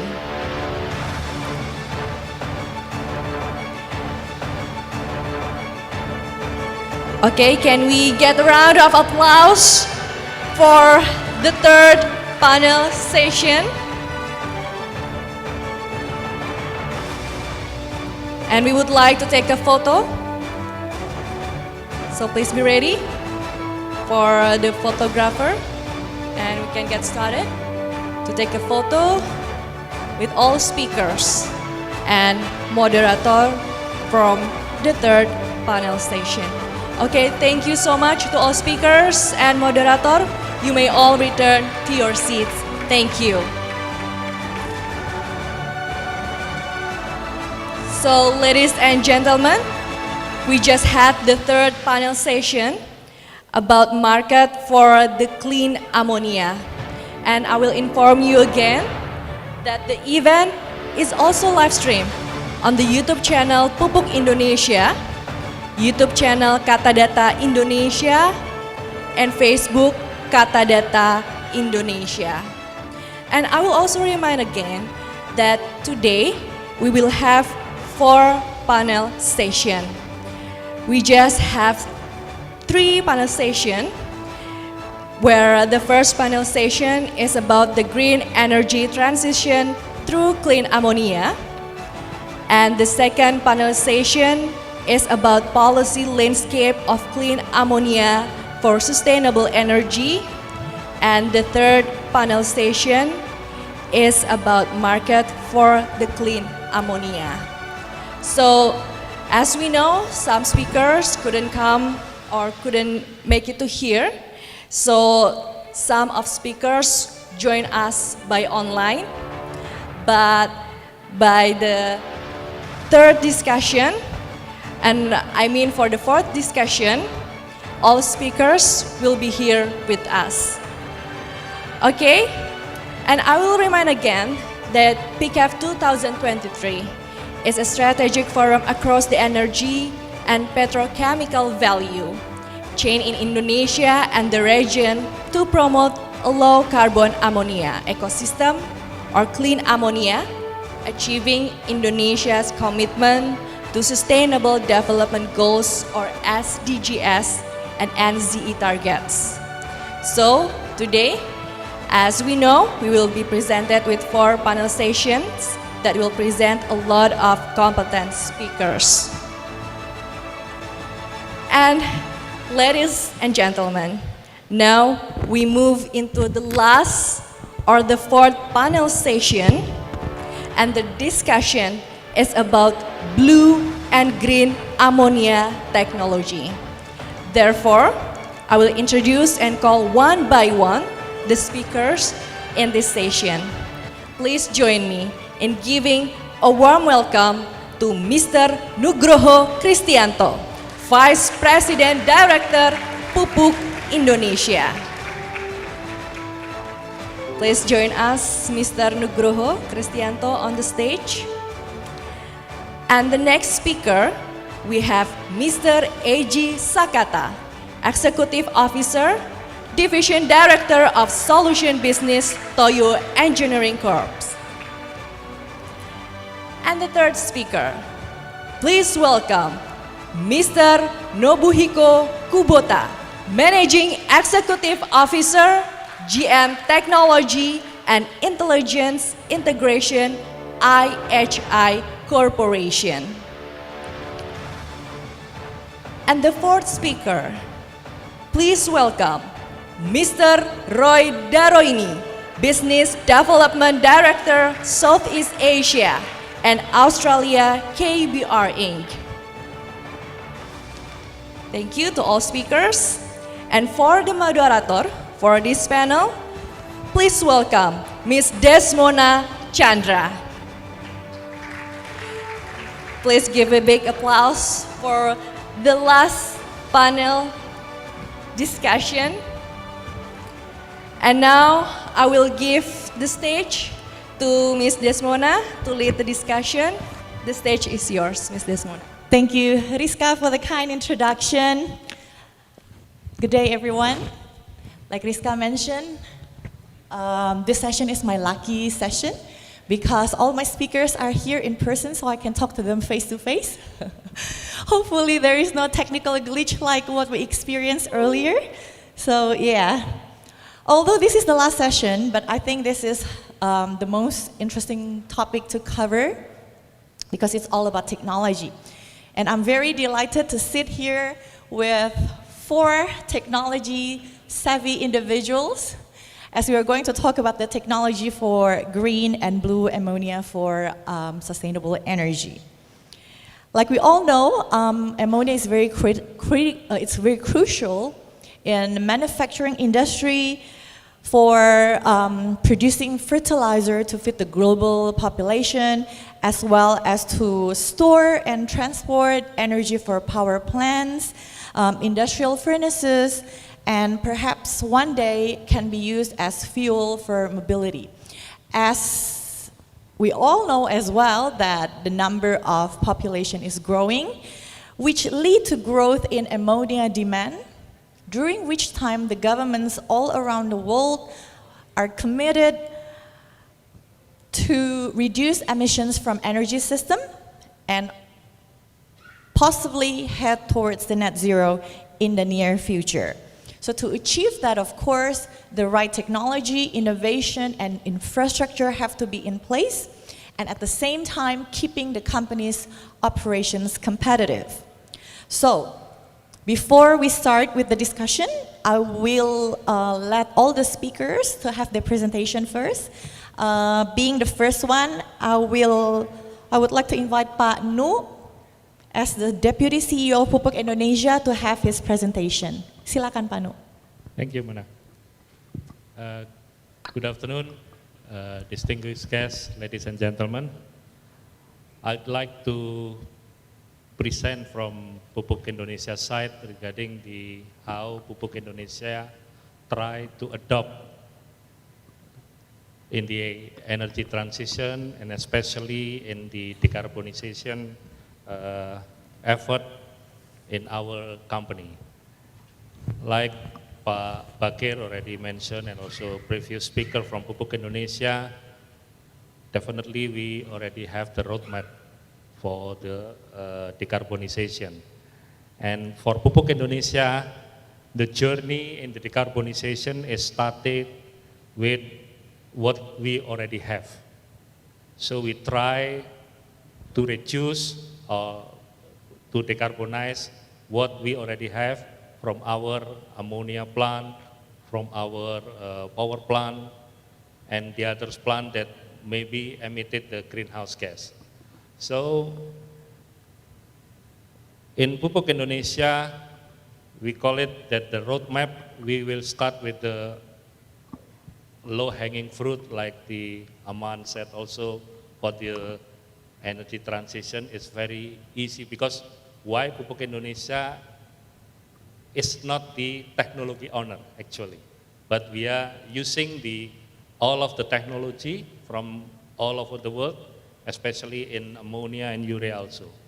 So the strategy to support net zero emission actually consists the aspiration to decarbonization for our existing facility. And we started to do the energy efficiency and to reduce the greenhouse gas from our plant. And we will continue how to utilize the carbon dioxide which is emitted, utilized to another product, and we call it the circular economy in there. And the ultimate, due to we still have the net zero emission target by year 2060. We should have the strategic initiative how to reduce the greenhouse gas. So we entering to the either blue ammonia, green ammonia, and also ammonia co-firing. This is the idea of the roadmap of the Pupuk Indonesia. Next slide, please.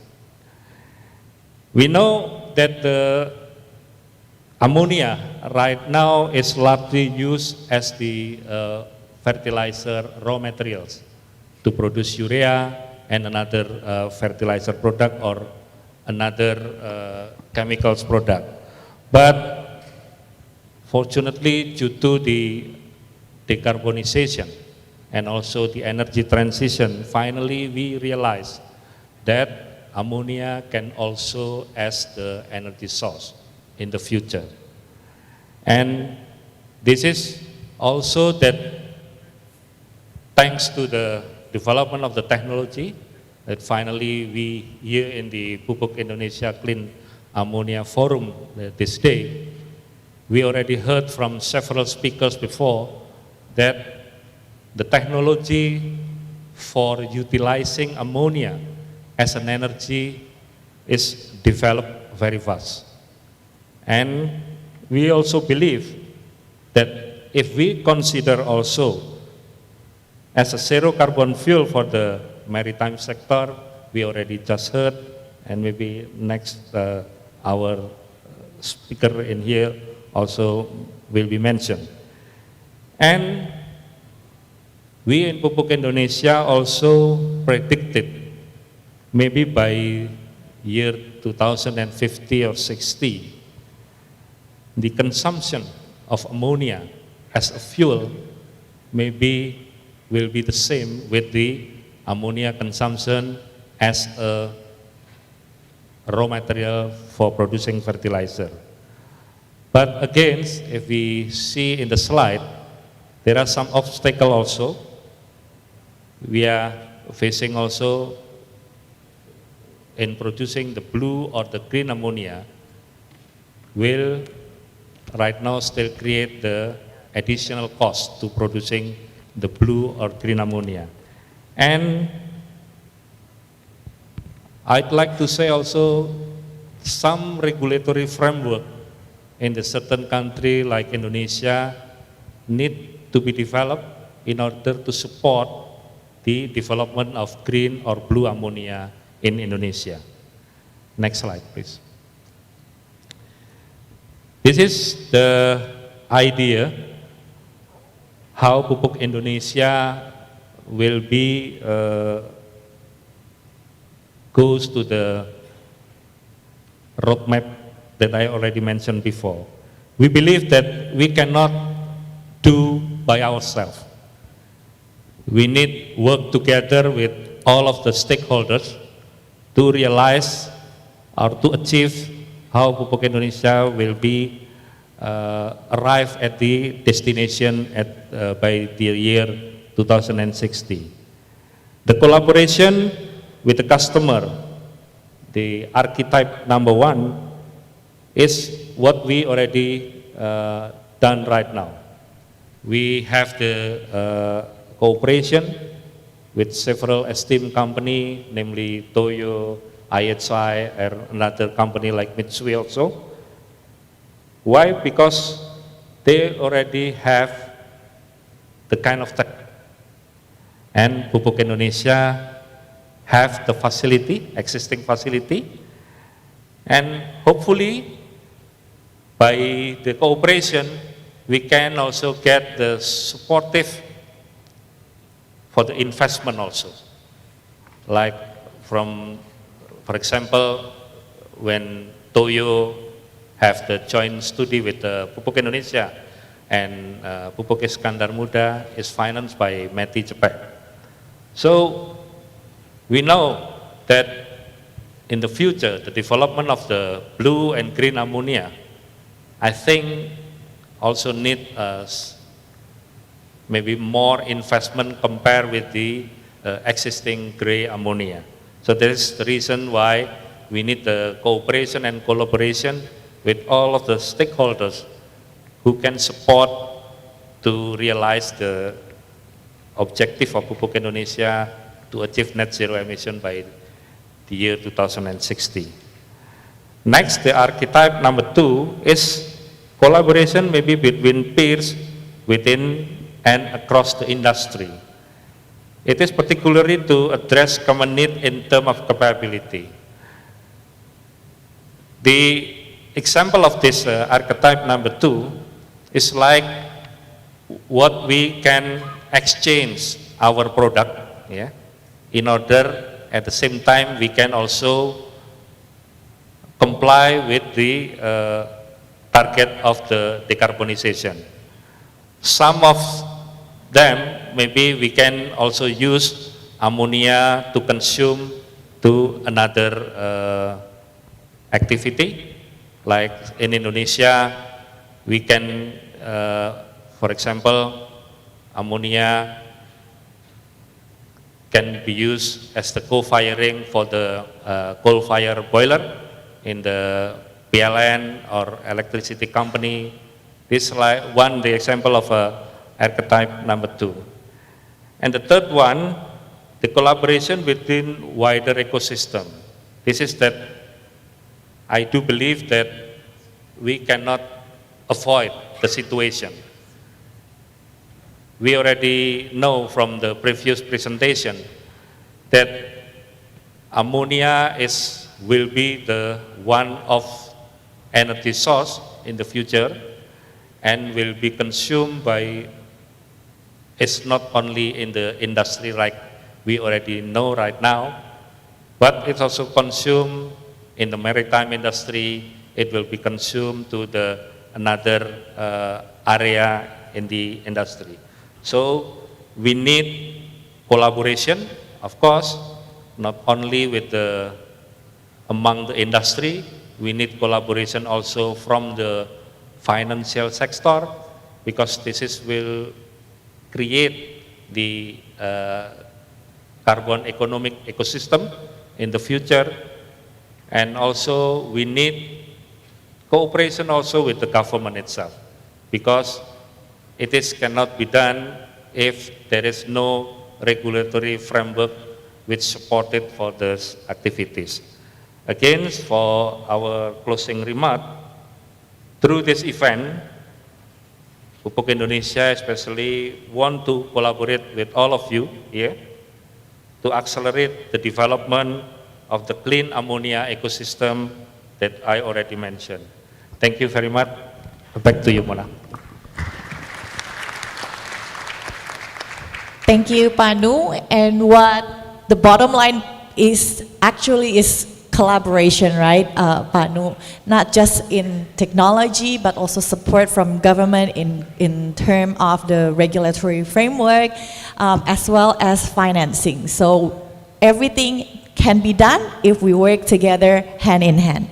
Okay, second speaker is Mr. A.G. Sakata. He is the Executive Director, Executive Officer, Division Director of Solution Business from Toyo Engineering Corporation. Before we move on to discussion, I will allow Mr. Sakata to deliver his presentation first, please. Thank you very much for your kind introduction. And it's a very great honor for the Toyo to introduce our approaching way for the carbon neutrality. Okay, next page.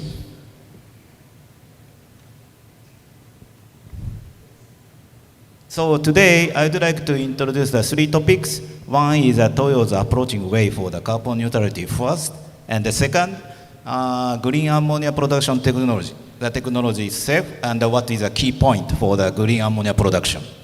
And the third, green ammonia project using existing fertilizer plant. This is a very good benefit for the Indonesian fertilizer sector to change their business, expand his business from the food production, food security to the energy supply and energy security. Okay, next page. Okay, Toyo Engineering established in 1961 as a EPC engineering contractor. So EPC, the engineering, procurement, and the construction of the plant. And next page. So in Indonesia, for the chemical production, we participate to build showing this map that such a plant. We execute the EPC project. And the next page, for the infrastructure also, for the power generation plant. And recently we finished the transportation project, MRT in Jakarta also. Next page. So for the fertilizer sector also, since the first plant construction in Palembang, P31, we also contribute to build those fertilizer plant. Those plant also in Indonesia, you can see the very lots of the ammonia plant. So this is a point. Indonesia has a strong point to enter to the clean ammonia supplier business. And also the utilizing technology is KBR and KBR ammonia and the Toyo urea technology. This combination, this is a majority of the plant in the Indonesia. Okay, next page. The Toyo, we extend our activity to the also the green and blue to realize a carbon neutral society. So first group, clean ammonia and hydrogen plant and project. And the second is SAF. This is the sustainable aviation fuel. So like in case of the Indonesia, I think Garuda also, they need to use the SAF to reduce the carbon generation. And the third, this is the CCUS, the carbon capture and the utilization, I mean from the CO2 utilizing as a raw material, that produce the methanol, oil, and also the methanation. And also the Toyo also, we have the knowledge for the underground, for the CCS storage and enhancement, EOR. And also the renewable energy we are doing for the geothermal unit, not only solar and wind, and also the energy saving activity. So this is a full service kit for the Indonesian carbon neutral society realization. Okay, next page. So this is a market already introduced in the former session. In METI in Japan, already declared 3 million ton by 2030 and 30 million ton by 2050. I think plus for the bunkering purpose for the ammonia and other from the ammonia we can produce hydrogen. This one utilize the steel manufacturing or something. So totally we are expecting 100 million ton in Japan. And in the world, next page. So reach to the 1 billion ton. This is not our data. This is supplied by IEA. So this is reach to the 1 billion ton. So such a huge demand. Next page.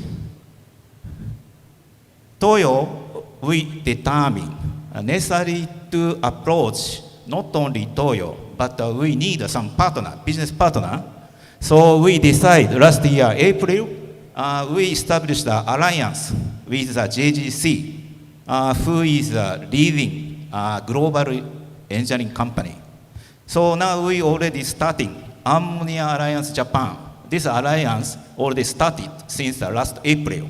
Okay, next page. So JGC, they are very much global engineering company to execute the very big capacity project, and also they are very strong for the area for the green and blue, like North America, Middle East, and Australia. The Toyo, we have the strong point. We execute a totally 86 ammonia plant EPC project, and also the more than 48 ammonia tank facility. So we can show the good synergy for the Indonesia fertilizer sector, I think. Okay, next page. They also, for the technology, we are very good relation with KBR and later the KBR Roy-san will explain your strong point. And they have shared a 46% share of all of the ammonia technology, and Toyo and JGC execute the 10% EPC of the overall project, ammonia project. Okay, next page. So this already shows in other sessions. There is a menu for the CO2 free fuel. So hydrogen is, of course, a CO2 free fuel, but to transport the hydrogen, there is a 3 options. The one is a liquefied hydrogen, and another option is a using a chemical reaction with hydrocarbon. This is a methylcyclohexane, MCH. And the last option is ammonia. The ammonia can utilize not only transporting hydrogen, but also just firing itself. So that's why METI also now they are declare direct burning the ammonia for the coal-fired boiler. I think from the IHI will explain such a point. Okay, next page. So why Toyo we are focusing on the ammonia? The 2 point. 1 point, the condition of the transportation is very mild and very proven. Okay? For the ammonia, for the atmospheric condition, -33. Liquefied hydrogen necessary to cool down to the -253. Very low, lower than LNG, -160. And also the MCH, now this is a good point, the ambient temperature. But another point, efficiency of the transportation, for the 1 cubic meter unit volume, for the ammonia, hydrogen is contained 121 kilogram. Liquefied hydrogen, even though the liquefied hydrogen, 71 kilogram. And the MCH, that's the lowest, because mainly toluene utilized the 47 kilogram. So that's why for the transportation of hydrogen, the ammonia is the best solution. Now we are thinking. Next page. So this is the IEA also shows the which transportation is the best way. The lowest energy is ammonia. From the transportation from Australia, transportation of the North Africa, always the ammonia is the number 1. So Indonesian, Pupuk Indonesia group has a very good chance for the clean ammonia business. Okay, next page. And Toyo, we considering the very important point for the fuel ammonia. It is to establish the overall value supply chain. So this is very important. So from the top side, green business, and the middle side, blue. The blue case, we need to consider the CCUS. This is a set. Then today, I would like to introduce the focusing on the green ammonia supply chain. Okay, next page. Hi, next page. For the green ammonia production, there is 3 key points. First one, the input, because the green ammonia, we use the green hydrogen. The green hydrogen is produced from the water electrolysis. The water electrolysis is receiving renewable power. The renewable power is very fluctuate. Like a solar, left side pattern is a solar power supply. Daytime, we can receive power, but nighttime, no sun, so 0. And for the wind, right side, this is a fluctuation pattern. Example, for the wind turbine. So this is a day, night, and the season also fluctuate. So for the green ammonia production, we need to consider such a fluctuation of the input of power. So this is the first point. Okay, next page. So this is the overall production scheme of the green ammonia. So for the fluctuation of the renewable energy input, we need to design the suitable optimum condition. And also, we request for the ammonia synthesis section better to design very wide range operation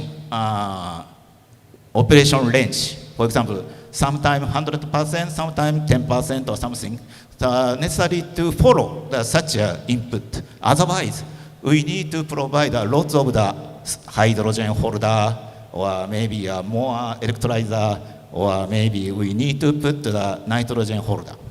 Okay, next page. So that's why JGC and Toyo, we have the GAPAO. This is the optimizing system for design. Then, considering some fluctuation availability for the ammonia process. Next page. And also, necessary to make simple design for the synthesis section. For KBR case, the synthesis section reactor, only one. For the ammonia synthesis, the three-step reaction, three-stage reaction, but all of the three stages combined into the one single reactor. You can see the photo. So, and also for the liquefaction of the ammonia, there is also the several stages of the liquefaction required, but the KBR process combined into the one unit of the unitized chiller. So next page. So the synthesis section of the KBR is very much simple one. Only one reactor, one unitized chiller, and left side only two compressor. So system is very simple and very flexible. Okay, next page. And also for such a variety of the production range, we need to make some monitoring system for the DX plant. Expert can monitor from the outside of the plant facility. Okay, next page. The JGC also study how to make such a fluctuation stabilize. Okay, next page. Okay, number 3. So this is for the good approach for the Indonesian fertilizer sector.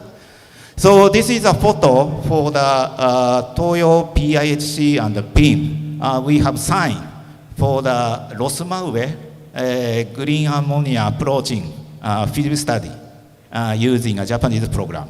Okay, next page. So point is, already you have the existing ammonia plant. So that's why using extra allowance of the design, just introducing a hydrogen, green hydrogen to the ammonia plant, in proportion to the rate of the introducing hydrogen, the product ammonia, some portion of the ammonia become green. So this is a concept. For the low renewable energy also, this is a mixture in a national grid. But if we can have some certification stamp, so at that time we can ensure some portion of the kilowatt is green and hydrogen also green. So using existing ammonia plant, some portion of the ammonia become green. So this concept can be utilized not only PIM, next page, not only PIM. This concept can be utilized for the Pusuri, Kujan, Greshik, and Kartim, all of the group company who has the ammonia plant. Easily you can go the production of the green. Okay, next page. So point, the benefit, strong point for the such a approach is it's quick, economic, and large capacity. Just collection from the PIM, Pusuri, Kujan, and Greshik. Maybe one factory producing the small capacity of green ammonia, maybe 100 ton per day or 200 ton per day. If collect such a capacity, easily we can reach to the production capacity to the more than 1,000 ton per day. So that is the point. Okay, next page. Okay, so this program, this joint study for green ammonia project, which has been registered for the Asia Zero Emission Community, AZEC, already. So now, this is a time transforming into the sustainable energy company for all of the Pupuk Indonesia group company. Thank you for your attention. Thank you very much, Mr. Sakata, and we do appreciate your work and Toyo to work towards the decarbonization. And we would like to have more updates on the green ammonia development project that's being worked on in Lok Sumawe. But before we go into that, I will allow the rest of the speakers to deliver their presentation first. Being the next one, I would like to introduce the Managing Executive Officer, GM Technology and Intelligence Integration from EHE Corporation, Mr. Nobuhiko Kubota, for his presentation. Thank you very much for a kind introduction. So good afternoon, ladies and gentlemen. My name is Nobuhiko Kubota, Managing Executive Officer and General Manager of Corporate R&D of IHI. We are honored to have an opportunity to introduce you our recent activity, especially technology. So the pathway to achieve the carbon neutrality, barring the depending on the several situation, condition, and the circumstance in each country and the region. So Indonesia and several Asian countries is challenging to achieve the carbon neutrality. That means to decrease the emission of carbon dioxide while empowering its economy growth. So one of the solutions is using the ammonia as a fuel. Because ammonia can decrease the emission of carbon dioxide, and also we can continue on using the previous existing assets, continue on. So right now, we IHI is concentrate to developing several technology regarding to the ammonia. Next, please. So first of all, please let me know about IHI a little bit. So founding is 1853. That means this year marks the anniversary of 170 years, a little bit old. And so we also have 4 bases in Indonesia, right side here, Jakarta office, PT Juro Engineering Related, and IHI Transport Machinery Indonesia, and also IHI Power Service Indonesia, 4 bases. And basically, IHI is started with shipbuilding 170 years, but nowadays expanded the business to 4 areas from jet engine and turbo machinery and several power plant, also long bridge of infrastructure. So now the world is challenging to achieve the carbon neutrality. So IHI, we would like to contribute your challenge of carbon neutrality. Okay, next please. So here is our concept of ammonia business. We would like to conduct the full ammonia value chain. That means from the upstream to downstream. Upstream means production of ammonia. Now, so we focused on the produce green ammonia. And at that case, the technology challenge is how to decrease the price of hydrogen. It depends on the electrolyzer. So now we are conducting to develop the electrolyzer. And middle stream, so storage tank and transport. We also have a technique of a large size of storage tank of ammonia. And the transport, later, so I will show you a little bit, but we are conducting to fabricate the engine for maritime. And finally, the downstream usage of ammonia. So right side and the up one, the gas turbine, we have succeeded to mono-firing ammonia gas turbine and also liquid ammonia direct injection to gas turbine with 2 megawatt, a little bit small but the commercial one. And the boiler, we are conducting the co-firing the boiler. And maritime, so I also mentioned to fabricate the engine for maritime. And the last one in the industry. Recently in Japan, some industry company uses ammonia as a fuel for chemical industry and steel making industry, something like that. Okay, next please.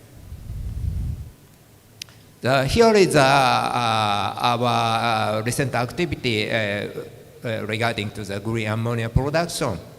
So we are signing the MOU ENOC of UAE, and the right side is in India.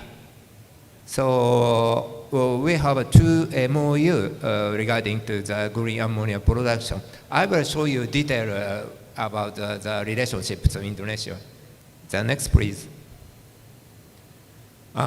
Here is one of our achievement of how to install the fuel ammonia. So left side is regarding to the maritime engine I mentioned. The right side is the ammonia storage tank. This is we call the FSRB of some storage bed. And this is one of the benefits to shorten the construction time compared with storage tank on the land. Next, please. Here is, I'm happy to show you our agreement with General Electric's GE. I mentioned we succeeded to mono-firing in a small size of gas turbine, 2 megawatt. But some customer needs a large size, big one, for electric producer. So we are signing to the MOU with GE. Now, so consider and discussing details how to realize the large size gas turbine with mono-firing. Mono-firing means 100% of the ammonia combustion, like 6F, 7F, and 9F of GE1. Okay, next please. Here is a roadmap of our activity for ammonia usage for boiler and gas turbine. So upper side is a gas turbine. So I mentioned that 2 megawatt of gas turbine already succeeded to combust the mono-firing. We will release, we will commercialize 2027. And the large size one, more than 100 megawatt with GE will be commercialized to 2030. This is a gas turbine, our target. The downside is boiler. So 20% of coal firing. Basan of Gerard mentioned the previous session. 2024 in the Hekinan of Gerard commercial large size of power plant. And the next target is 2028. The percentage of the 50%. That means half of ammonia, half of coal. So this is our roadmap of boiler and gas turbine using the ammonia. Next, please. Okay. Here is our activity in Indonesia. The center photograph shows our relationship with Pupuk Indonesia. Thank you very much for inviting me to this forum today. And we are starting to study about green ammonia production and also usage for the boiler in Pupuk Indonesia fertilizer plant. This is our big activity in Indonesia. And left side is PRN with PRN. So this is Asia, Southeast Asian, the first ammonia co-firing in an existing boiler. We already finished the first stage. We are continuing on discussion about how to introduce the co-firing with coal in Indonesia. The right side is petroleum. A little bit different in the ammonia topics. At that case, we also have a technology of methanation. Methanation means hydrogen and carbon dioxide, and finally we can get the methane CH4 of almost the same of natural gas. So we are discuss about this methanation process of petroleum. This is an activity in Indonesia. Anyway, so IHI, we would like to contribute to support your challenge to the carbon neutrality in Indonesia. Thank you very much. Arigato gozaimashita, Mr. Kubota. We would like to talk more on your work with one of the SOEs, local company PLN, that you earlier mentioned in regards to the co-firing pilot in power generation. But I will give another opportunity for our last speaker to deliver his presentation. First, being our last speaker, he is the Business Development Director, Southeast Asia and Australia, KBR Inc., Mr. Roy DeRoyne. Stage is yours. Thank you, Ms. Moderator. So, good afternoon, ladies and gentlemen. I'll start my presentation by thanking Pupuk Indonesia and all members of Pupuk members within Pupuk Group for having KBR today for this very important events. And I'm also glad to see slides from Mr. Bakir earlier today showing us that now Pupuk Indonesia has a new cluster called blue and green ammonia. So KBR always sees Pupuk Indonesia and all Pupuk members are as a long-term partners. And we have 13 plants here. Out of 16 ammonia plants in Indonesia, 13 of which designed by KBR. So we see this as Indonesia is one of the most important countries for KBR. So we always prioritize every request or each project from Indonesia, especially coming from Pupuk Indonesia. Let me start with the presentation. I'd like to make my presentation short because I think better to have more question and discussion, and also because some slides already presented by Toyo. Thank you, Sakata-san, for presenting KBR earlier. So please go to the slides number 6. Keep going, please. Next. Yes, this one. Maybe most of the people here, audience, knows that KBR process license for ammonia, which is true. We are leading the market of ammonia process, but we also have more than 70 technologies. So you can see here there are 4, actually we have 5, this is old slides. We have refining, petrochemicals, inorganics, and also we have hydro-PRT, which is a plastic recycling. So yeah, if you have any interest on other things, we also have sustainability aviation fuel. Just lately we have a cooperation with one of the technology owner of this SAFE. Yeah, of course we have those technology, more than 70 technologies, and we have also horizontal services that can provide each technology with proprietary equipment, modularization, digitalization, and so on. So I would say that across the technology that we are providing, there are also some services that we can also support you with to optimize the operation of the plants. Could you go to slide number 14, please?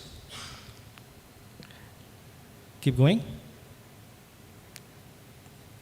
Okay, this slide. This slide telling us that KBR is leading the market, as I mentioned earlier. The pie graph on the left is saying, showing the market shares of ammonia plants since the year of 1944, which you can see that KBR have more than 50% market shares. Some people say that, okay, KBR have a big market shares because we exist earlier than others, but that's not true, because if you can see the pie graph number, the second graphs, which is showing the ammonia plant population since 2010, which is 13 years ago. KBR still have even more than 50% market share. So means that these two graphs showing that we keep our market shares as 50% or even more. So far we have 250 ammonia plants since 1944. And we have some reason of that, why we lead the markets, is because we keep improving our technology with something new. On the right side, you can see that KBR have designed the largest single train capacity with more than 3,000, and this plant is already in operation in Russia. And actually, we have finished our design for 6,000 metric ton per day, and the design is already finished and already de-risked with all fabricators related. But even we have won some basic engineering design, but unfortunately the project is postponed because it is located in Russia. Also, the most efficient plant in the world, ammonia plant in the world, also designed by KBR. It is in India. I think some of you from Pupuk Indonesia and Pupuk Kaltim already visited this plant. From the reliability point of view, also KBR is holding the records. There is a plant in Netherlands which has a continuous operation for more than 2,000 days without a single stop. 2,162 days is equal almost 6 years actually. You can imagine that an ammonia plant in operation in 6 years continuously without a single stop. And this is not a new plant. This is plant that designed in 1970s. Okay, next slide, please. When it comes to blue ammonia, as you may know that blue ammonia is basically a gray ammonia with the CCUS, with the carbon capture. KBR can promote our KBR Purify or Purify Plus that we know have most efficient of the design. I mean, with the higher efficiency, of course, we emit less CO2 as well. So I would encourage you, if you are evaluating about the blue ammonia technology, not only focus on the percentage of the CO2 to be captured, but you have to also see that the amount of the total CO2 to be emitted, because percentage of capturing is nothing if you emit more. In the KBR case, we emit less of CO2. means that capturing a certain percentage, we also emitting less than the other technology. So yeah, we are talking about blue ammonia. KBR can help clients to meet the goal of the investment or the objective of the investment, whether to make the capex list, the minimum capex with the cost of OPEX, or the other way around. We can help you to evaluate each option of the configuration. And also some talking about blue or green ammonia, it is always a key, always off-taker driven by the off-taker. We need to know in which definition of blue ammonia that off-taker can accept. For example, in Japan, that I talked to said earlier, that 60% of the carbon capture is already defined as a blue ammonia. So we can help you to get the most optimized configuration on that. So that's the role of KBR as a process licensors on the blue ammonia. Next slide, please. Yeah, next. Also, we can do some modification of the flow sheet, like circulating the syngas into reforming as a fuel.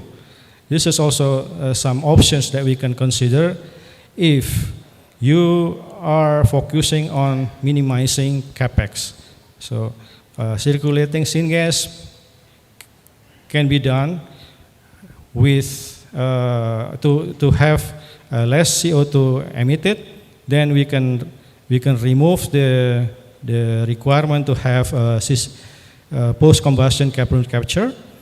Means that we reduce the capex, but on the cost of OPEX. So this kind of things we can help you on, finding the best solution on your investment characters. Next, please. Okay, I think we can skip this. I think Sakata-san already talked about this. Thank you. Talking about green ammonia, we have a technology, K-Green. Yes, it is very important when we talk about when we talk about the green ammonia, electrolyzers is a very important part, because from the cost perspective, can you go to the previous slide, please? Yeah. From the cost perspective or capex perspective, electrolyzers may have kind of 70% of the capex. So it is a significant portion of the investment.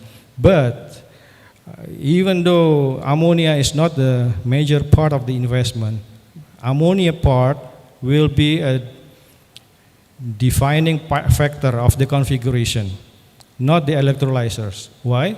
Because we need to keep the ammonia plants running without a trip. So every other things must be designed in favor of ammonia plants. Of course, we can play with the ammonia design as well. We can do like ram up, ram down, turn down ratio, but all those parameters, I mean, we can set up the turn down ratio very low, but you will also have a shorter life of your rotating equipment if you're doing so. So yeah, again, I think Sakata-san from Toyo also mentioned earlier that there is some challenges if we do the green ammonia, because we're dealing with some energy which is not constant in terms of supply, like wind or solar.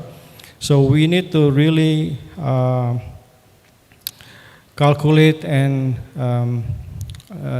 define the best capacity of electrolyzer itself, capacity of the hydrogen storage and other storage, and utilities in order to have the best optimized plant configuration whenever we come to green ammonia.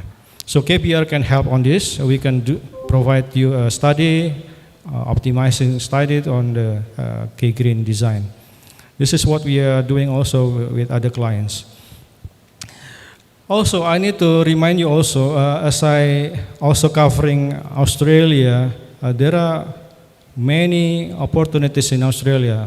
Right now, KBR is helping Australian clients with more than 20 studies. So, I mean, this green and blue ammonia is something real, and I hope as Pupuk Indonesia, Indonesia and Australia is basically two countries that consider to export green and blue ammonia, because both countries, Australia and Indonesia, are the countries that have the resources and potencies on green and blue.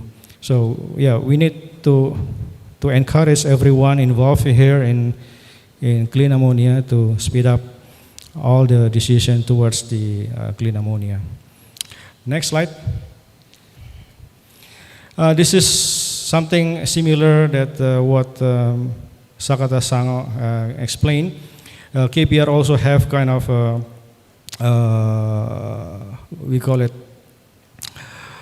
advanced process control to not only to define the best configuration when we start to plan the investment, but when it is in operation, this system can also help the operator to predict the weather forward. Why the weather is important is sometimes because the weather is a deciding factor also to in operation of the green ammonia, because we're dealing with the solar and wind. We need to have a knowledge of what weather will look like in the next couple of days in order to make a decision on the operation side. We can help on this also, and yeah, I think this is all I have from KBR. So yeah, thank you. Looking forward for the discussion. Thank you very much. May I get a round of applause for Mr. Roy for his presentation? Okay, since Mr. Roy mentioned about Australia, and I noticed that Mr. Kubota Ihi Corporation also have a development project currently running in Australia, if I'm not mistaken. So my question is, given the circumstances we have in Indonesia, how feasible it is for Indonesia to support the development of green ammonia production? We know that Australia is blessed with abundance of wind and sun, and with Indonesia, do we have the same advantages? Can we leverage on that as well? Oh, okay. So,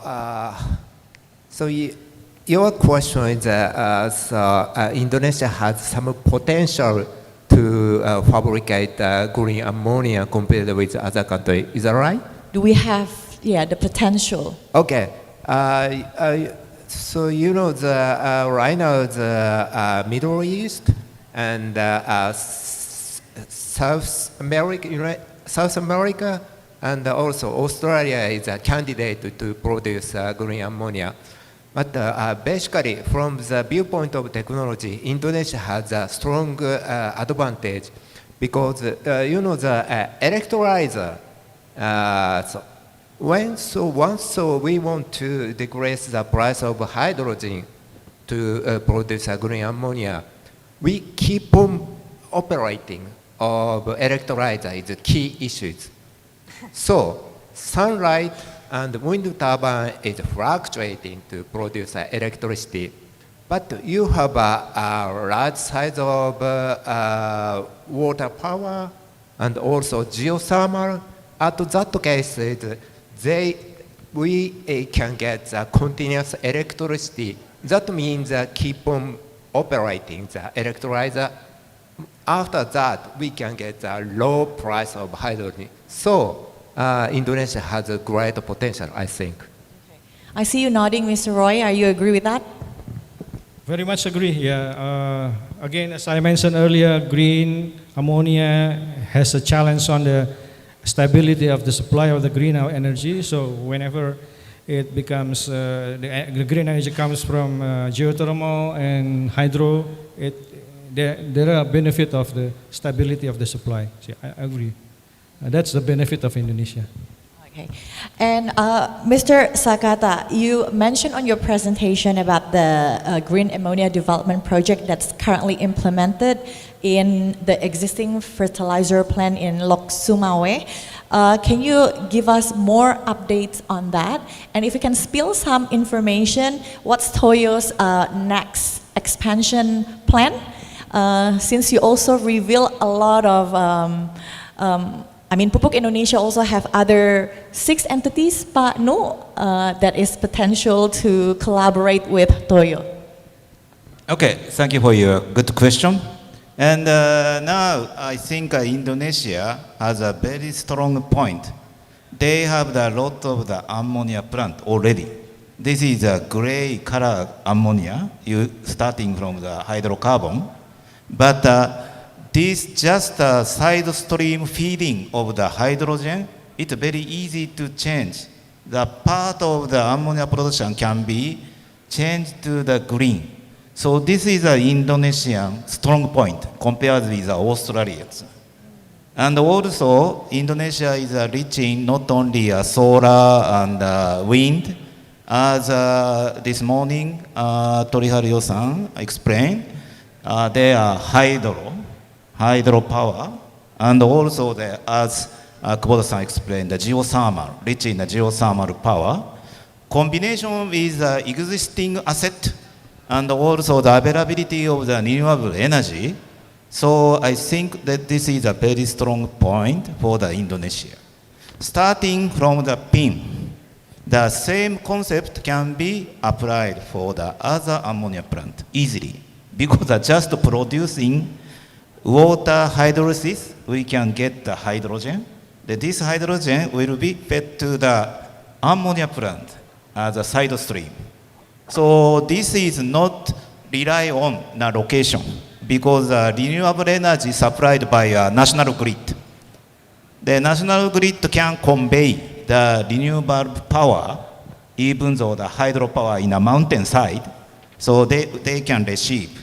If there is some certified stamp for the green power. So that is the point. Okay, thank you very much, Mr. Sakata. But no, since we have 3 ammonia technology providers sitting with us today, well, you're saying collaboration is very important, right? When it comes to technology acquisition, especially. So to establish clean ammonia industry, we definitely need right technology in place. What's Pupuk Indonesia's strategy on this for the next coming years? Yeah, I think we just started with our existing facility. But again, if we, depending on the demand and also the development in the market of the green and also blue ammonia, we have the opportunity direct to develop the green ammonia plant itself.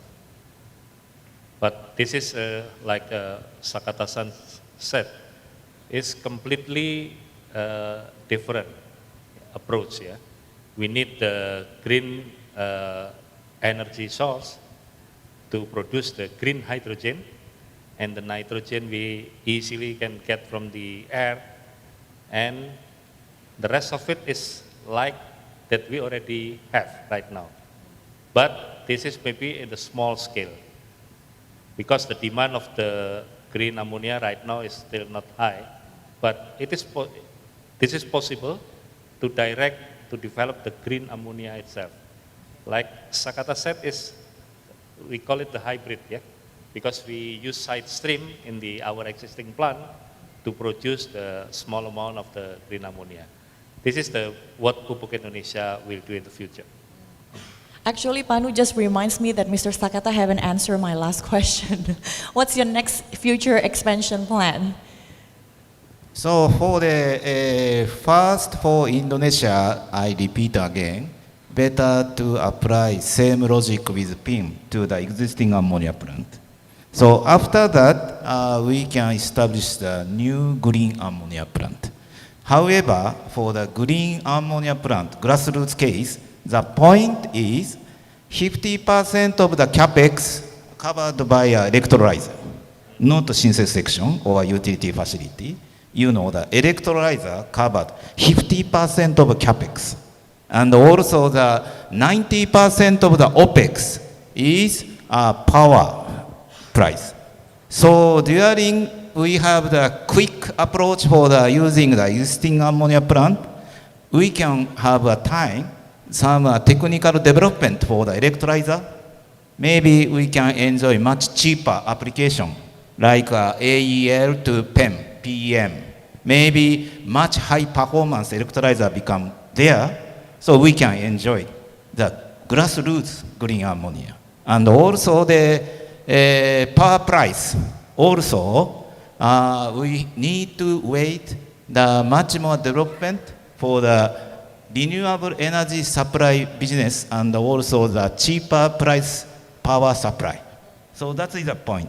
But we need to, as early as possible, we need to penetrate the green ammonia to market. So otherwise, end user cannot wait. So using existing plant and as early as possible, we produce the green ammonia and send to market. That is the point, I think. Thank you. Maybe next time we'll invite PLN to sit with us in these forums. Okay. Technology, like you all mentioned, right? Looking from your presentation, honestly speaking, I only understand maybe 5% of it because it requires high level of expertise. So if technology itself is not a problem, Mr. Kubota, how about the human resources that's running the technology itself? Do you find that's challenging? So, okay, so two ways. So one is we are shortage of human resources regarding the chemical and electrochemical researchers. This is a fundamental stage. And the application stage, so developing, that means to create some project. So some creation the project also I feel so we are shortage of the human resources. And Mr. Sakata, can you add more onto that? In terms of having technology in place, probably is not a problem for Toyo, but having someone running the project in terms of utilizing the technology, would that be challenging for you? I think so. Anyway, our target, for example, the clean fuel, we need to establish as early as possible the supply chain, total value chain. Not only about some specific technology, because for example, if we talk with the producer side for the clean hydrogen and ammonia, always they ask us who is the off-taker, and also they can have a very stable and continuous off-taking. That is the question. If we start talking to the end user, always they ask us, who is a producer, who is a stable supplier. So that's why this is a very new supply chain. So that's why we need to establish as early as possible the total value supply chains. So that is also the important points. Speaking of the supply chain, Mr. Kubota, we heard that IHI Corporation is actively promoting the creation of ammonia value chain as well. Can you tell us more on this? Especially maybe if you can refer to your project that's currently running in Australia? Mr. Kubota? So yeah, you mean that, so creation of the value chain. Because the last discussion was, Mr. Sakata mentioned about the ammonia value chain. So with IHI Corporation, currently have a project running in Australia, right? So we would like to know more in terms of development of the supply chain in that particular project. So now, we are discussing the several projects and several countries. Because we are not sure which area is suitable to produce green ammonia or not. Now, we discuss about it. From the Australia project, we are discussing, and also I mentioned that to Middle East, UAE, and also the Indo, Acme company of the Indo, we are discussing about it. But each country is a little bit different circumstance and condition. Anyway, as I mentioned, Indonesia has a great potential. So in the future, we would like to conduct create the green ammonia with Pupuk Indonesia. Thank you. Thank you very much. Last question to Mr. Roy. Can you tell us how feasible the green ammonia plant for industrial scale, especially here in Indonesia? Industrial scale? For industrial scale. Oh, industrial scale. Well, yeah, we need to see each country as the character of each country. Indonesia is considered as a country who has a potential to export a clean ammonia rather than importing. So yeah, when we talk about feasibility of the investment, whenever we talk about clean ammonia, the very key driver is the off-taker. So off-taker is a defining factor of the feasibility of the investment. So yeah, a part of the things that Mr. Nugroho mentioned, that we, as a Pupuk Indonesia, we better utilize the existing plant. That's also important. But another part that is also important is finding a right off-taker, and even better if the off-taker can also invest, participating in the investment.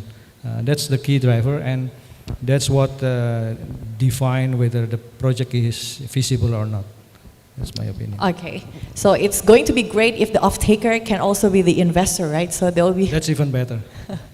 Okay, thank you very much to all speakers who joined us on the last session. So with growing investment in using carbon-free energy sources to produce green ammonia, coupled with outstanding technology and infrastructure, green ammonia will be definitely a proven production method which offer a cleaner and a greener future. So that's the end of the discussions today. To conclude, I will toss it back to our MC, Rizka, over to you.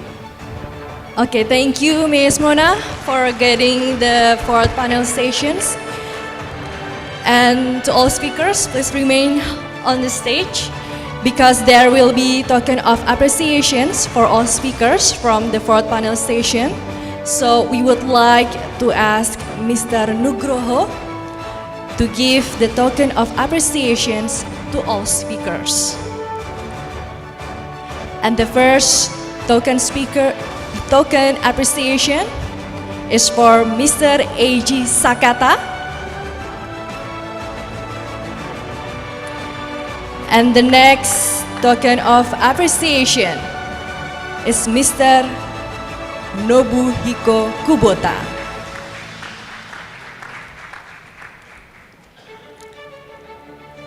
And the last token of appreciation is for Mr. Roy Daroini.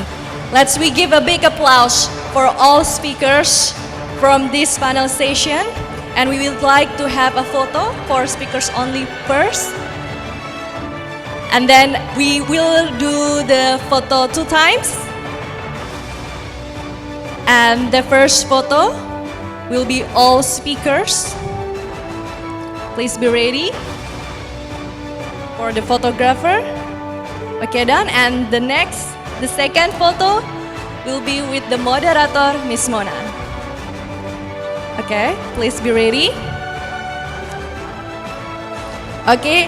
Thank you very much, and let's give big applause for the last panel discussion for today.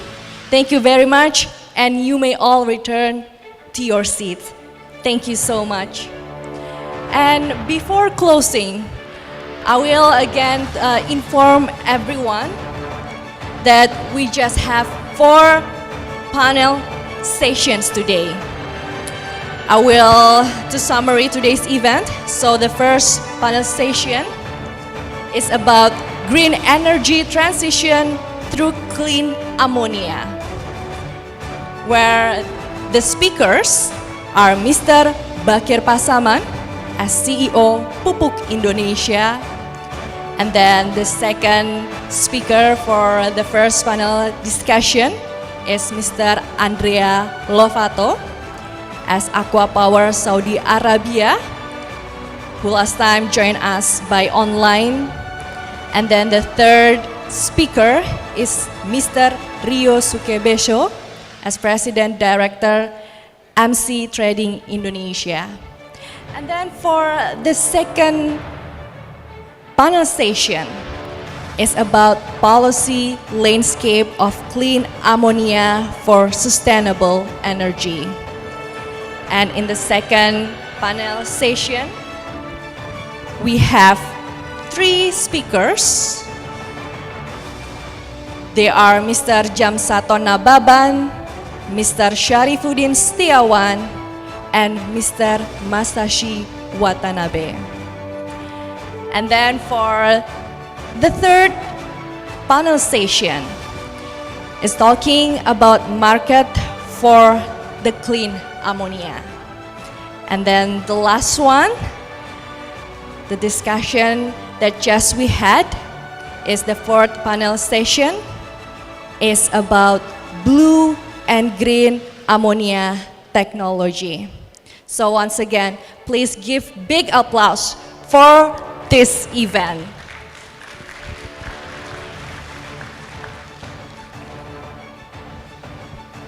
Okay, so ladies and gentlemen, we have seen 4 extraordinary panel sessions.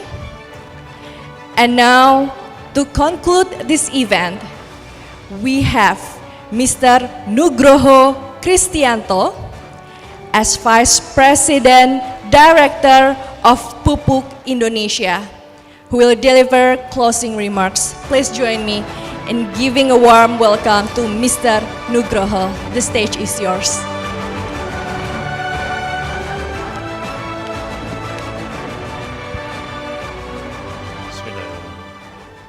Assalamualaikum warahmatullahi wabarakatuh. Good afternoon and best wishes to all of us.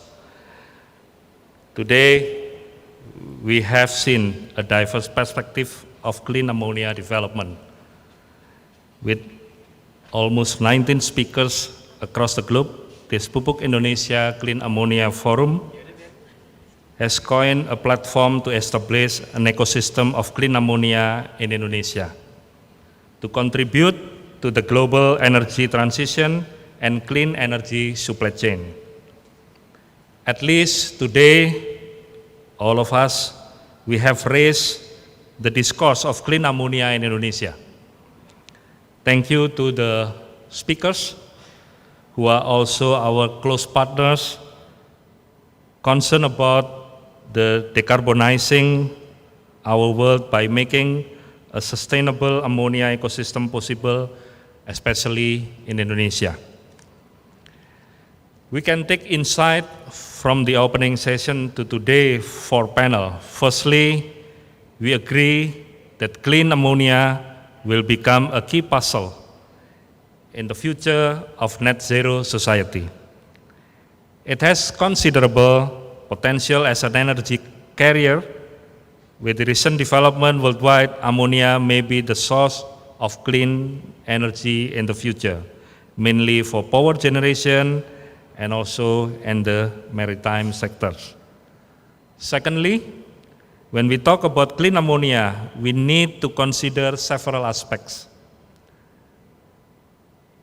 A chain of sustainability in industry, the source of energy, the CCUS infrastructure, bunkering and storage facilities, the ammonia plant itself, the shipping transportation, the cracking technology, and also others implication like cost and technical in power generation also.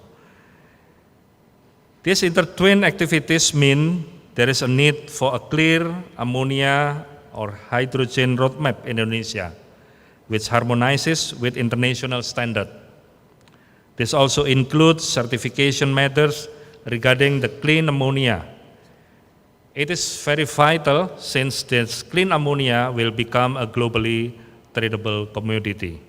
Several speakers already mentioned this. Thirdly, we have realized that this can be part of our future, and it is possible to develop the product from the technology perspective. Our tasks now include enabling policy and market environment for this clean ammonia development in Indonesia. On the demand side, creating a policy measure where customers prefer to use the clean energy source is very essential. Therefore, long-term investment become feasible with a long-term contract. On the supply side, the incentive that green loans or maybe investment can ease the manufacturer risk while implementing this new technology. I hope this forum will help all of us, all stakeholders of the low carbon energy transition, to have an updated pictures of our clean ammonia technology, market and policy today. We can work together to create a supportive and collaborative ecosystem, and we commit to holding this forum. Hopefully we can hold biannually. I hope we can gather together again in the next 2 years and share our progressive work in clean ammonia ecosystem. Finally, I'd like to thank all of the committee members for the organizing this forum and ensuring that it is proceeded smoothly. I'd like also to apologize for any inconvenience that you might experience during this forum. Ladies and gentlemen, there is a saying in bahasa Indonesia, ada perjumpaan, maka ada perpisahan, which means that when there is a meeting, then there will be a goodbye. I am certainly that you are all looking forward to getting back to your respective homes. So, hope you all safe journey going back to your home, and I hope that you enjoy your stay in this lovely city, Jakarta, and also enjoy our forum today, Pupuk Indonesia Clean Ammonia Forum. Thank you very much for your kind attention. Assalamualaikum warahmatullahi wabarakatuh.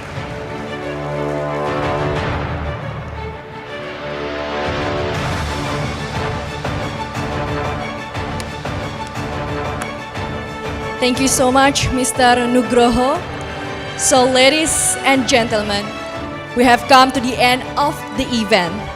Thank you for your attention to the Pupuk Indonesia Clean Ammonia Forum 2023.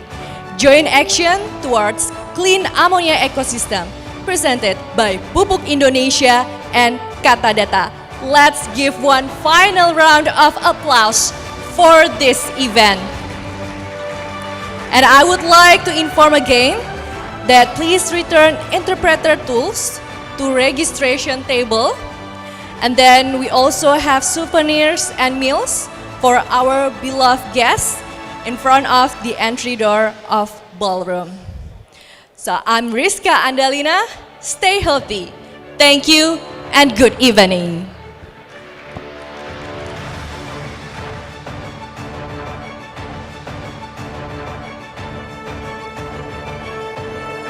Baiklah Bapak Ibu sekalian, dari Pupuk Indonesia, sebelum meninggalkan ruangan, kami ingin mengajak Bapak Ibu sekalian untuk foto bersama. Betul? Kami akan foto dari sini ya, berarti ya. Kamera di sini. Jadi kepada Bapak Ibu sekalian dari Pupuk Indonesia, kami mohon untuk tidak meninggalkan ruangan. Kami mengundang untuk sesi foto bersama. Oleh karena itu, kami mengundang Direktur Utama dan Direksi Pupuk Indonesia untuk ke depan panggung. Kemudian kami juga mengundang Direktur Utama dan Direksi Anak Perusahaan Pupuk Indonesia. Berikutnya kami juga mengundang Senior Vice President dan BOD-1 Pupuk Indonesia Group untuk foto bersama akan di atas panggung. Kemudian terakhir kami juga mengundang Senior Project Manager Pupuk Indonesia untuk naik ke atas panggung dan foto bersama. Sekali lagi kami mengingatkan kepada Bapak Ibu sekalian dari Pupuk Indonesia untuk jangan meninggalkan ruangan terlebih dahulu karena akan ada foto sesi bersama yang dimana kami mengundang Direktur Utama dan Direksi Pupuk Indonesia, kemudian Direktur Utama dan Direksi Anak Perusahaan Pupuk Indonesia. Selanjutnya kami juga mengundang Senior Vice President dan BOD-1 Pupuk Indonesia Group.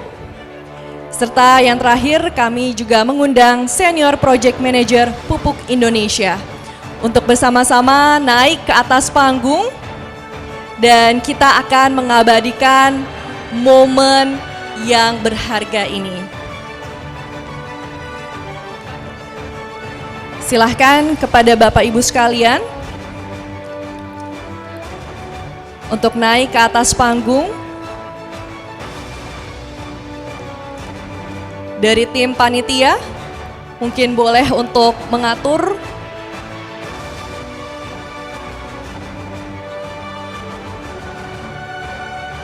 terkait urutan foto yang ada di depan.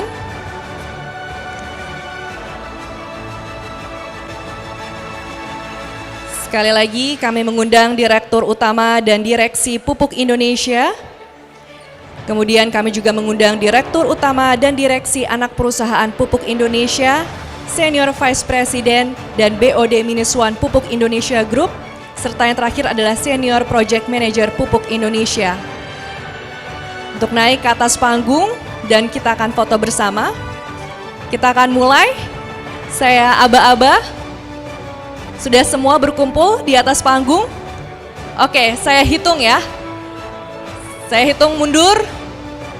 Oke, untuk tim foto silahkan bersiap terlebih dahulu. Untuk tim foto, fotografer boleh bersiap. Apakah sudah siap? Oke, saya akan hitung ya. 1, 2, 3. Oke, boleh mau berganti gaya lagi silahkan jika ingin berganti gaya. Sekali lagi saya hitung. Oke, semuanya gayanya seperti itu ya, saling menunjuk. Oke, kita mulai foto 1, 2, 3. Baik, kita juga akan take video. Kepada bapak-bapak sekalian, bapak ibu sekalian di atas panggung untuk tetap berada di atas panggung, kita akan take video terlebih dahulu. Oke, jadi nanti bapak ibu sekalian kita akan mengambil video. Jika saya menyebutkan Pupuk Indonesia, Bapak Ibu bisa menyebutnya dengan Makmur Bersama Indonesia. Begitu ya Bapak Ibu sekalian ya. Saya akan mengatakan Pupuk Indonesia, maka Bapak Ibu sekalian bisa menyebutkan Makmur Bersama Indonesia. Oke, untuk tim videonya apakah sudah siap? Videonya akan bersama dengan siapa? Oke, nanti boleh ketika berbicara Makmur Bersama Indonesia sambil melambai ya Bapak Ibu ya. Sambil melambai, sambil dada-dada gitu ya. Oke, videonya ada di sini, di depan sini. Jadi silahkan matanya boleh tertuju ke arah video ini. Oh sorry, ke arah yang sini ya, yang pakai baju batik ya. Sudah siap ya Bapak Ibu sekalian ya? Oke, siap. Tim kamera sudah siap, saya akan mulai. Pupuk Indonesia. Sekali lagi Bapak Ibu sekalian, kita take 2 ya. Take 2, kita sekali lagi. 1, 2, 3. Pupuk Indonesia. Baik, terima kasih banyak Bapak Ibu sekalian. Dan selamat sore.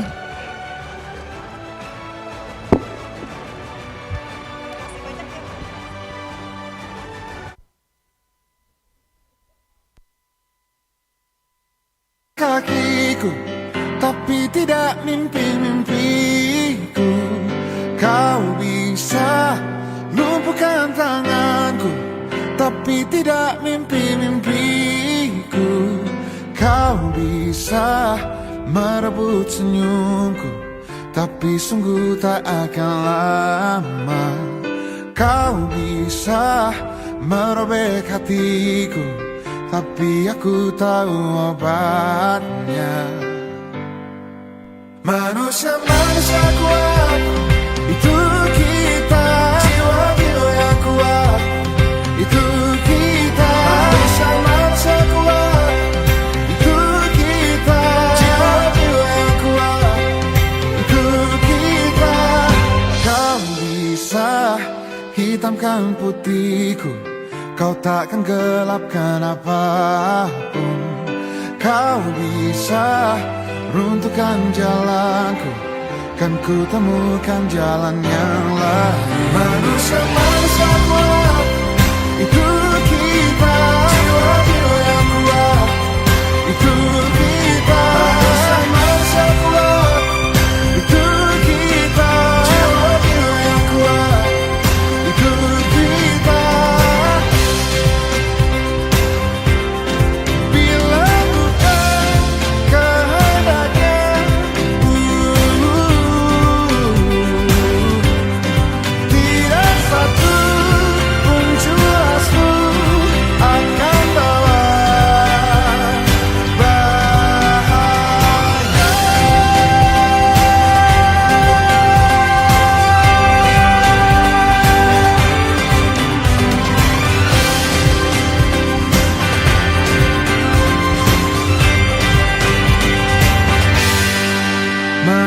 Manusia kuat, itu kita. Jiwa-jiwa yang kuat, itu kita. Manusia kuat, itu kita. Jiwa-jiwa yang kuat, itu kita. Manusia kuat, itu kita.